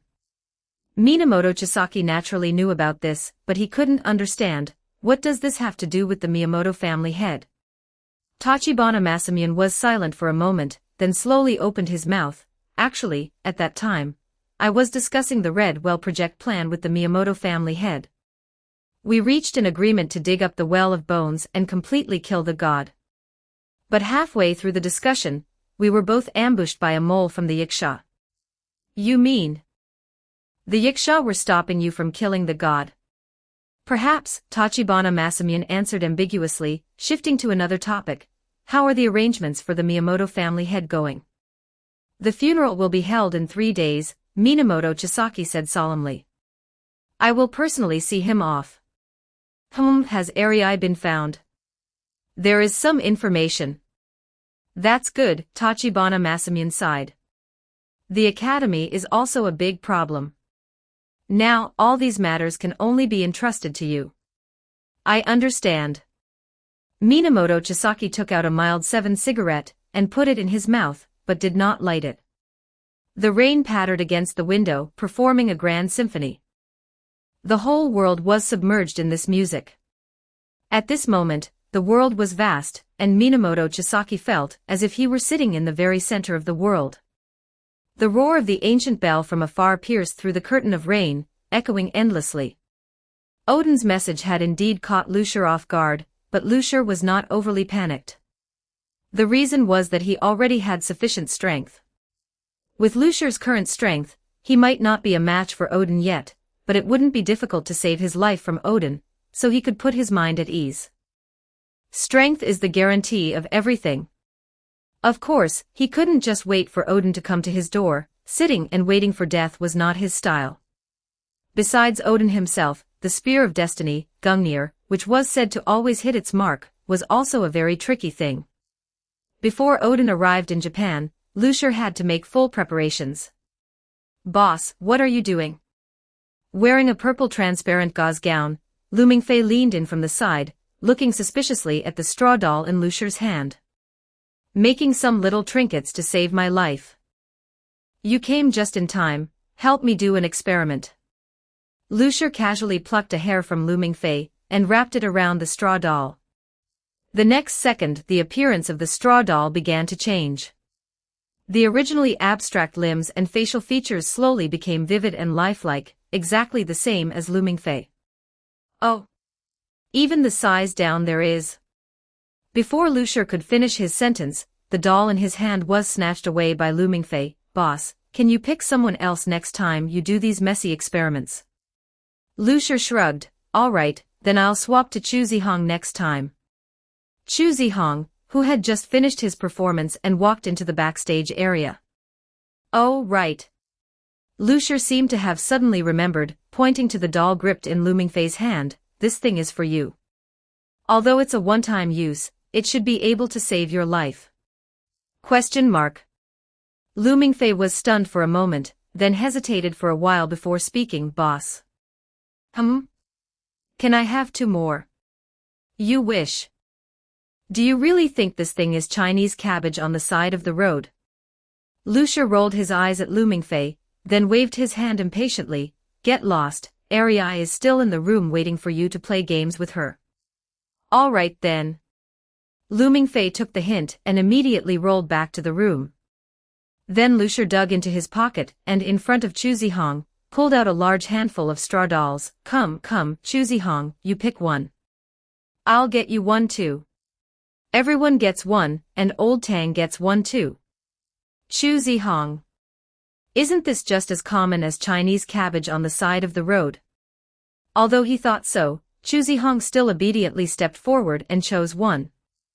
After all, he had heard everything Lucier and Lu Mingfei said just now.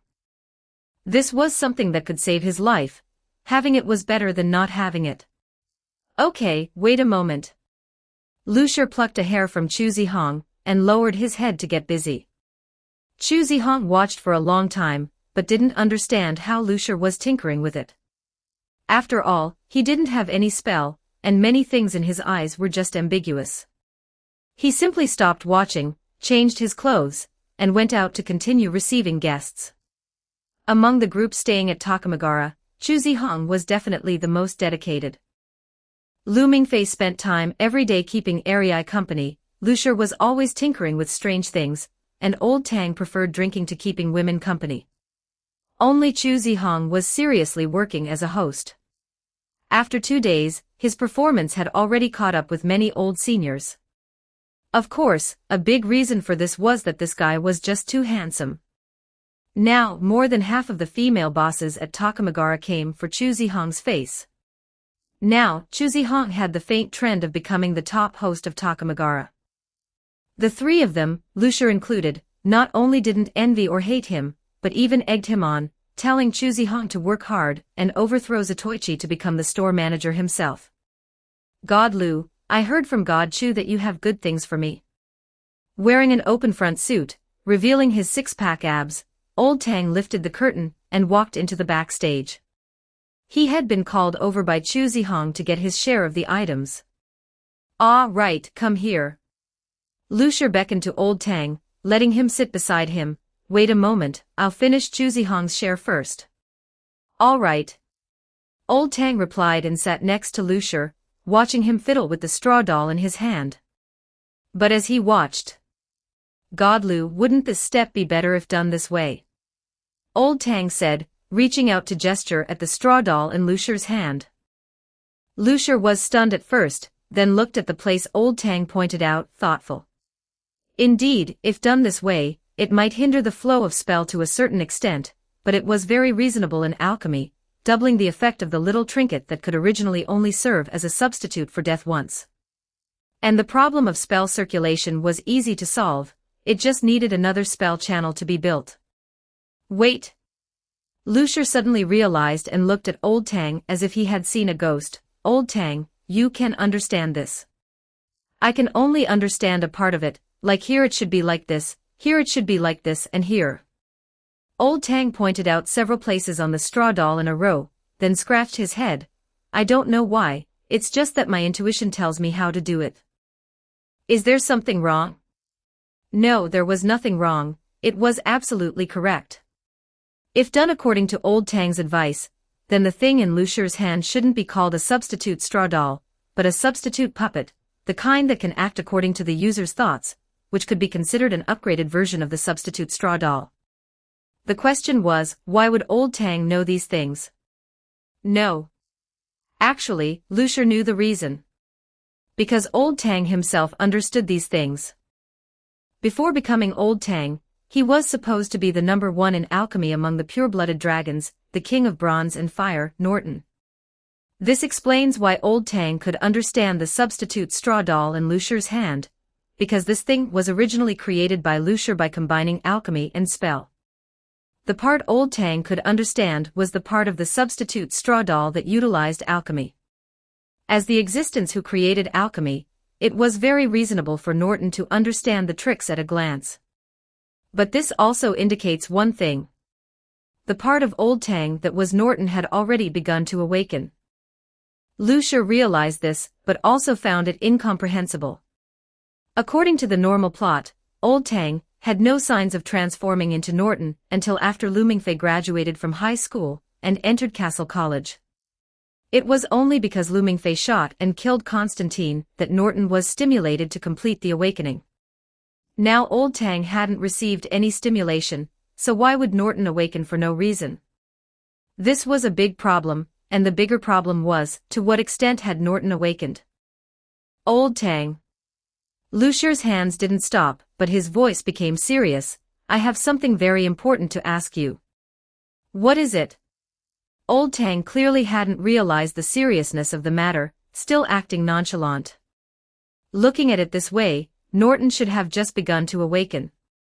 However, for the sake of caution, Lucier decided to ask first. Have you heard any strange voices recently, like something about brother, younger brother, power and authority, and the like? What are you talking about? Old Tang was confused for a moment. It's just someone calling you brother, asking you to eat him. What is all this? Godlu, do you also suffer from middle school syndrome? Have you been infected by Mingfei? Very good, it seems he hasn't heard it. Then have you had any inexplicable trances, like feeling mentally weak or unusually tired? Norton's awakening required occupying Old Tang's body, which would cause Old Tang to be unable to concentrate on things, be absent-minded, and physically exhausted. These were all phenomena that might occur during Norton's awakening. Neither. Old Tang shook his head, then seemed to remember something, however. However what? Lucier perked up. Norton's awakening was no small matter, he had to carefully question every detail. Old Tang thought for a while and simply told the truth. However, I have been having hallucinations recently. Hallucinations? Lucier felt a chill in his heart. What kind of hallucinations? There is a lot of fire. And a lot of people. Someone is waving a flag and people are fighting. As Old Tang spoke, his pupils suddenly began to lose focus and his eyes became blurred. Lucier keenly saw that faint golden light was brewing in the depths of Old Tang's eyes. Damn. This is not just starting to awaken. This is clearly already more than half awake. Lucier grabbed Old Tang's shoulders and shook him hard. Old Tang. Old Tang. Wake up. Wake up. His voice wasn't loud, but each sound was wrapped in spell, impacting Old Tang's soul several times in a row. Old Tang's eyes suddenly cleared up a lot. Huh? God Lu, did you call me? Tisk.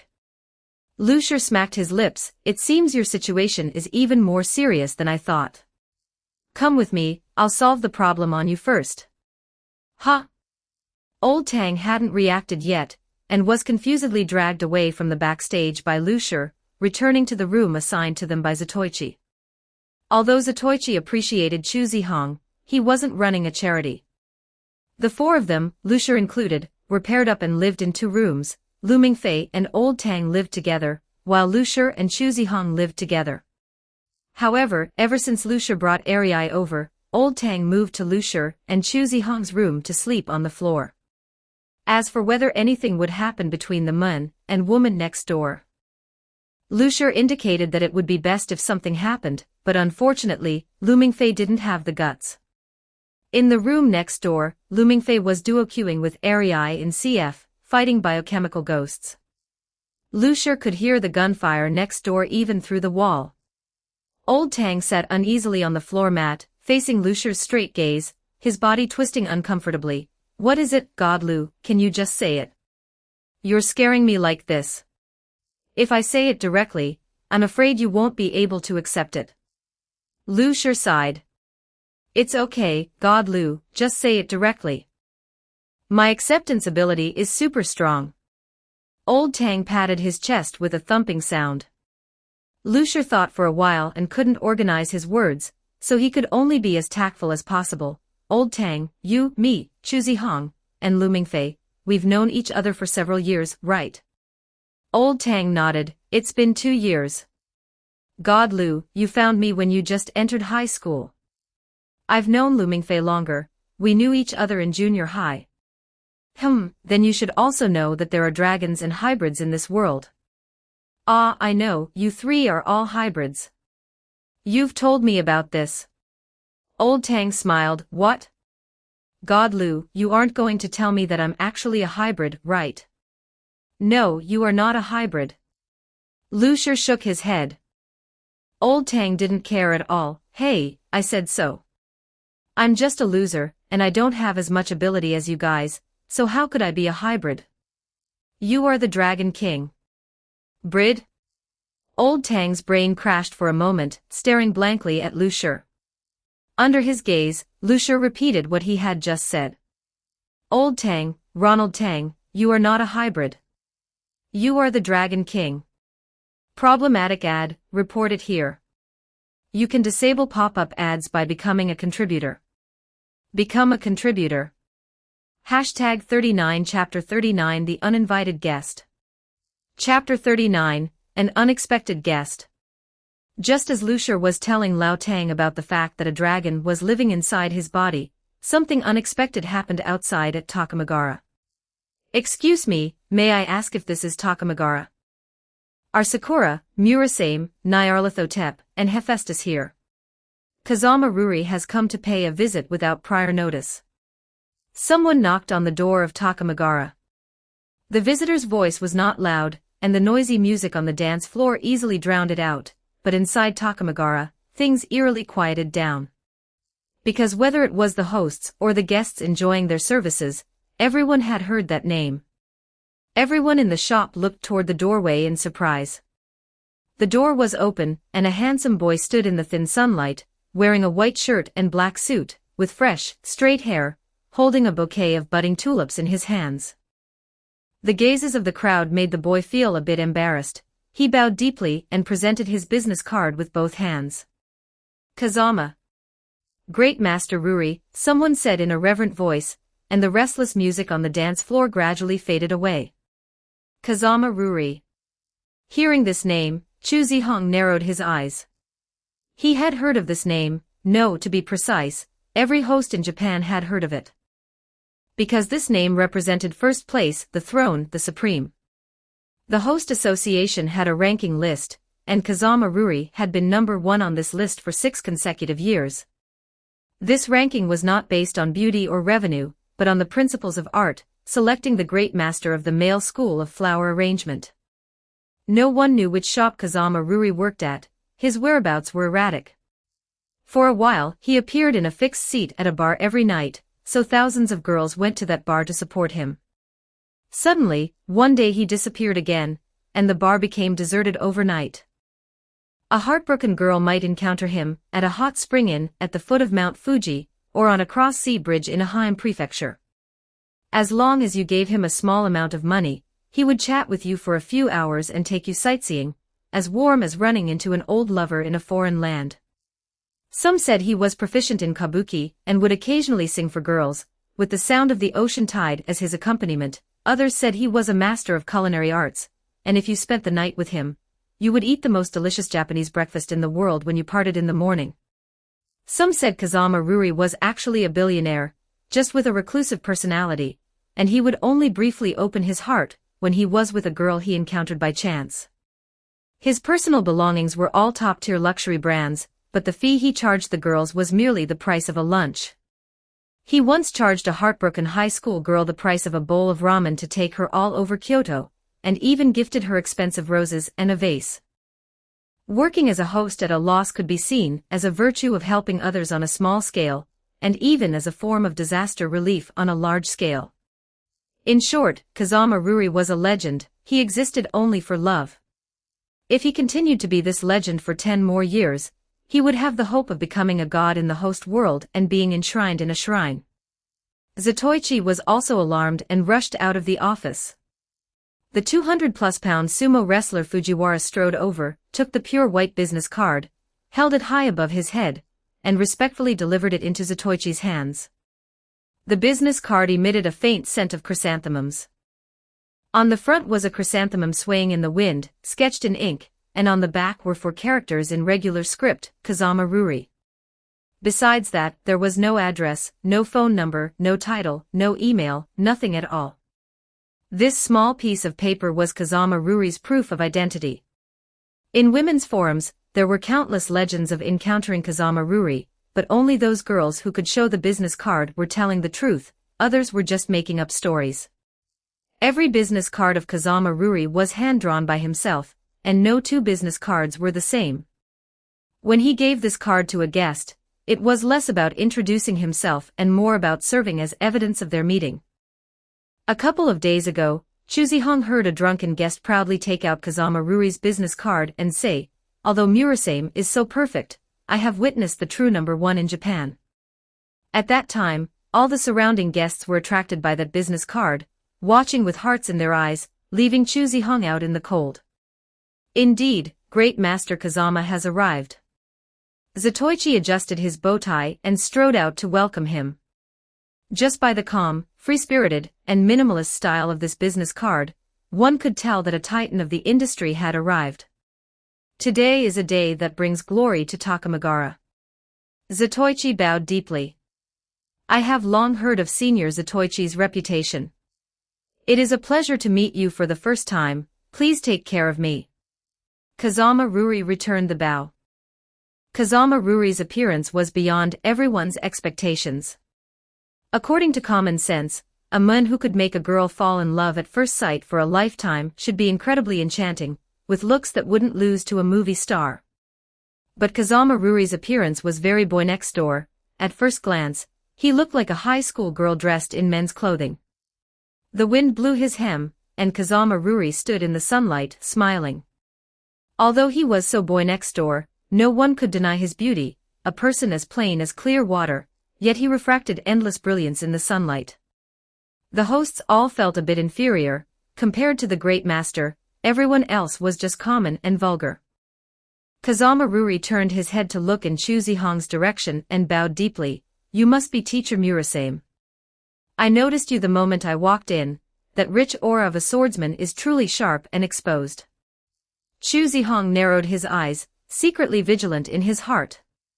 He could remember Kazama Ruri, not just from hearing legends of him as the number 1 host from guests, but because there was another important reason.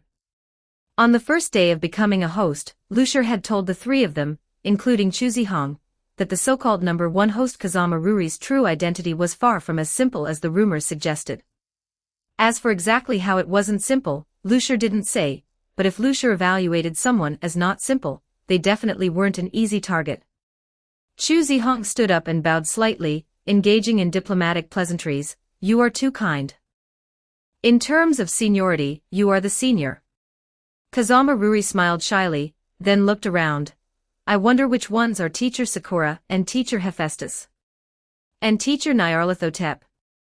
I have come specifically to find the four of you today. Chu Zihong raised an eyebrow, already knowing what was going on in his mind. Kazama Ruri was able to point them out so clearly, it seemed he had already figured out their background. It was just unclear whether he was from the Sheki 8 families or from the other side. They are resting. If Teacher Kazama Ruri has any business, you can go to a private room and wait for a moment, and I will go call them over, Chu Zihong suggested. Kazama Ruri hesitated for a moment. Is that okay? Won't I be causing you any trouble? Not at all, not at all, how could you? Zatoichi answered hastily. How about this? I think Great Master Kazama Ruri should wait in my office for a moment. It just so happens that I can help host you. Before Zatoichi could finish, he was interrupted by Kazama Ruri. No need, Senior Zatoichi, a regular private room will do.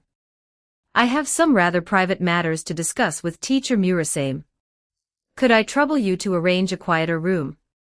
No problem. Zatoichi patted his chest and said, Fujiwara. Quickly take Great Master Kazama Ruri to that elegant room on the 4th floor.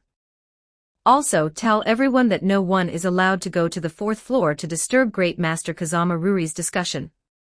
Understood.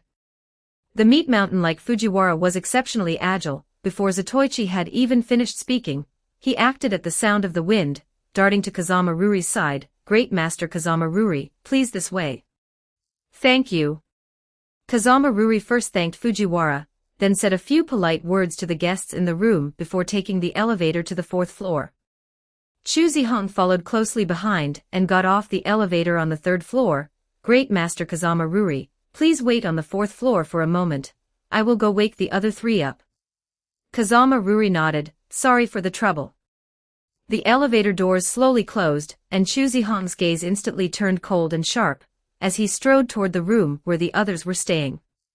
In the bedroom, Lao Tang finally finished listening to Lucier's account, feeling his head buzzing, and his entire worldview began to crumble. So I am a dragon. The king of bronze and fire. Lao Tang clutched his head. No, how is that possible? How could a dragon end up like me? Because you are premature. Lucier shrugged. I surmise that you're. Or rather, Norton's bone ash jar must have leaked, releasing an egg that hadn't fully developed. The premature egg couldn't withstand Norton's power, and due to some protection mechanism, all memories related to the dragon kind were sealed away, thus giving birth to a new personality named Lao Tang, which is you. Lao Tang swallowed hard. So. Godlu, you mean that if Norton truly awakens, I'm done for? If there are no accidents, you're likely done for. Lucier said truthfully, Norton is a dragon, you are a human. Norton has the power and authority of a dragon, while you have nothing. Norton has thousands of years of memories, and your few decades are just a blink of an eye in Norton's life. If Norton wakes up, you will be completely devoured by him. Everything about you is just a drop of water in front of Norton's consciousness, unable to stir up any waves. Then aren't I definitely doomed? Lao Tang scratched his ears and cheeks in anxiety. No, I haven't enjoyed enough yet. I haven't bought a villa in Southampton, haven't met Amanda Bynes, and haven't gotten the autographs of Hitomi Shiraishi, Tsubasa Amami, Eri Kojima, and Nanako Matsushima. Wait a minute, don't think that just because you slipped in Nanako Matsushima at the end, I wouldn't know who the other three are. Lucier had a face full of black lines. He didn't expect that at a time like this, Lao Tang was thinking about teachers from adult movies. This made him feel that he might still not fully understand Lao Tang's lower limits. Shut up. Lucier delivered a hand chop to Lao Tang, sealing his chattering mouth, and then pulled a bracelet from who knows where and threw it to Lao Tang. Lao Tang covered his forehead with one hand while catching the bracelet with the other. What is this? Something to save your life. Lucier curled his lips. It can stabilize the wearer's soul and prevent intrusion from external objects. Although for you it's debatable whether Norton counts as an external object, there is currently no other good way. I have added a spell to stabilize the soul on this, which fixes your soul state. This way, Norton won't be able to forcibly take control of your body, but there is a downside. Hearing Lucier's words, Lao Tang hurriedly put on the bracelet, but then suddenly heard Lucier's last sentence, a downside. That is, your and Norton's states are also fixed. Until I find a way, you will never be able to completely separate. Is it still useful if I take it off now? You can't take it off, unless you are willing to chop off your hand. Lucier shrugged. To prevent accidental falling off, I added a binding spell. This thing automatically locks onto the first wearer, and cannot be removed through normal means. Do you want me to take it off for you? This time, Lao Tang learned to be smart. What are the consequences? The consequence is that this thing will be scrapped, and in the short term, I won't be able to find another way to suppress Norton. If you want to survive under Norton, it's up to you. I think I'll keep wearing it. Lao Tang shrank his neck in grievance. He still valued his life quite a bit.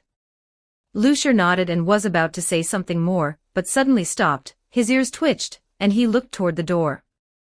The door was pulled open with a clang, and Chu Zihong walked in. Lucier, something happened. What's wrong? That Kazama Ruri you mentioned before has come knocking. He also specifically named all four of us.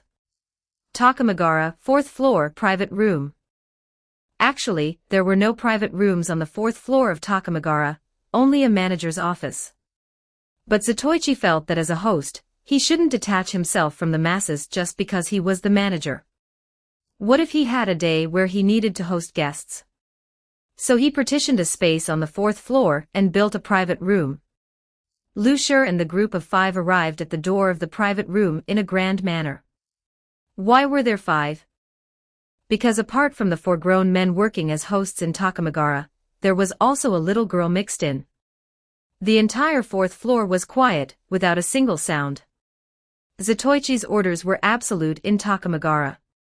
If he said no one could come up and disturb the discussion, then surely no one would come up, and Zatoichi himself wouldn't come up either.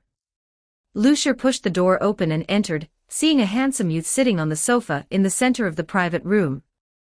He was skillfully manipulating the tea set on the table, his movements fluid like flowing water, and finally poured 4 cups of tea, lining them up on the table. I didn't expect a 5th guest. This is my oversight, but there isn't much tea left in the pot. Please make do, everyone. Please. Lucier sat opposite Kazama Ruri, picked up the teacup, and drank it in one gulp. Ha! Good, worthy of being the #1 host in Japan, great tea art. Kazama Ruri smiled shyly, just an empty title. Lucier shook his head. How is this an empty title? #1 host in Japan, Great Master Kazama Ruri, you are truly deserving of the name. If anything, having this title attached to you is a grievance to you. Am I right? Great Master Kazama Ruri. Or should I call you Minamoto Chime? Or Dragon? Chapter 40 I object.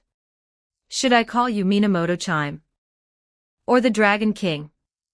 Upon hearing Lucier's words, Minamoto Chime's movements paused. He then set down the teapot in his hand, and the smile on his face had vanished. You know more than I thought. Can't help it, bounty hunters make a living off intelligence, so naturally, we have to grasp a bit of everything. Lucier shrugged, raised his hand to beckon Lu Mingfei and the others to sit down. Don't just stand there, come over and sit. Tea brewed by Great Master Kazama Ruri personally is something ordinary people don't get to drink. He had switched back to the title, Great Master Kazama Ruri, his words appearing exceptionally warm. Lu Mingfei and the others exchanged glances and obediently sat in the empty seats nearby. They probably didn't catch Lucier's meaning, but Kazama Ruri understood. Lucier was telling him, here, you are Kazama Ruri, I am Naya, titles like Minamoto Chime and Dragon King, I never said, and you never heard. If you insist on holding on to that, then we have nothing left to talk about. A strong sense of crisis lingered in his heart. Kazama Ruri was silent for a moment, then that youthful smile reappeared on his face, as if the man with the wooden expression everyone had just seen had never existed. Not at all, Teacher Naya, you overpraise me. Actually, the tea leaves prepared by Senior Whale are better. It's Gyakuro from Shizuoka, the top-tier batch, I can't even buy it normally. Kazama Ruri had backed down. He had no choice but to back down, because he could clearly feel that if they really fought, he would definitely die. It was hellish. According to common sense, the strongest hybrid in the world is Hilbert Jean Angers, but even for Angers, his bloodline is within the safe limit. While Kazama Ruri is indeed a demon who has broken through the bloodline limit, logically speaking, the only things in this world capable of threatening him are probably pure-blooded dragons. But of the 5 people sitting across from him, except for that Murasame, which looked very powerful, the remaining 4 all gave him a very dangerous feeling. It couldn't be that all 4 of these people were pure-blooded dragons, right? Are you kidding? Well, it was indeed a joke because among these 4, only Lu Shi and Lao Tang were pure-blooded dragons. Lu Mingfei was just a mere cheater. As for Arei as fellow successors of royal blood, isn't it normal for the younger sister to be stronger than the older brother? Just like how Minamoto-chan is stronger than Minamoto Chisaki, that is the normal situation. At this moment, Kazama Ruri finally saw clearly the appearance of the girl following in the middle of the 4 men.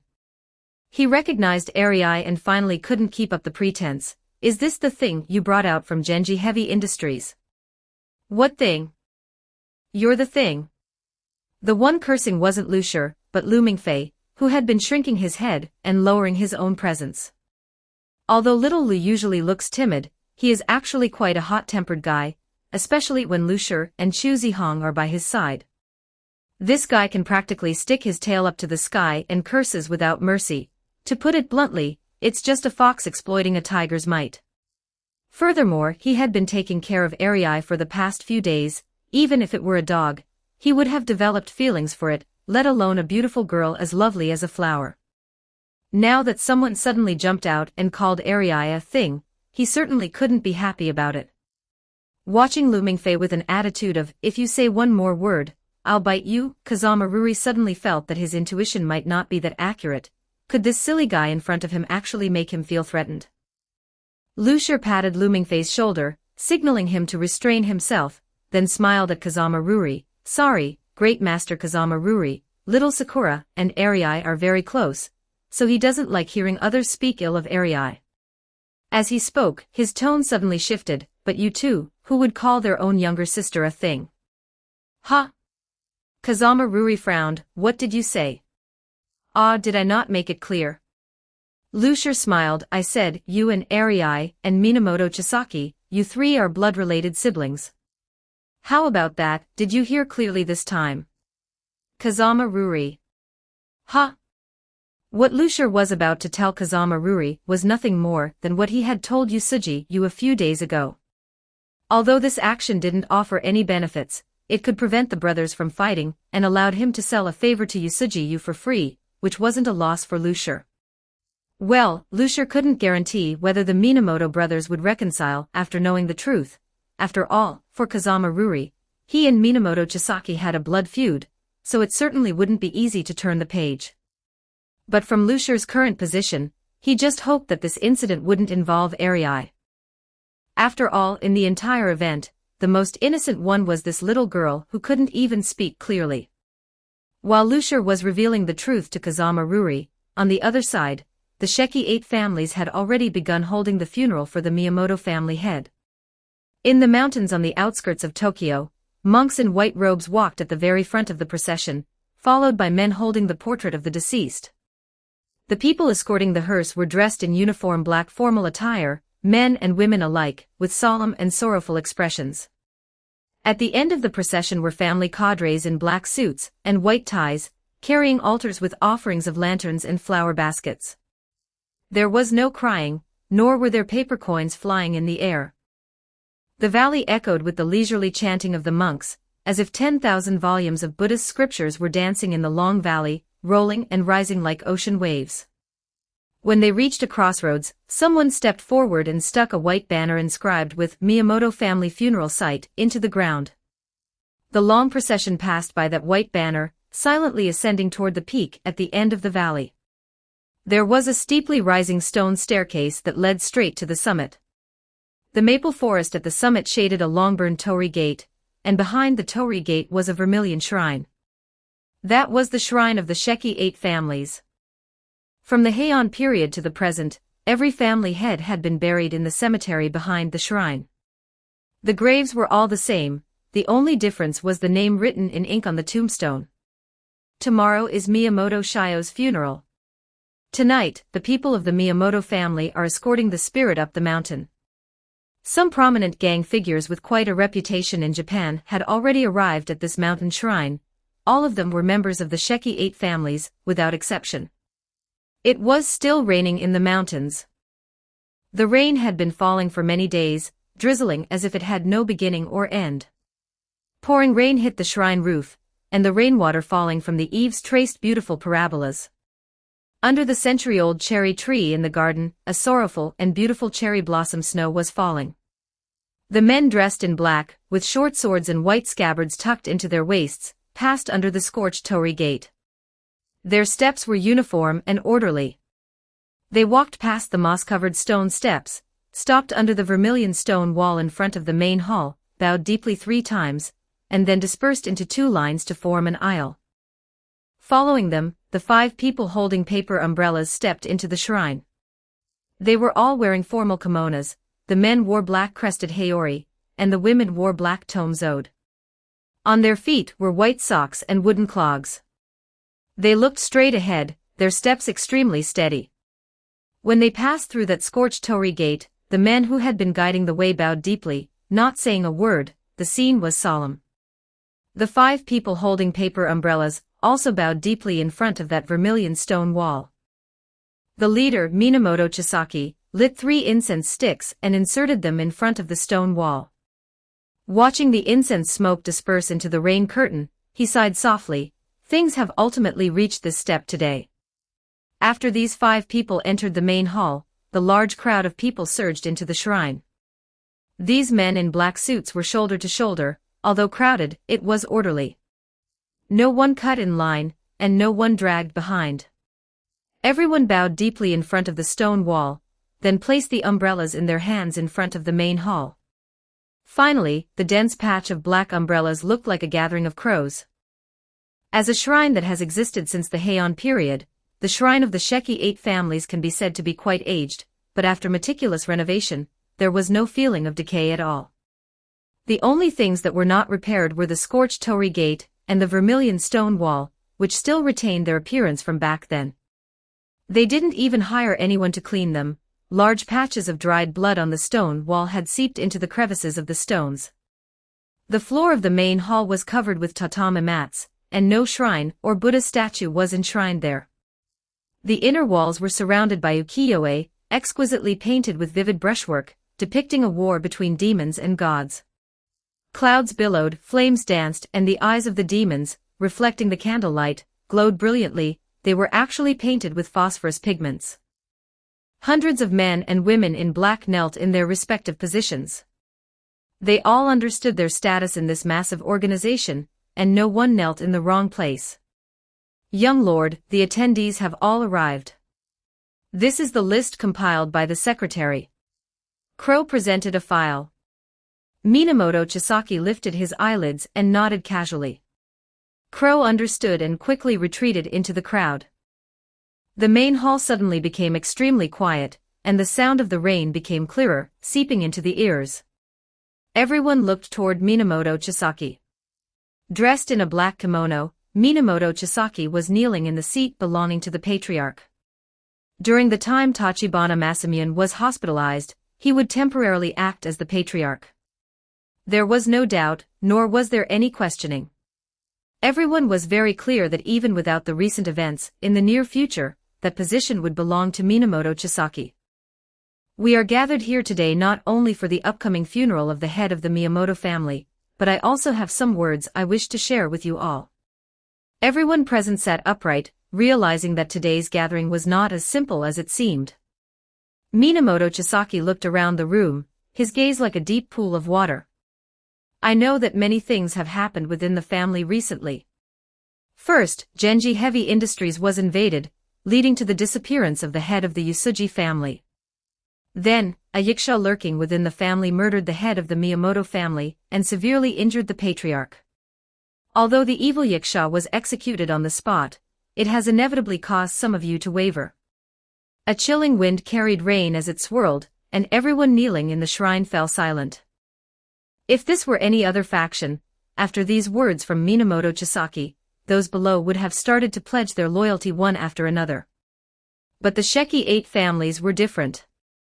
In the Sheki 8 families, members never needed to use words to prove their loyalty. All they had to do was act according to the instructions of the family heads and perfectly execute all orders. The one who killed the head of the Miyamoto family was named Miyamoto Ryosuke, a yaksha, who defected from the Miyamoto family, Minamoto Chisaki recounted softly.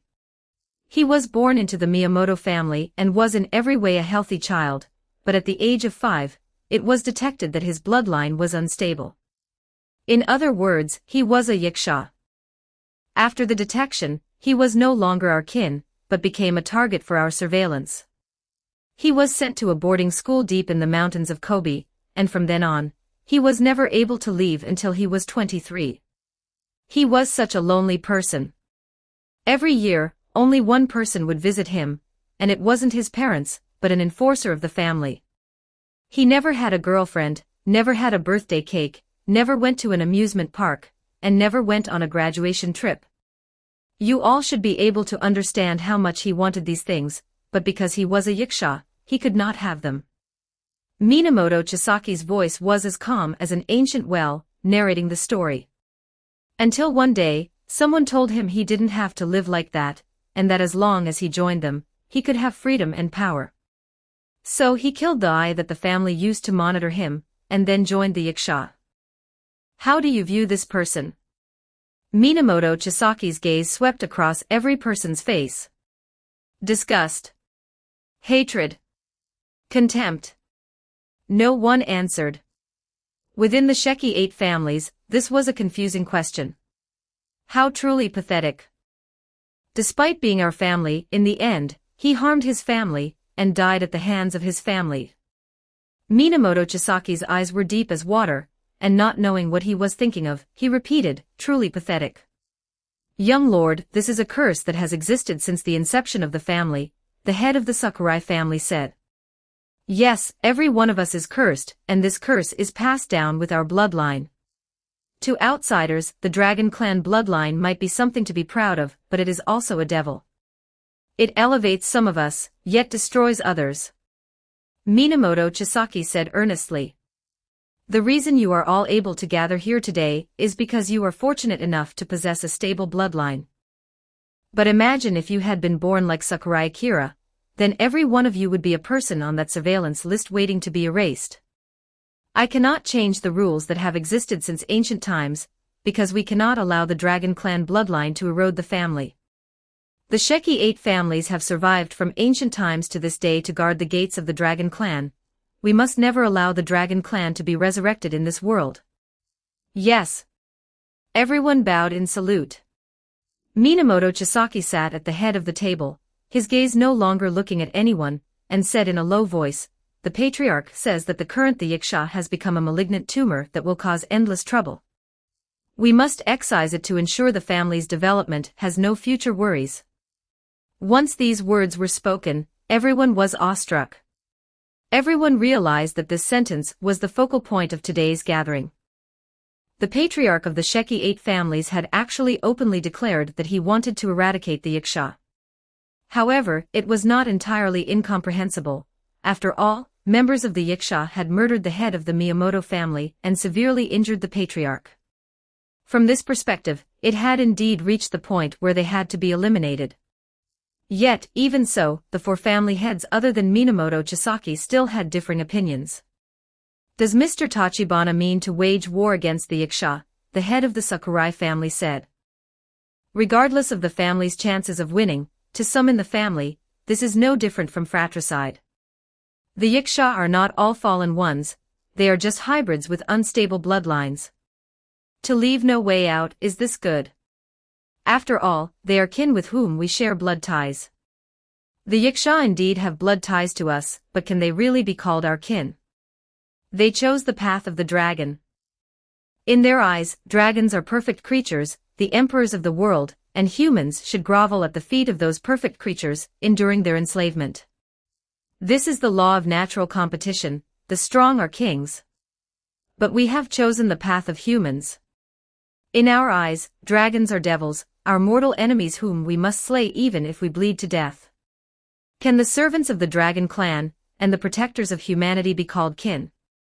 The head of the Fuma family shook his head. I support Mr. Tachibana's idea. Only by clearing out the Yiksha can the family develop better. However, this is not the best time.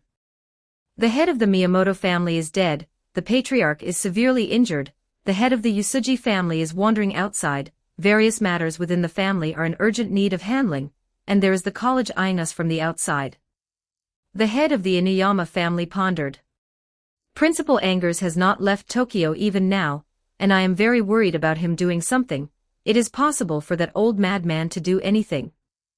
The head of the Ryoma family remained silent.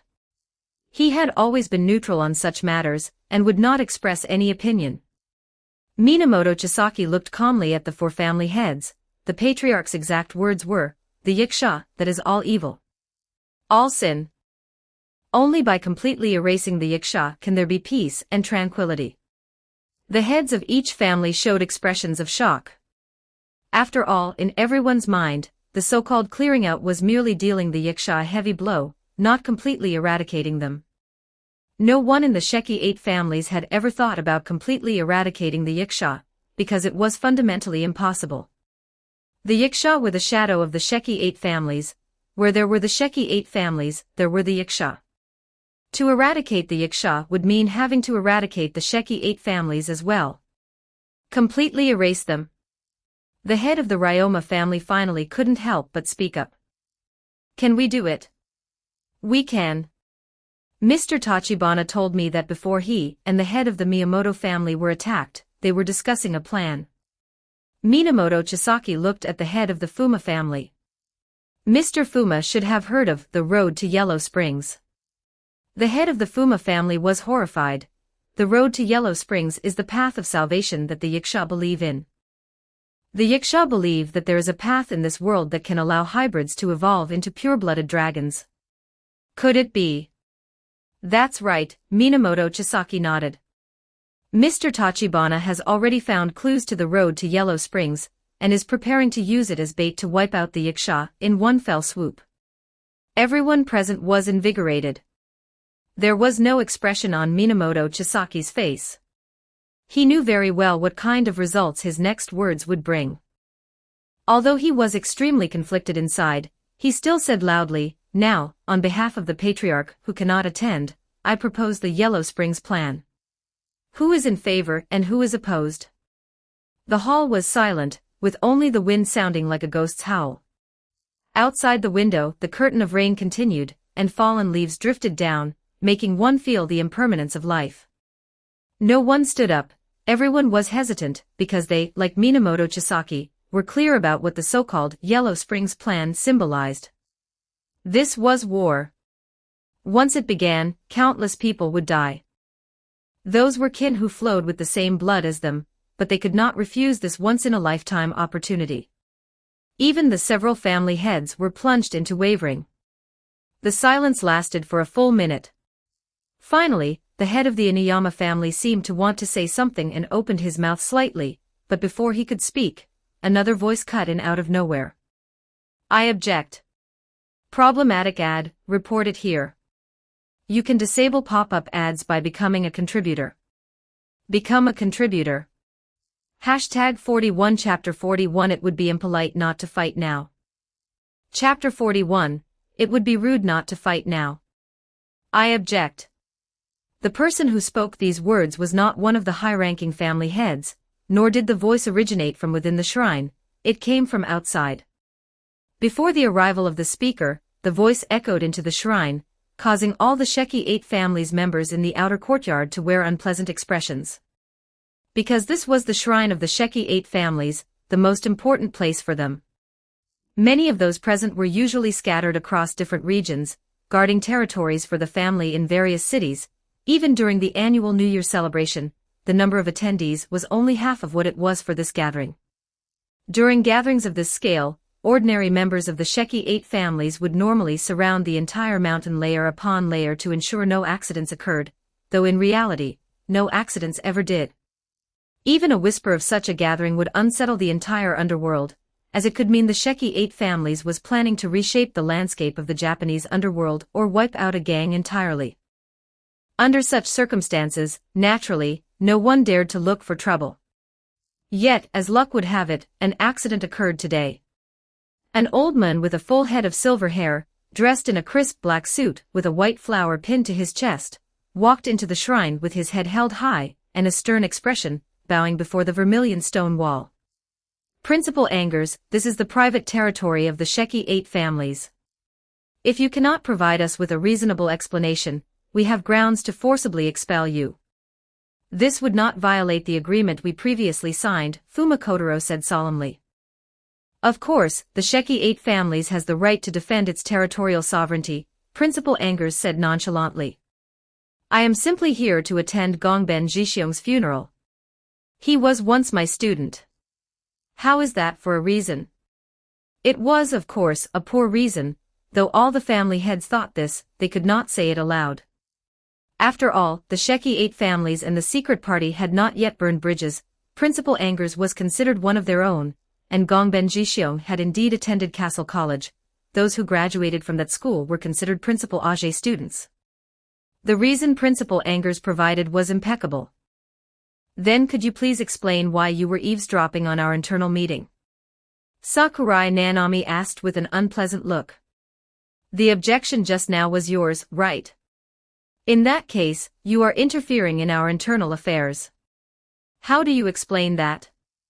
Explain. Why would I need to explain? Principal Angers shook his head. The family heads immediately felt that Principal Angers was speechless, and were just about to press their advantage when they were stopped by a voice. No, that was not you who spoke just now, Principal. Minamoto Chisaki sat in the highest position, his eyes slightly closed. That was not your voice. You brought someone else here. I never said that was my voice, Principal Angers shrugged, then clapped his hands. Immediately after, an old man who looked even older than Principal Angers walked through the shrine gates. He wore wide-legged trousers with wooden clogs, a black undershirt with a blue sleeveless jacket over it, and a black headscarf.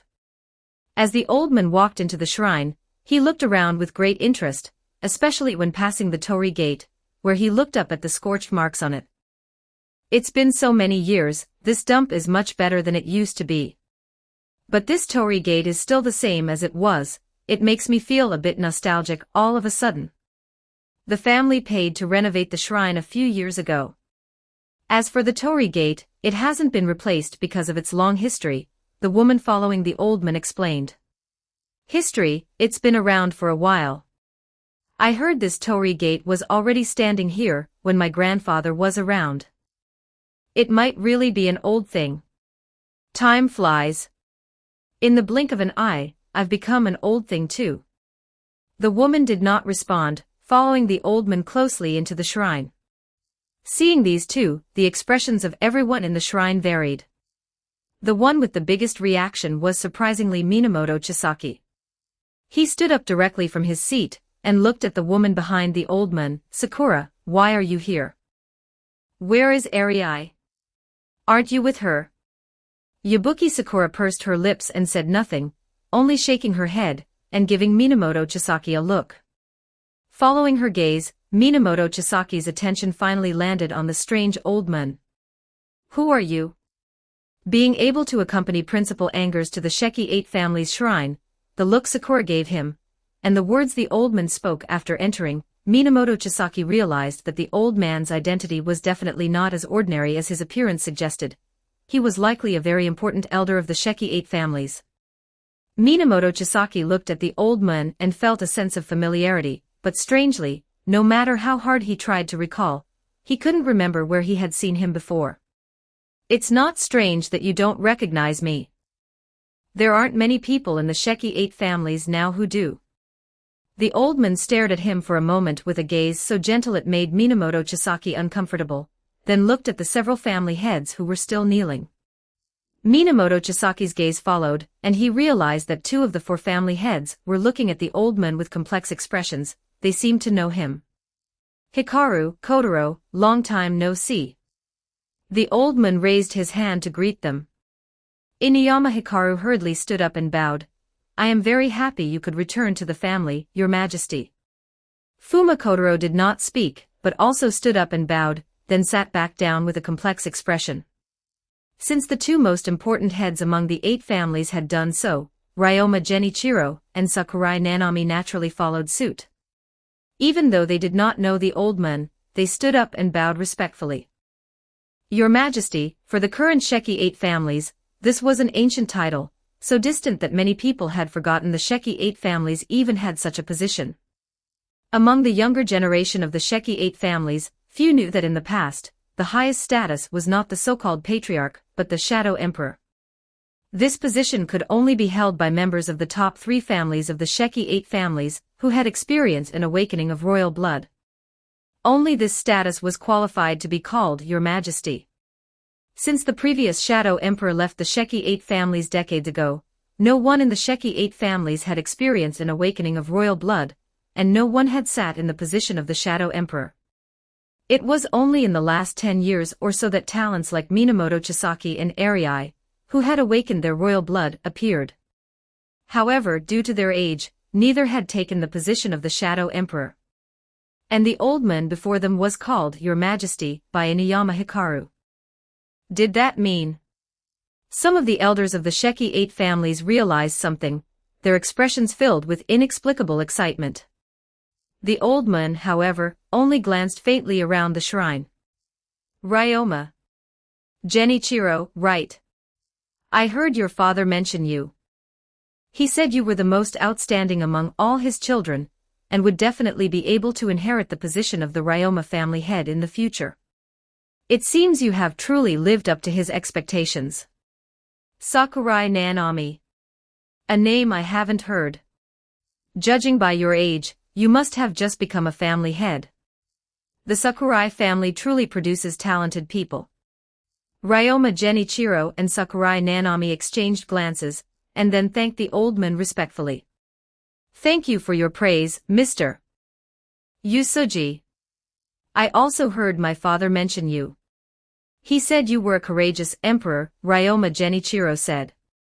Yusuji chuckled, not caring about how Ryoma Genichiro addressed him, and shook his head. I bet his original words were, that bastard Yusuji is daring enough to leave home, and even burn down the shrine. Next time we meet, I won't let him off. Right? Yes, Ryoma Genichiro shrank his neck. Compared to the slick Ryoma Genichiro, the woman Sakurai Nanami was quite direct. She got straight to the point. Forgive my candor, Mr. Yusuji. Since you voluntarily left the family, it means you have given up everything you possessed within it. The fact that you have been able to live in Japan until now is, to some extent, the result of the family choosing not to pursue you. So why have you come back now? Can you no longer endure the life of an ordinary person, and want to come back to reclaim your rights? Your objection to the family head's proposal just now, does that mean you can't wait to interfere in the family's affairs? Sakurai. Family head Sakurai. Ms. Nanami. After Sakurai finished speaking, the other family heads' expressions changed drastically. Fuma Kotaro even reached out to pull on Sakurai Nanami's sleeve, telling her to stop. In all honesty, Fuma Kotaro looked down on Yusuji. As a family that strictly inherited the ninja tradition, the Fuma family had always upheld the philosophy of sacrificing everything for the family. Therefore, Yusuji's act of leaving the family to pursue so-called freedom was, in his eyes, no different from treason. This was why, when Yusuji greeted him earlier, he did not respond. Bowing was the only remaining respect he had for an emperor, but he would absolutely never acknowledge Yusuji-Yu's existence. Even though Fumakotaro was dissatisfied with Yusuji-Yu to such an extent, he knew what should be said, and what should not. As someone who had once worked with Yusuji-Yu, Fumakotaro knew very well how bad Yusuji-Yu's temper was.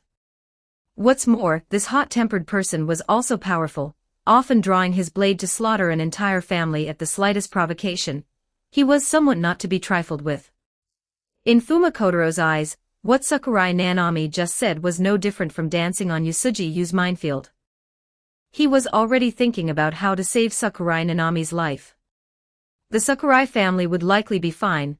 After all, the Sheki 8 families had the sheer size to back them up, and no matter how strong Yusuji-Yu was, he couldn't wipe out the entire Sakurai family. However, Sakurai Nanami herself was likely in danger. Fumakotaro racked his brains, but before he could come up with a good solution, he heard Yusuji-Yu laugh. The silver-haired old man laughed heartily, his laughter exceptionally boisterous. He gave a thumbs up to Sakurai Nanami. "You're right. Leaving the family was my own choice. I've been able to continue living in Japan thanks to the family, otherwise, with the influence of the Sheki 8 families, I wouldn't have been able to live a peaceful life for even a few days. So my return this time is neither because I want to become the Shadow Emperor of the family again, nor because I want the family to support me in my old age." He reined in his smile and strode up to Minamoto Chisaki. "Kid, do you know who I am now?" "I know." Minamoto Chisaki narrowed his eyes. The previous Shadow Emperor of the Sheki 8 families, the former patriarch of the Sheki 8 families and head of the Yusuji family, Yusuji-Yu. "That's right." Yusuji-Yu nodded, then shook his head. "However, besides those identities, I have another one, an identity that no one knows, and one that even I only just found out about recently." Question marks appeared over everyone's heads, except for Yabuki Sakura, who followed behind Yusuji-Yu with a complicated expression.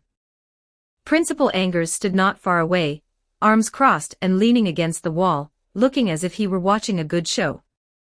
Yusuji-Yu raised his hand, and brought it down toward Minamoto Chisaki's shoulder. Although his movement was clearly not fast, Minamoto Chisaki felt as if he couldn't dodge it no matter what, and could only let those greasy hands land on his clean, sharp suit.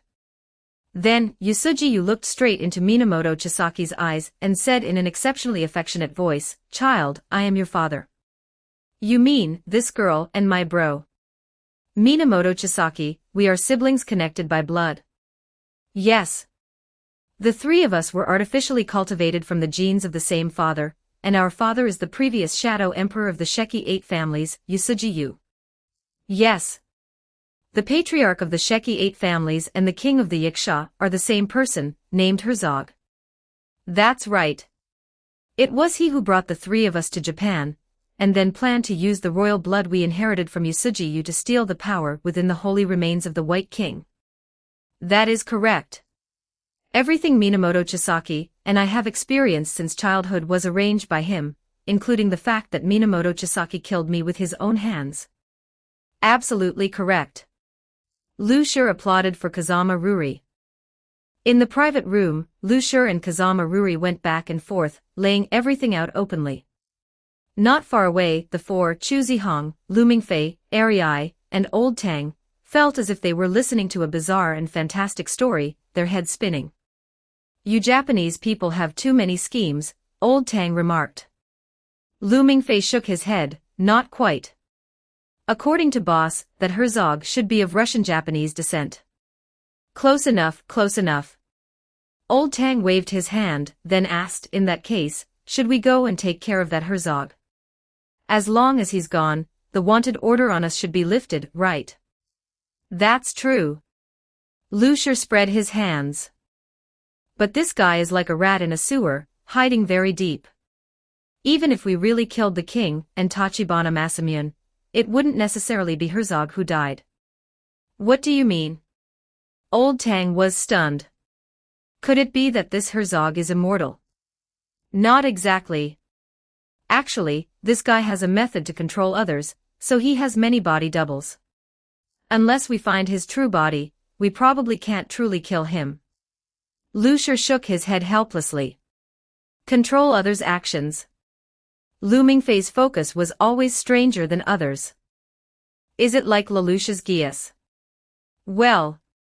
Lucier scratched his head, not knowing how to explain this question, because he didn't know how Herzog managed it either.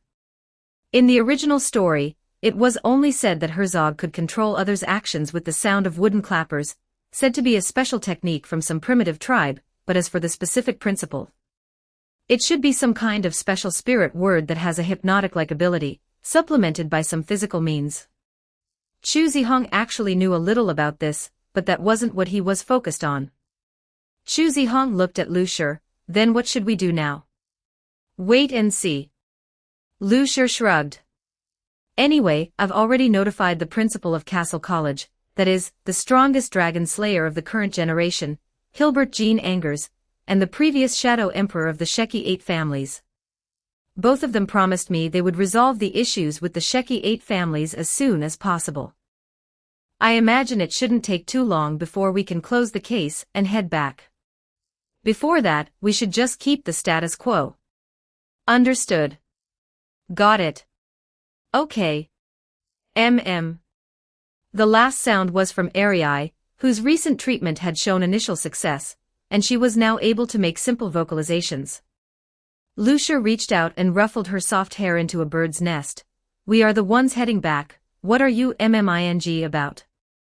Arii blinked, looked around at the people, and then said seriously, I, Mingfei, boss, senior brother, Tang, together, go play. Hearing Arii's words, the group exchanged glances, and then their eyes fell unanimously on Lu Mingfei. Lu Mingfei swallowed. Why are you looking at me like that? Nothing, just feel like you're actually quite capable. You managed to woo the daughter of the Yakuza, in just a few days. Exactly, you really can't judge a book by its cover. Not bad. Hey, Arii and I are very innocent. Don't fill your heads with those kinds of unhealthy things. Hi. Don't worry, we won't think anything twisted. That's right. Hey. The group started bickering. Lucier stretched and looked at Kazama Ruri, who had been staring blankly to the side since a moment ago. Hey, what are you spacing out for? What are you planning to do next? Called by Lucier, Kazama Ruri reluctantly snapped back to reality, pursed his lips, and shook his head. I don't know. I see. Lucier stroked his chin, just about to say something, but was interrupted by a sudden ringtone. Kazama Ruri took out his phone, glanced at it, and immediately, a fierce killing intent overflowed from him, instantly filling the entire private room. Chu Zihong and Old Tang were instantly on high alert, and even Lu Mingfei shrank behind Arii. Arii tilted her head, not understanding what had happened. She was so dazed that she couldn't feel something like killing intent at all. Lucier frowned slightly and waved his hand casually. The killing intent that had filled the room dissipated instantly. Chu Zihong and the others also felt a coolness swirl in their hearts, calming them down quite a bit. Kazama Ruri also calmed down. He picked up his phone and looked up at Lucier. It's the king. Lucier curled his lips. So it's the king, so what? Just answer it. Don't worry about us, just pretend we don't exist. Okay. Kazama Ruri nodded, struggling to suppress the surging killing intent in his heart, and pressed the answer button. After a ding-dong sound, a clearly synthetic voice came from the receiver. I heard you came to Tokyo. Just came to relax. Do you think I'll believe that? Believe it or not, it's up to you. Forget it. Since you're here, you're here. There just happens to be something I need you to do. Kazama Ruri exchanged a look with Lucier, then asked, what is it? You'll know when you get there. The address is XXX. I'll be there immediately. The phone call ended with a click. Kazama Ruri looked at Lucier. What do you say? S-Class Gold Hunter of the Hunter website, do you want to go and meet this mastermind? Of course. Lucier smiled. I wasn't hitting him because I couldn't catch him. Now that he's delivered himself to my doorstep, it would be rude not to hit him. Chapter 42, Things are getting lively. Potato chips, they've headed out. At a hotel not far from Takamagara, my Sakatoku, standing by the window, adjusted the focal length of the binoculars in her hands, locking her focus on the group below. The alien and iceberg boy, walking with them, is that guy called Kazama Ruri. The little white rabbit and little white rabbit number 2 are there, but the little mute didn't come out. My Sakatoku adjusted the microphone hanging on her ear, and a crunch, chewing sound came from the other side of the call. Don't worry about them. Crunch. The task the boss gave us is crunch, to watch the little white rabbit crunch, protect him when necessary. Crunch, don't worry about anyone else. Potato chips. Crunch. Could you please not make noise in my ear while I'm working hard on a mission? I can't help it. I'm a knowledge worker, I need to replenish my energy in time. Where is the nutrition in things like potato chips, hey? Under the gaze of the binoculars, Zhang-san and his group got into a car by the roadside, and then charged into the seemingly endless curtain of rain. Tokyo, suburbs, Sheki 8 family's shrine. After dismissing the others, only a few family heads remained in the main hall of the shrine, along with Principal Angers, Yusuji Yu, and Yabuki Sakura. Then, with the family heads looking as if they were listening to a fairy tale, Yusuji Yu revealed his relationship with Minamoto Chisaki and exposed the true face of the current family head, Tachibana Masamune, as well as his plan to usurp the throne of the gods. After the account, the family heads looked at each other. It wasn't that they didn't believe Yusuji Yu, the former Shadow Emperor, it was just that the things Yusuji Yu had described were simply too unbelievable. Sakurai Nanami shook her head, speaking bluntly. Mr. Tachibana has been working diligently for the family for so many years. Many of the family's industries have developed thanks to Mr. Tachibana. Even if the story you told, Mr. Yusuji, is true, I cannot believe that Mr. Tachibana is the king of the Yakusha. As for that Herzog, I have never even heard of him. Fumakotaro was likely the only one present who dared to show Yusuji Yu a sour face. He said with a gloomy expression, "So, you left the family for so many years only to suddenly return just to tell us a story." Ryoma Genichiro had a smooth personality and spoke tactfully, actually, I believe in Mr. Tachibana. The family has developed for so many years, and Mr. Tachibana has contributed greatly. It's just that Mr. Yusuji's words might not necessarily be. Perhaps there is some misunderstanding between you. Taking a step back, even if what you say, Your Majesty, is all true, how can you prove it? Even Inuyama Hikaru, who stood on the same side as Yusuji Yu, did not speak up for him. Evidence, Your Majesty. Where did you get this intelligence?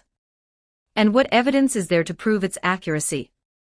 If you have no evidence, Your Majesty, we cannot believe this nonsense. The family heads expressed their one-sided trust in the current family head, Tachibana Masamune. The situation seemed to turn unfavorable all of a sudden, but Yusuji Yu and Principal Angers remained calm, looking as if they had everything under control.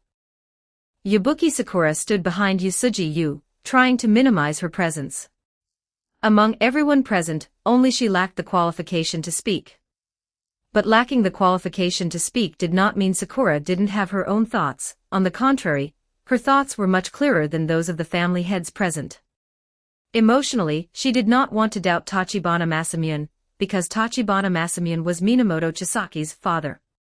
Even if he was only an adoptive father, from Minamoto Chisaki's perspective, Tachibana Masamune was no different from a biological father. As a retainer who had served by Minamoto Chisaki's side since childhood, Sakura knew better what Tachibana Masamune represented to Minamoto Chisaki, and understood what kind of status Tachibana Masamune held in Minamoto Chisaki's heart. It could even be said that if one were to put his biological father, Yusuji Yu, and his adoptive father, Tachibana Masamune, together, Minamoto Chisaki would undoubtedly choose his adoptive father, Tachibana Masamune. Precisely because she understood this, Sakura was very unwilling to believe the intelligence Yusuji Yu had obtained from Lucier, because if the intelligence were true, Minamoto Chisaki would surely suffer a huge blow. However, this was only from a subjective point of view. Does something you are unwilling to believe cease to be reality? How could that be? Reality is objectively existent, and will not change because of subjectivity. If the intelligence Lucia provided to Usugi is true, then regardless of whether they believe it or not, the facts will not change. And after several days of rational thinking, Sakura had also figured it out. The best way now is to first proceed with a skeptical attitude to verify it. If Tachibana Masamune innocence is proven, then naturally everyone will be happy. If it cannot be proven, then it can be considered as having defused a time bomb within the family in advance. Even without Tachibana Masamune, there is still Minamoto Chisaki who can preside over the big picture. The Sheki 8 families will not fall into chaos because of this. Either way, there is no loss. This is the most ideal solution. But not everyone can be this rational. Just like the current family heads, they subjectively refuse to believe Usugi's words, and apart from family head Inuyama, the other family heads even refuse to verify it. Take Minamoto Chisaki, who is sitting above, for example. Although he has not expressed his stance from the beginning to now, just based on his feelings for Tachibana Masamune, it is impossible for him to believe the story Usugi fabricated. Fuma Kotaro said with a scowl, unless there is something wrong with their brain, who would believe such an absurd story? I believe it. A voice cut in, interrupting the family heads. Minamoto Chisaki, sitting in the position of family head, slowly raised his head. No joy or anger could be seen on his face as he said, I believe the things Mr. Usugi said. Minamoto Chisaki's words made the family heads shudder. Among the 8 family heads of the Sheki 8 families, none had a deeper bond with the family head, Tachibana Masamune, than the head of the Minamoto family, Minamoto Chisaki. Yet now, Minamoto Chisaki had expressed his willingness to believe the babble of an outsider, and doubt the diligent family head. What has happened to this world? Fuma Kotaro exclaimed, Chisaki. Since Mr. Tachibana took the position of family head, he has always been dutiful and diligent, never having done anything to betray the family. How can you doubt Mr. Tachibana's good intentions for the family because of a few words from others? It is not because of a few words.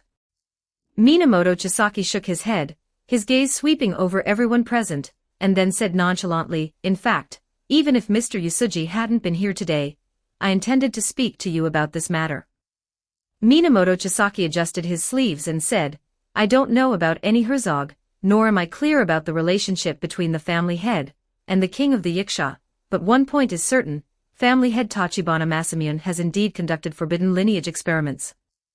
Before the words had even faded, everyone was shocked. Although this sentence from Minamoto Chisaki did not directly prove this story Usugi had fabricated, it indirectly gave the story a sliver of possibility. If what Minamoto Chisaki said was true, it meant that Tachibana Masamune did indeed hide an unknown side, and this side was very likely the Herzog that Usugi had described. Evidence. Inuyama Hikaru was still relatively calm. Young lord, saying this, have you already obtained some evidence? It's not exactly evidence, just a simple deduction. Minamoto Chisaki said softly, the collapsed space beneath Genji Heavy Industries has been cleared out. It can basically be confirmed as a water storage tank for raising dead servants, and there is also a small laboratory. The people in charge of the cleanup found a large amount of experimental data in the laboratory. Up until the day the underground space collapsed, there were complete experimental records, which shows that someone had been using that place all along.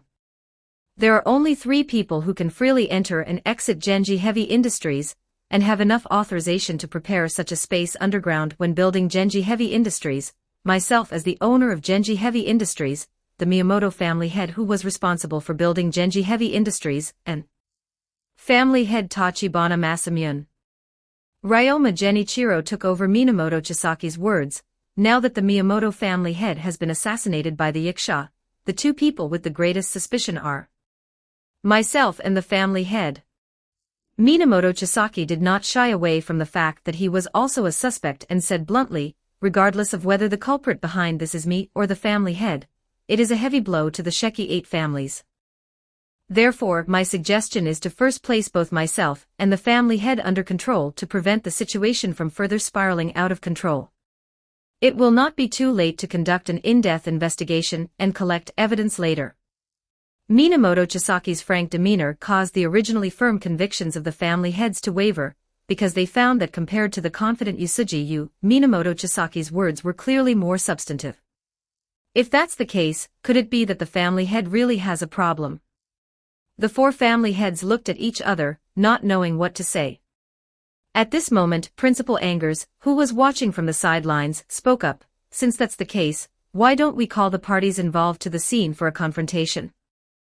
Your family head and the acting family head, along with you, the former Shadow Emperor, can break down and dissect the things you want to know and explain them clearly. How about that? No one spoke. This seemed to be the best solution at the moment. The four family heads looked at Minamoto Chisaki.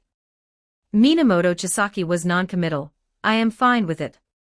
Yusuji nodded. I have no problem. Principal Angers took out his phone. It just so happens that a few of my students were feeling unwell, and went to your Sheki 8 family's private hospital this morning. I will call them now and have them invite your family head over. Like hell, it just so happens. This is clearly something you premeditated.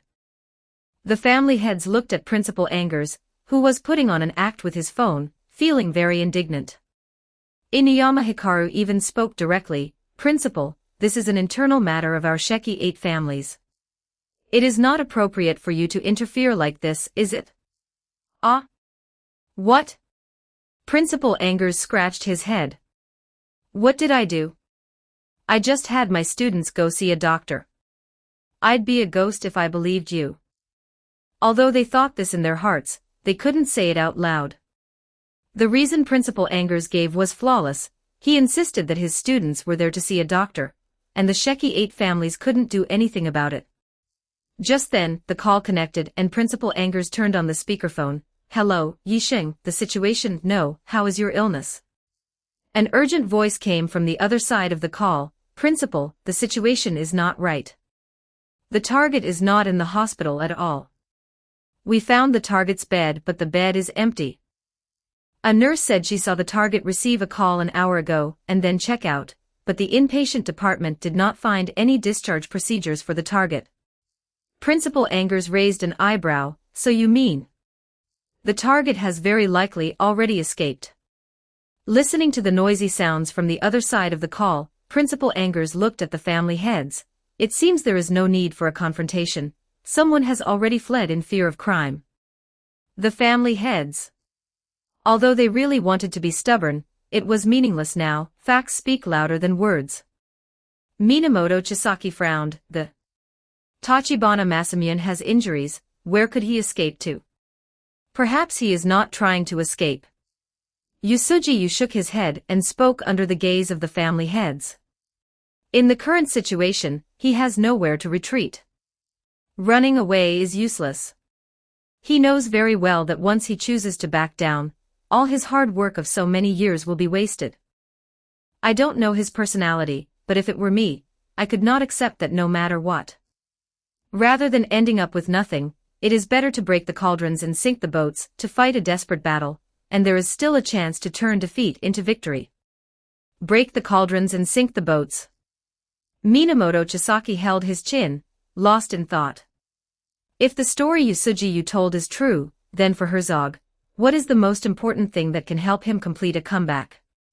The key to the problem lies in.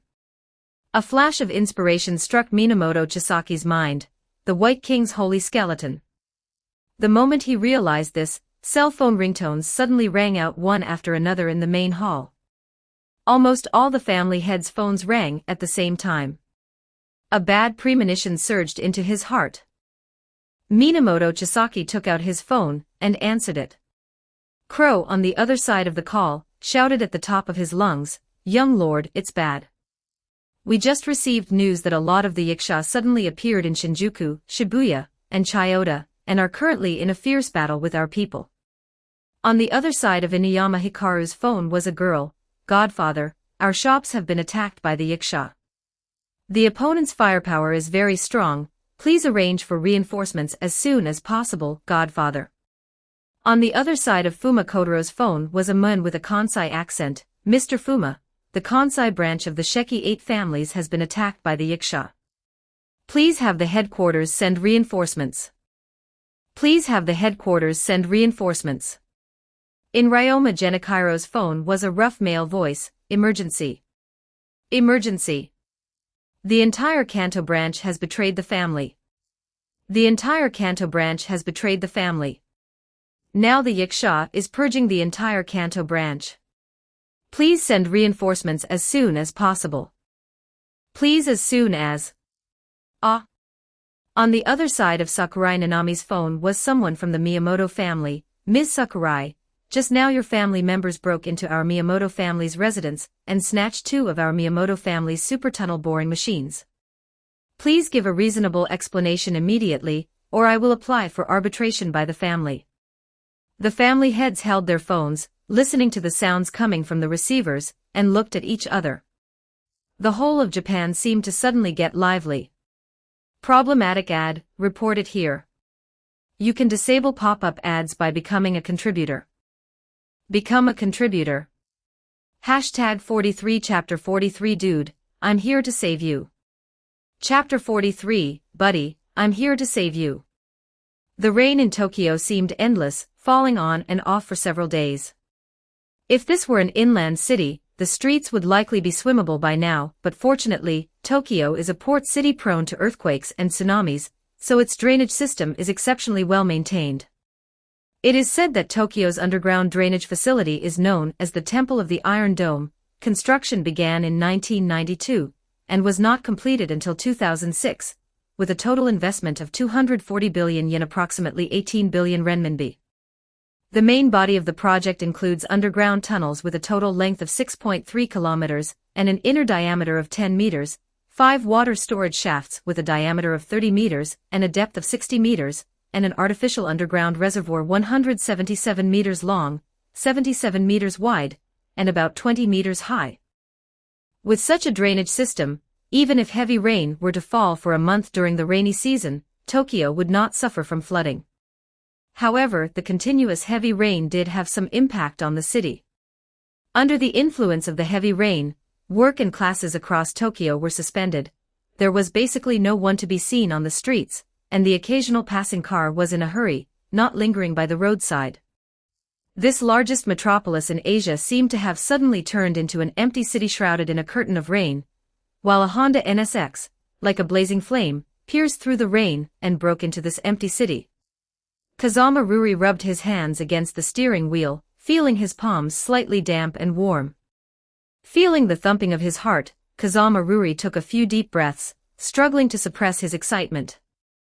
Although he had always fantasized about this day coming, when it truly arrived, he felt everything was so unbelievable.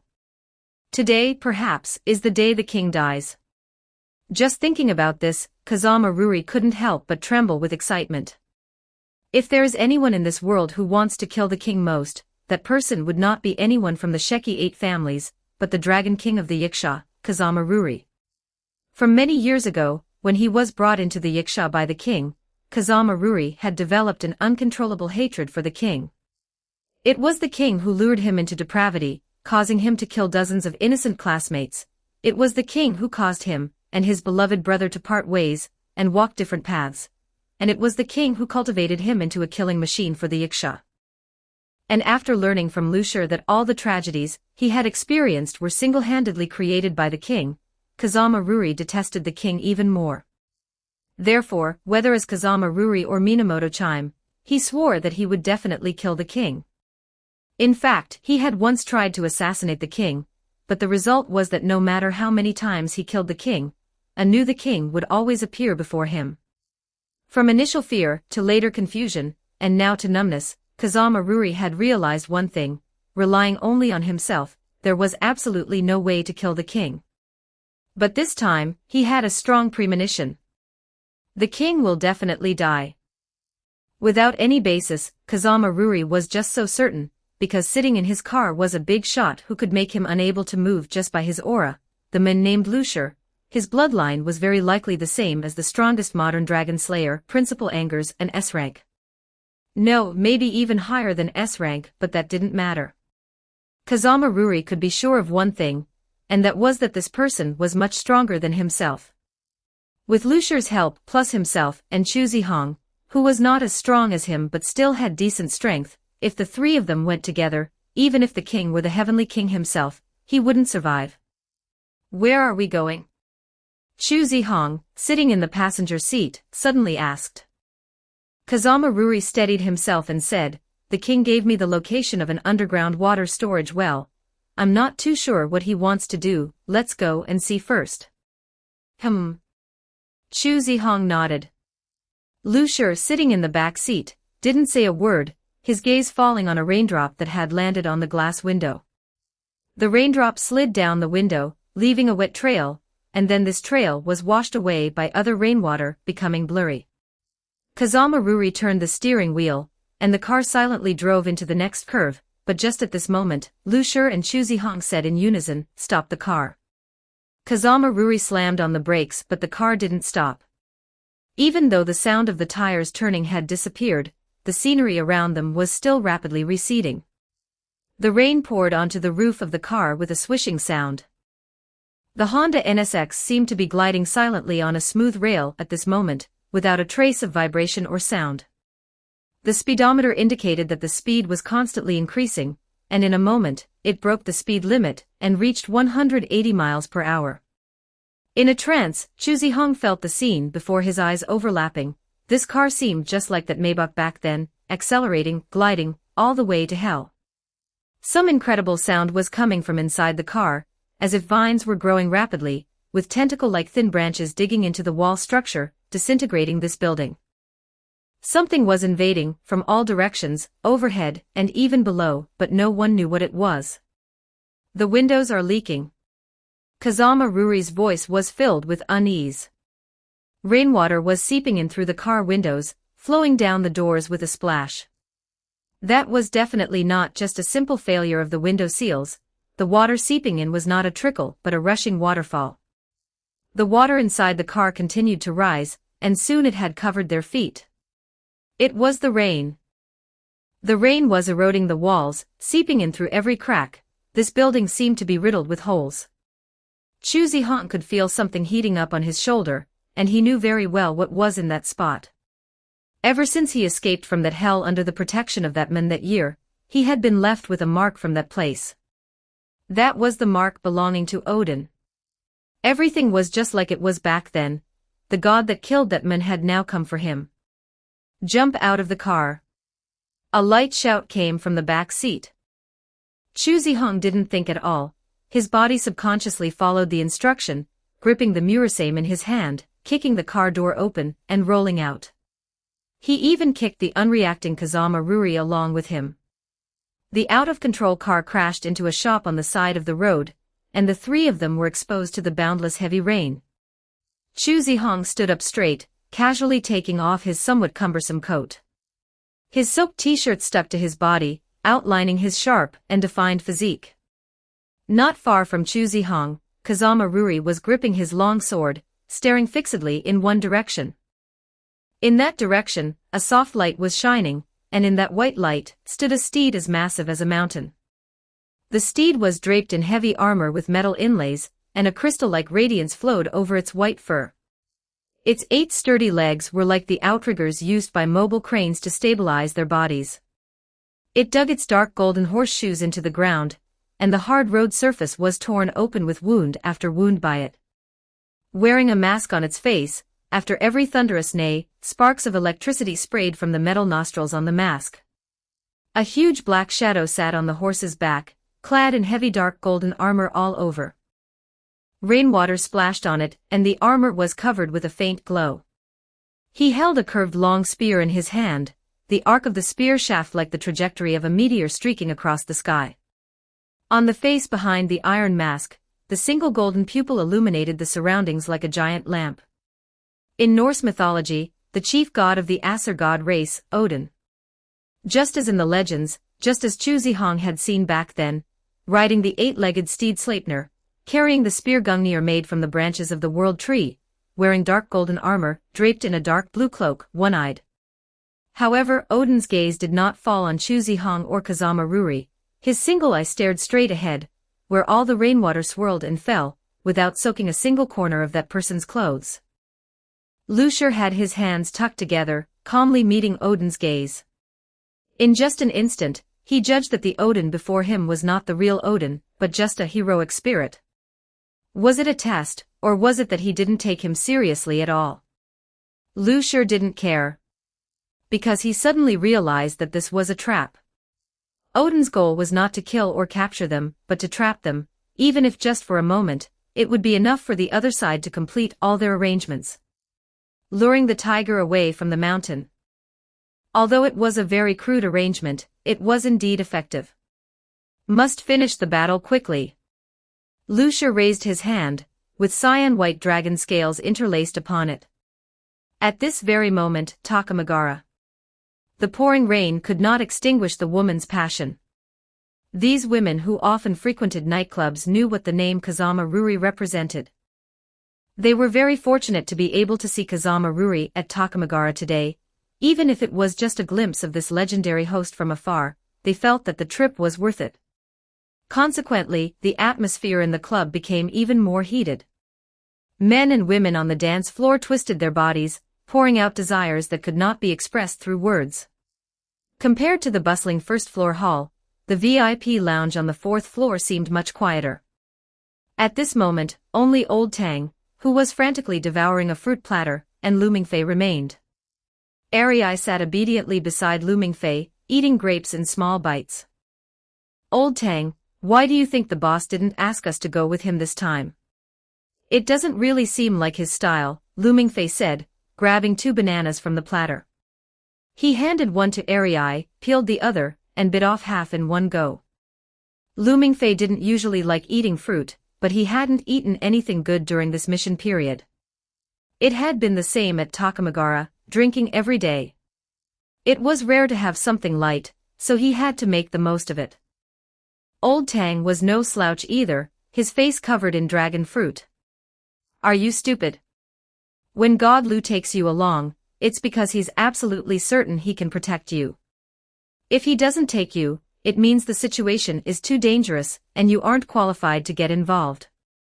Lu Mingfei paused in his actions, then retorted, he didn't take you either. Old Tang, I'm not qualified either. He still had some self-awareness. The two of them fell silent, no longer speaking, just grabbing at the fruit platter and devouring the contents. Fruits were truly scarce in Japan. To entertain Kazama Ruri, everything served at Takamagara was high-end, air-freighted produce, and it was incredibly satisfying to eat. As they were eating, Old Tang suddenly paused. What's up?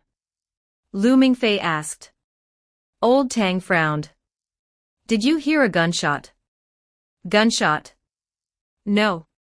Lu Mingfei shook his head. You must be hallucinating. With rain this heavy, even the Yakuza are on break. Where would a gunshot come from? Lu Mingfei's words made some sense, but Old Tang didn't follow his line of reasoning. As a bounty hunter who often got lost at mission locations yet still managed to survive, Old Tang was always cautious, though his survival was due to his bloodline, and had nothing to do with caution. I'm going to go check it out. Old Tang said, standing up and leaving the room. Consequently, the room became even emptier, leaving only Lu Mingfei and Arei. Lu Mingfei stopped devouring the food and picked up a toothpick from the side. It wasn't because something was stuck in his teeth. He just felt that having a toothpick in his mouth after a good meal gave him the air of a big boss. Arei, you should eat too. It'd be a waste if we don't finish all this.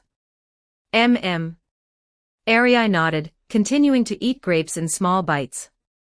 Seeing this, Lu Mingfei didn't say anything. Eating slowly was fine, it just so happened he didn't want to go downstairs to work, and slacking off here was quite nice. Thinking this, he leaned back softly against the sofa. 5 minutes later, just as Lu Mingfei was dozing off on the sofa with his eyes squinting, the room door was suddenly pushed open. Old Tang. Looming Fei sat up straight and rubbed his eyes, only to discover that the person who pushed the door open wasn't Old Tang, but a waiter dressed in black. He had disheveled black hair, and was holding a silver tray with a warming cover. "Sir, young Mississippi." The waiter bowed slightly to them and lifted the warming cover, revealing black, stick-shaped items on the tray that looked like desserts. "This is a dessert prepared by the manager."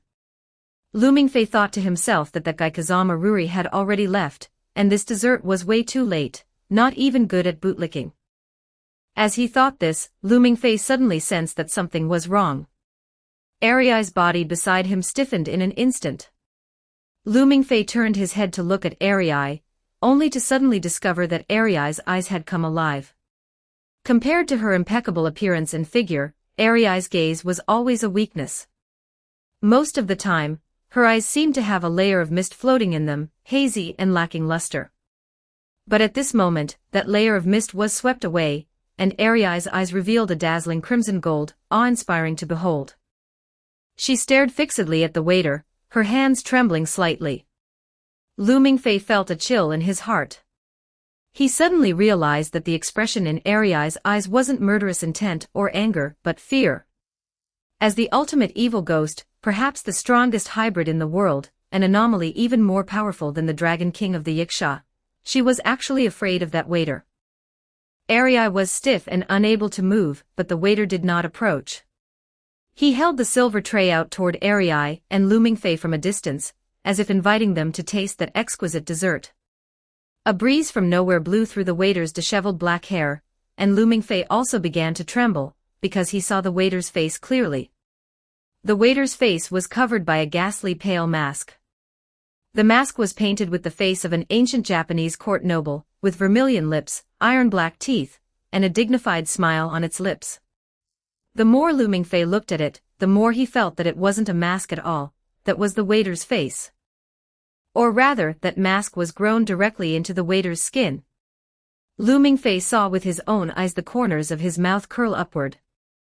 He and Ariai began to tremble together, unable to stop themselves from backing away, but he was currently on the sofa with a wall right behind him. Where could he possibly retreat to? Looming Fei didn't know what he was afraid of. Beside him was the strongest hybrid in the world. If that waiter were truly an enemy, Ariai had the ability to obliterate him in an instant. Yet Looming Fei was still afraid. Fear crawled out from the depths of his heart. The silver tray fell to the ground, and the desserts remained in the waiter's hand. It was a pair of black wooden clappers. The waiter gently struck the pair of clappers and rubbed them together, producing a rustling sound. These sounds fell into Looming Fei's ears, and he felt as if an antique grandfather clock that had long since stopped moving had begun to run again, chiming the hour, emitting a deafeningly loud sound. Fragmented images flashed before his eyes: white land, an endless expanse of pure earth, a white cavalry. An overwhelming white cavalry, extending from the far east of the world to the far west. They charged, intending to swallow the entire world with their white. No. That's not right. That wasn't a white cavalry, it was a surging tide like a white cavalry. No. Still not right. That wasn't a tide either, and it wasn't white. It was the deepest black in the world. Wherever those things went, there was no longer a single ray of light in heaven or on earth. It was as if a giant axe had split his brain open and stuffed someone else's memories inside. Next was a deep tunnel. The fragmented images carried him as he crawled through a deep tunnel. His legs seemed to be broken, writhing like a snake, yet he felt as if he were crawling at lightning speed. He thought that if he crawled to the end of the tunnel, he could uncover the truth behind these false memories, but he crawled into a mass of dazzling white light. He seemed to be lying on an operating table, voices surrounding him like ghosts whispering to each other. The glint of metal instruments, dark green, and blood-red liquids swaying in slender glass tubes. Pain, an incredible pain. He struggled desperately, but he seemed to have turned into a silkworm, tightly bound by a cocoon shell. He felt like he was going to die. Would he be suffocated to death by this cocoon? He reached out, hoping Ariai could give him a hand, but he couldn't see Ariai at all. He didn't know that Arii was standing there blankly like a lifeless puppet, though blood-red tears were streaming from her eyes.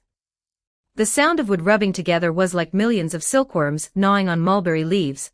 The sound of the clappers striking was like an ancient bell chiming. These sounds, which should have been ordinary, echoed in their minds, completely suppressing them. The waiter walked slowly toward them, and Lu Mingfei seemed to hear him say, "That's right, my good children." Were they just going to have to surrender? Or not? Suddenly, a boy's voice came to his ear.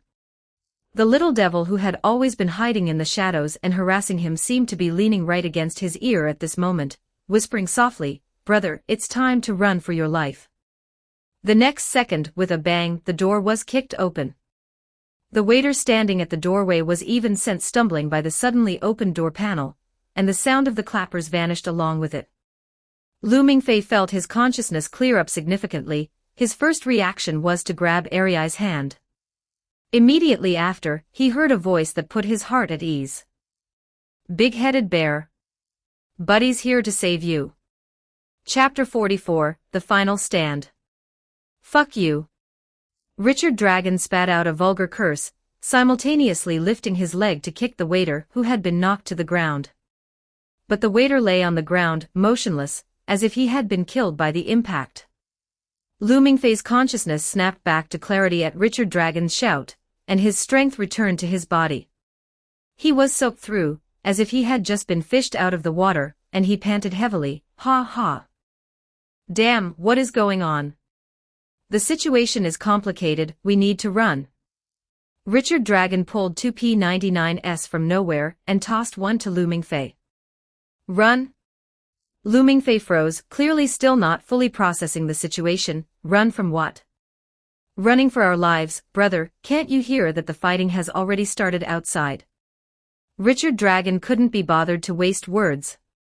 Ignoring whether the waiter on the ground was dead or not, he fired a follow-up shot, then grabbed Lu Mingfei and Arii and ran out of the private room.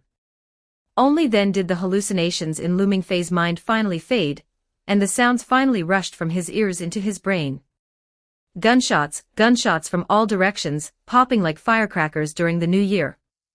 They didn't sound very far, but not very close either, at least they weren't happening inside Takamagara. The whole of Takamagara was in a state of chaos, people were shouting and screaming. The burly Zatoichi stepped forward, and together with the mountain of flesh Fujiwara, they maintained order, organizing guests and hosts to take refuge in the underground wine cellar. Beside him, Arii still hadn't come to her senses. Her hand was very cold. Lu Mingfei felt like he was holding a block of ice. In contrast, Richard Dragon's hand was very hot, like a slippery ball of fire, slippery because Richard Dragon had sweaty palms. Lu Mingfei shook off Richard Dragon's hand and asked, "What's going on?" "Yakuza gang war." Richard Dragon freed one hand, pulled a phone from his pocket, and tossed it to Lu Mingfei. "Look at this." At first glance, Lu Mingfei saw his own mugshot. Scrolling down, in order, were Lu Shi, Richard Dragon, Chu Zihong, and finally, Arii. Under each photo was a string of red numbers, 5 billion. 5 billion. Lu Mingfei almost jumped up. They're crazy. What couldn't they do with 5 billion? Why use it as a bounty on us? It's not just that. Click on Ariai's photo, Richard Dragon reminded him. Lu Mingfei operated the not very responsive screen of the first-generation smartphone, and tapped on Ariai's photo. The family has issued an emergency notice. The bounty has been increased to 5 billion yen. Priority is to hand the female in the photo over to the family to claim this bounty. All illegal acts resulting from the capture of this female will be borne by the family. WTF? Who would dare issue such information? Lu Mingfei didn't understand. Arii was the little princess of the Sheki 8 families.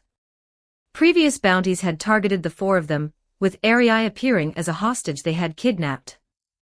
But now, Arii was defined as one of the people being hunted, which completely changed the nature of the situation. And the bounty was a full 5 billion. Even in yen, that was roughly equivalent to about $40 million, a massive sum that would drive people insane. Whoever it is doesn't matter.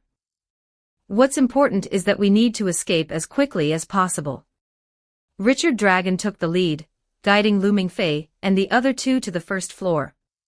His tall frame squeezed a path through the crowd, and they quickly reached the entrance of Takamagara. Outside, the popping of gunfire was dense. Lu Mingfei felt his brain buzzing from the vibration, and he covered his ears.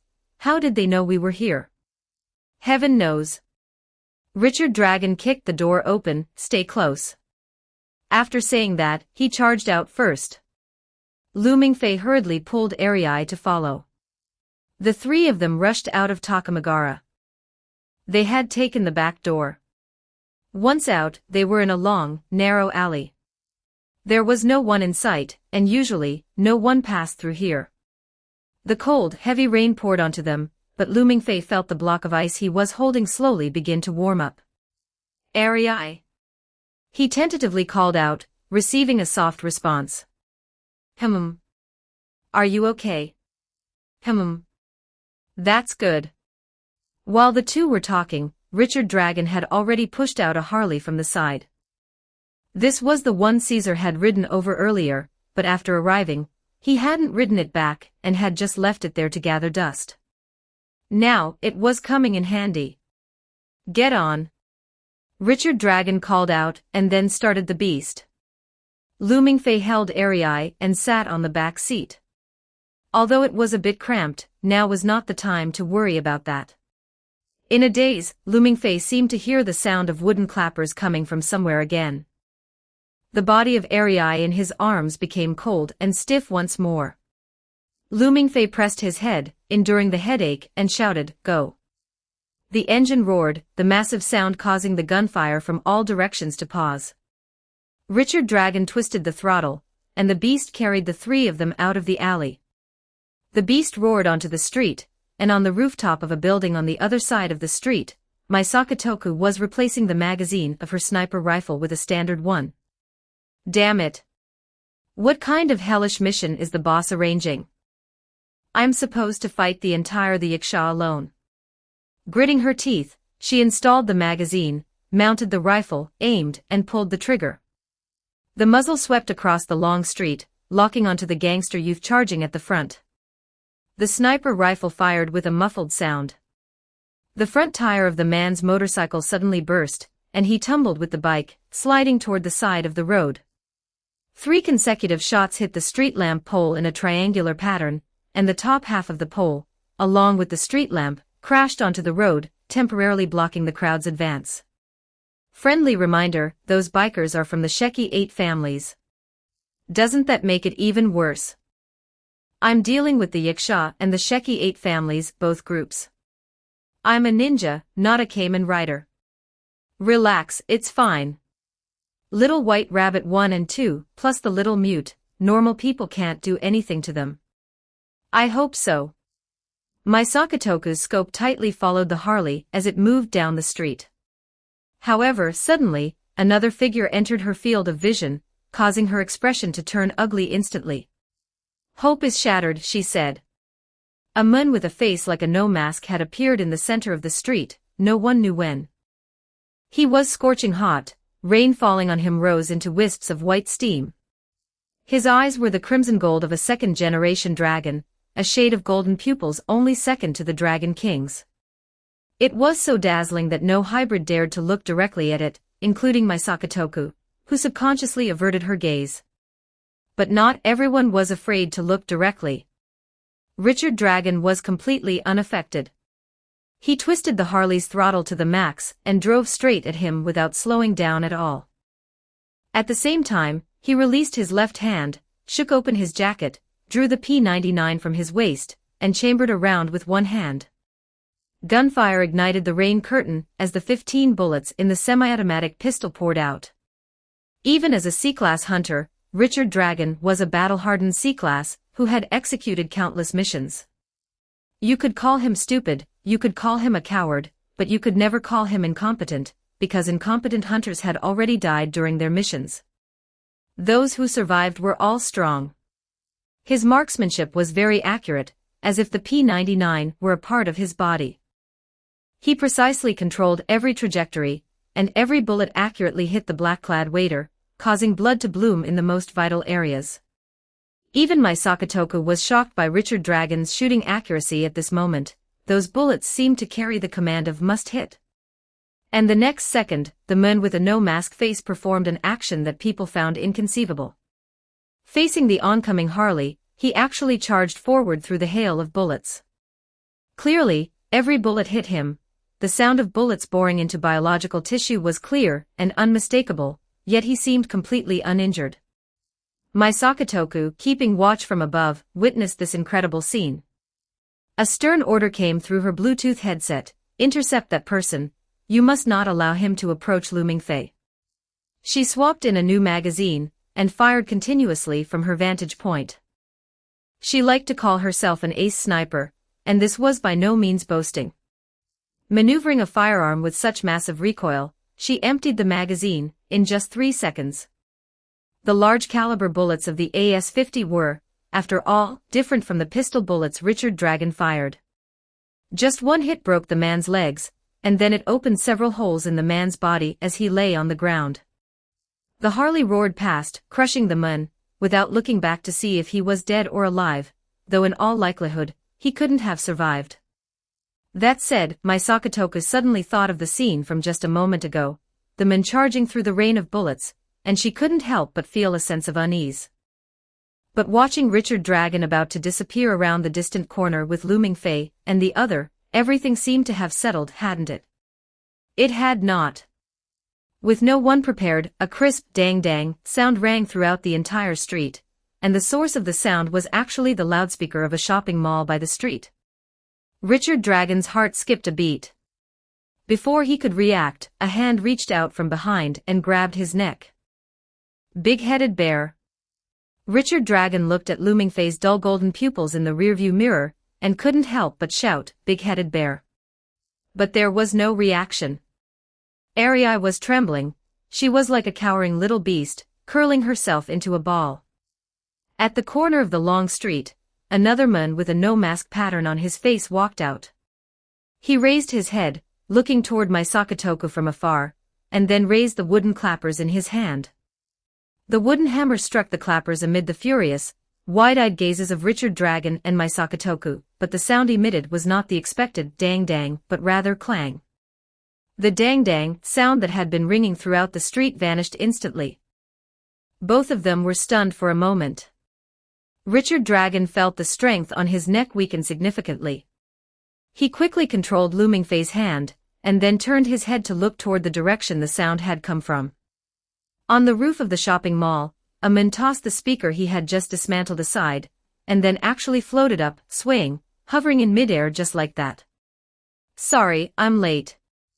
The man reached out, gathered his hair to the top of his head, and revealed a pair of magma-like crimson gold eyes. Whether it was Richard Dragon or my Sakatoku, at the moment they saw the man, they both breathed a sigh of relief. "You're too slow, God Lu.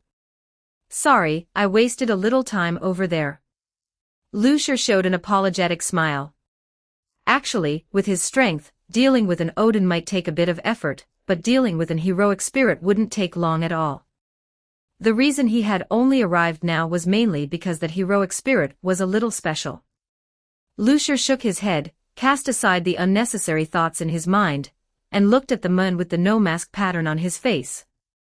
At a single glance, Lucier confirmed that this person was not the king himself, but just a controlled puppet. But this was normal. Given Herzog's level of caution, he wouldn't show his true self until the very end.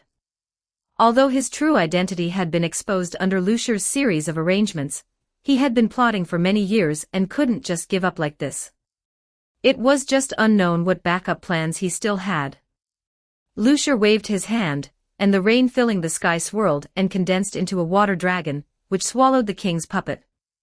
Subsequently, the water dragon exploded, and along with it, the still struggling puppet turned into scattered chunks of flesh and gore. Almost at the same time, in a dark room, Herzog, sitting cross-legged on a cushion, opened his eyes. The operation had failed. When he was successively disconnected from several puppets, Herzog knew that he had lost his last chance. To obtain the White King's power, one needed the container that stored the power, the White King's holy remains, and the key to open the container, the White King's blood. Now there were 4 keys in this world: Minamoto Chisaki, Minamoto Chime, Usuji Yu, and Usuji Arai. However, now, not a single one of the 4 keys was in his hands. He had completely lost the chance to contend for the White King's authority, and his years of plotting had become nothing but a pipe dream. In fact, Herzog had long anticipated this. When he learned the news that the previous Shadow Emperor Usuji Yu had suddenly returned to the family, he realized that his plan had to be accelerated.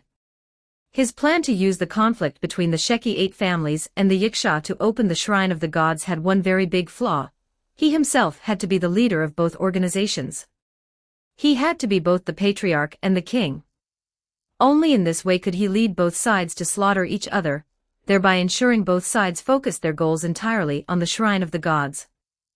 But after Usuji Yu returned, this plan was effectively half-bankrupt because his authority within the Sheki 8 families absolutely could not compete with Usuji Yu's. Even if he had once left the family, the Shadow Emperor was still the Shadow Emperor, far beyond what the Patriarch could compare to. So he decided to take a desperate risk, escaping from the Sheki 8 family's private hospital, wanting one last stand. Originally, he still held on to hope, because a guy claiming to be Odin had found him, and said he could help him. To show sincerity, Odin had even informed him of Arai's current location, as well as intelligence that Minamoto Chime was uniting with outsiders to kill him, which led to the subsequent diversionary tactic. At the same time, he had also activated all the hidden lines that the Yiksha had buried in advance, preparing to drag the Sheki 8 families into the water as well. It was just unexpected that even after going to such lengths, the plan still failed. Odin was unreliable, he hadn't captured Minamoto Chime, and the puppets hadn't captured Arai either. Minamoto Chisaki and Usuji Yu's locations were even harder to target. The Yiksha that he had activated had already been counterattacked by the Sheki 8 families, who had reacted, and they were no longer a threat. He had completely lost any possibility of obtaining the White King's authority. Furthermore, the authority he had originally held in his hands had also gone down the drain. Now he was neither the patriarch nor the king. Whether it was the Sheki 8 families led by Minamoto Chisaki, or the Yiksha led by Minamoto Chime, both would mobilize their maximum power to hunt him down. He had to leave Japan as quickly as possible. As for where to go, he had long since prepared a way out. Problematic ad, reported here. You can disable pop-up ads by becoming a contributor. Become a contributor. Hashtag 45 Chapter 45 Auger Invitation. Chapter 45, Principal Auger Invitation. Facts proved that even if they shared the same origin, there was a clear disparity in strength between the main family and the branches. The Yiksha had a prominent status in the Japanese underworld, but against the Sheki 8 families, they were completely outmatched.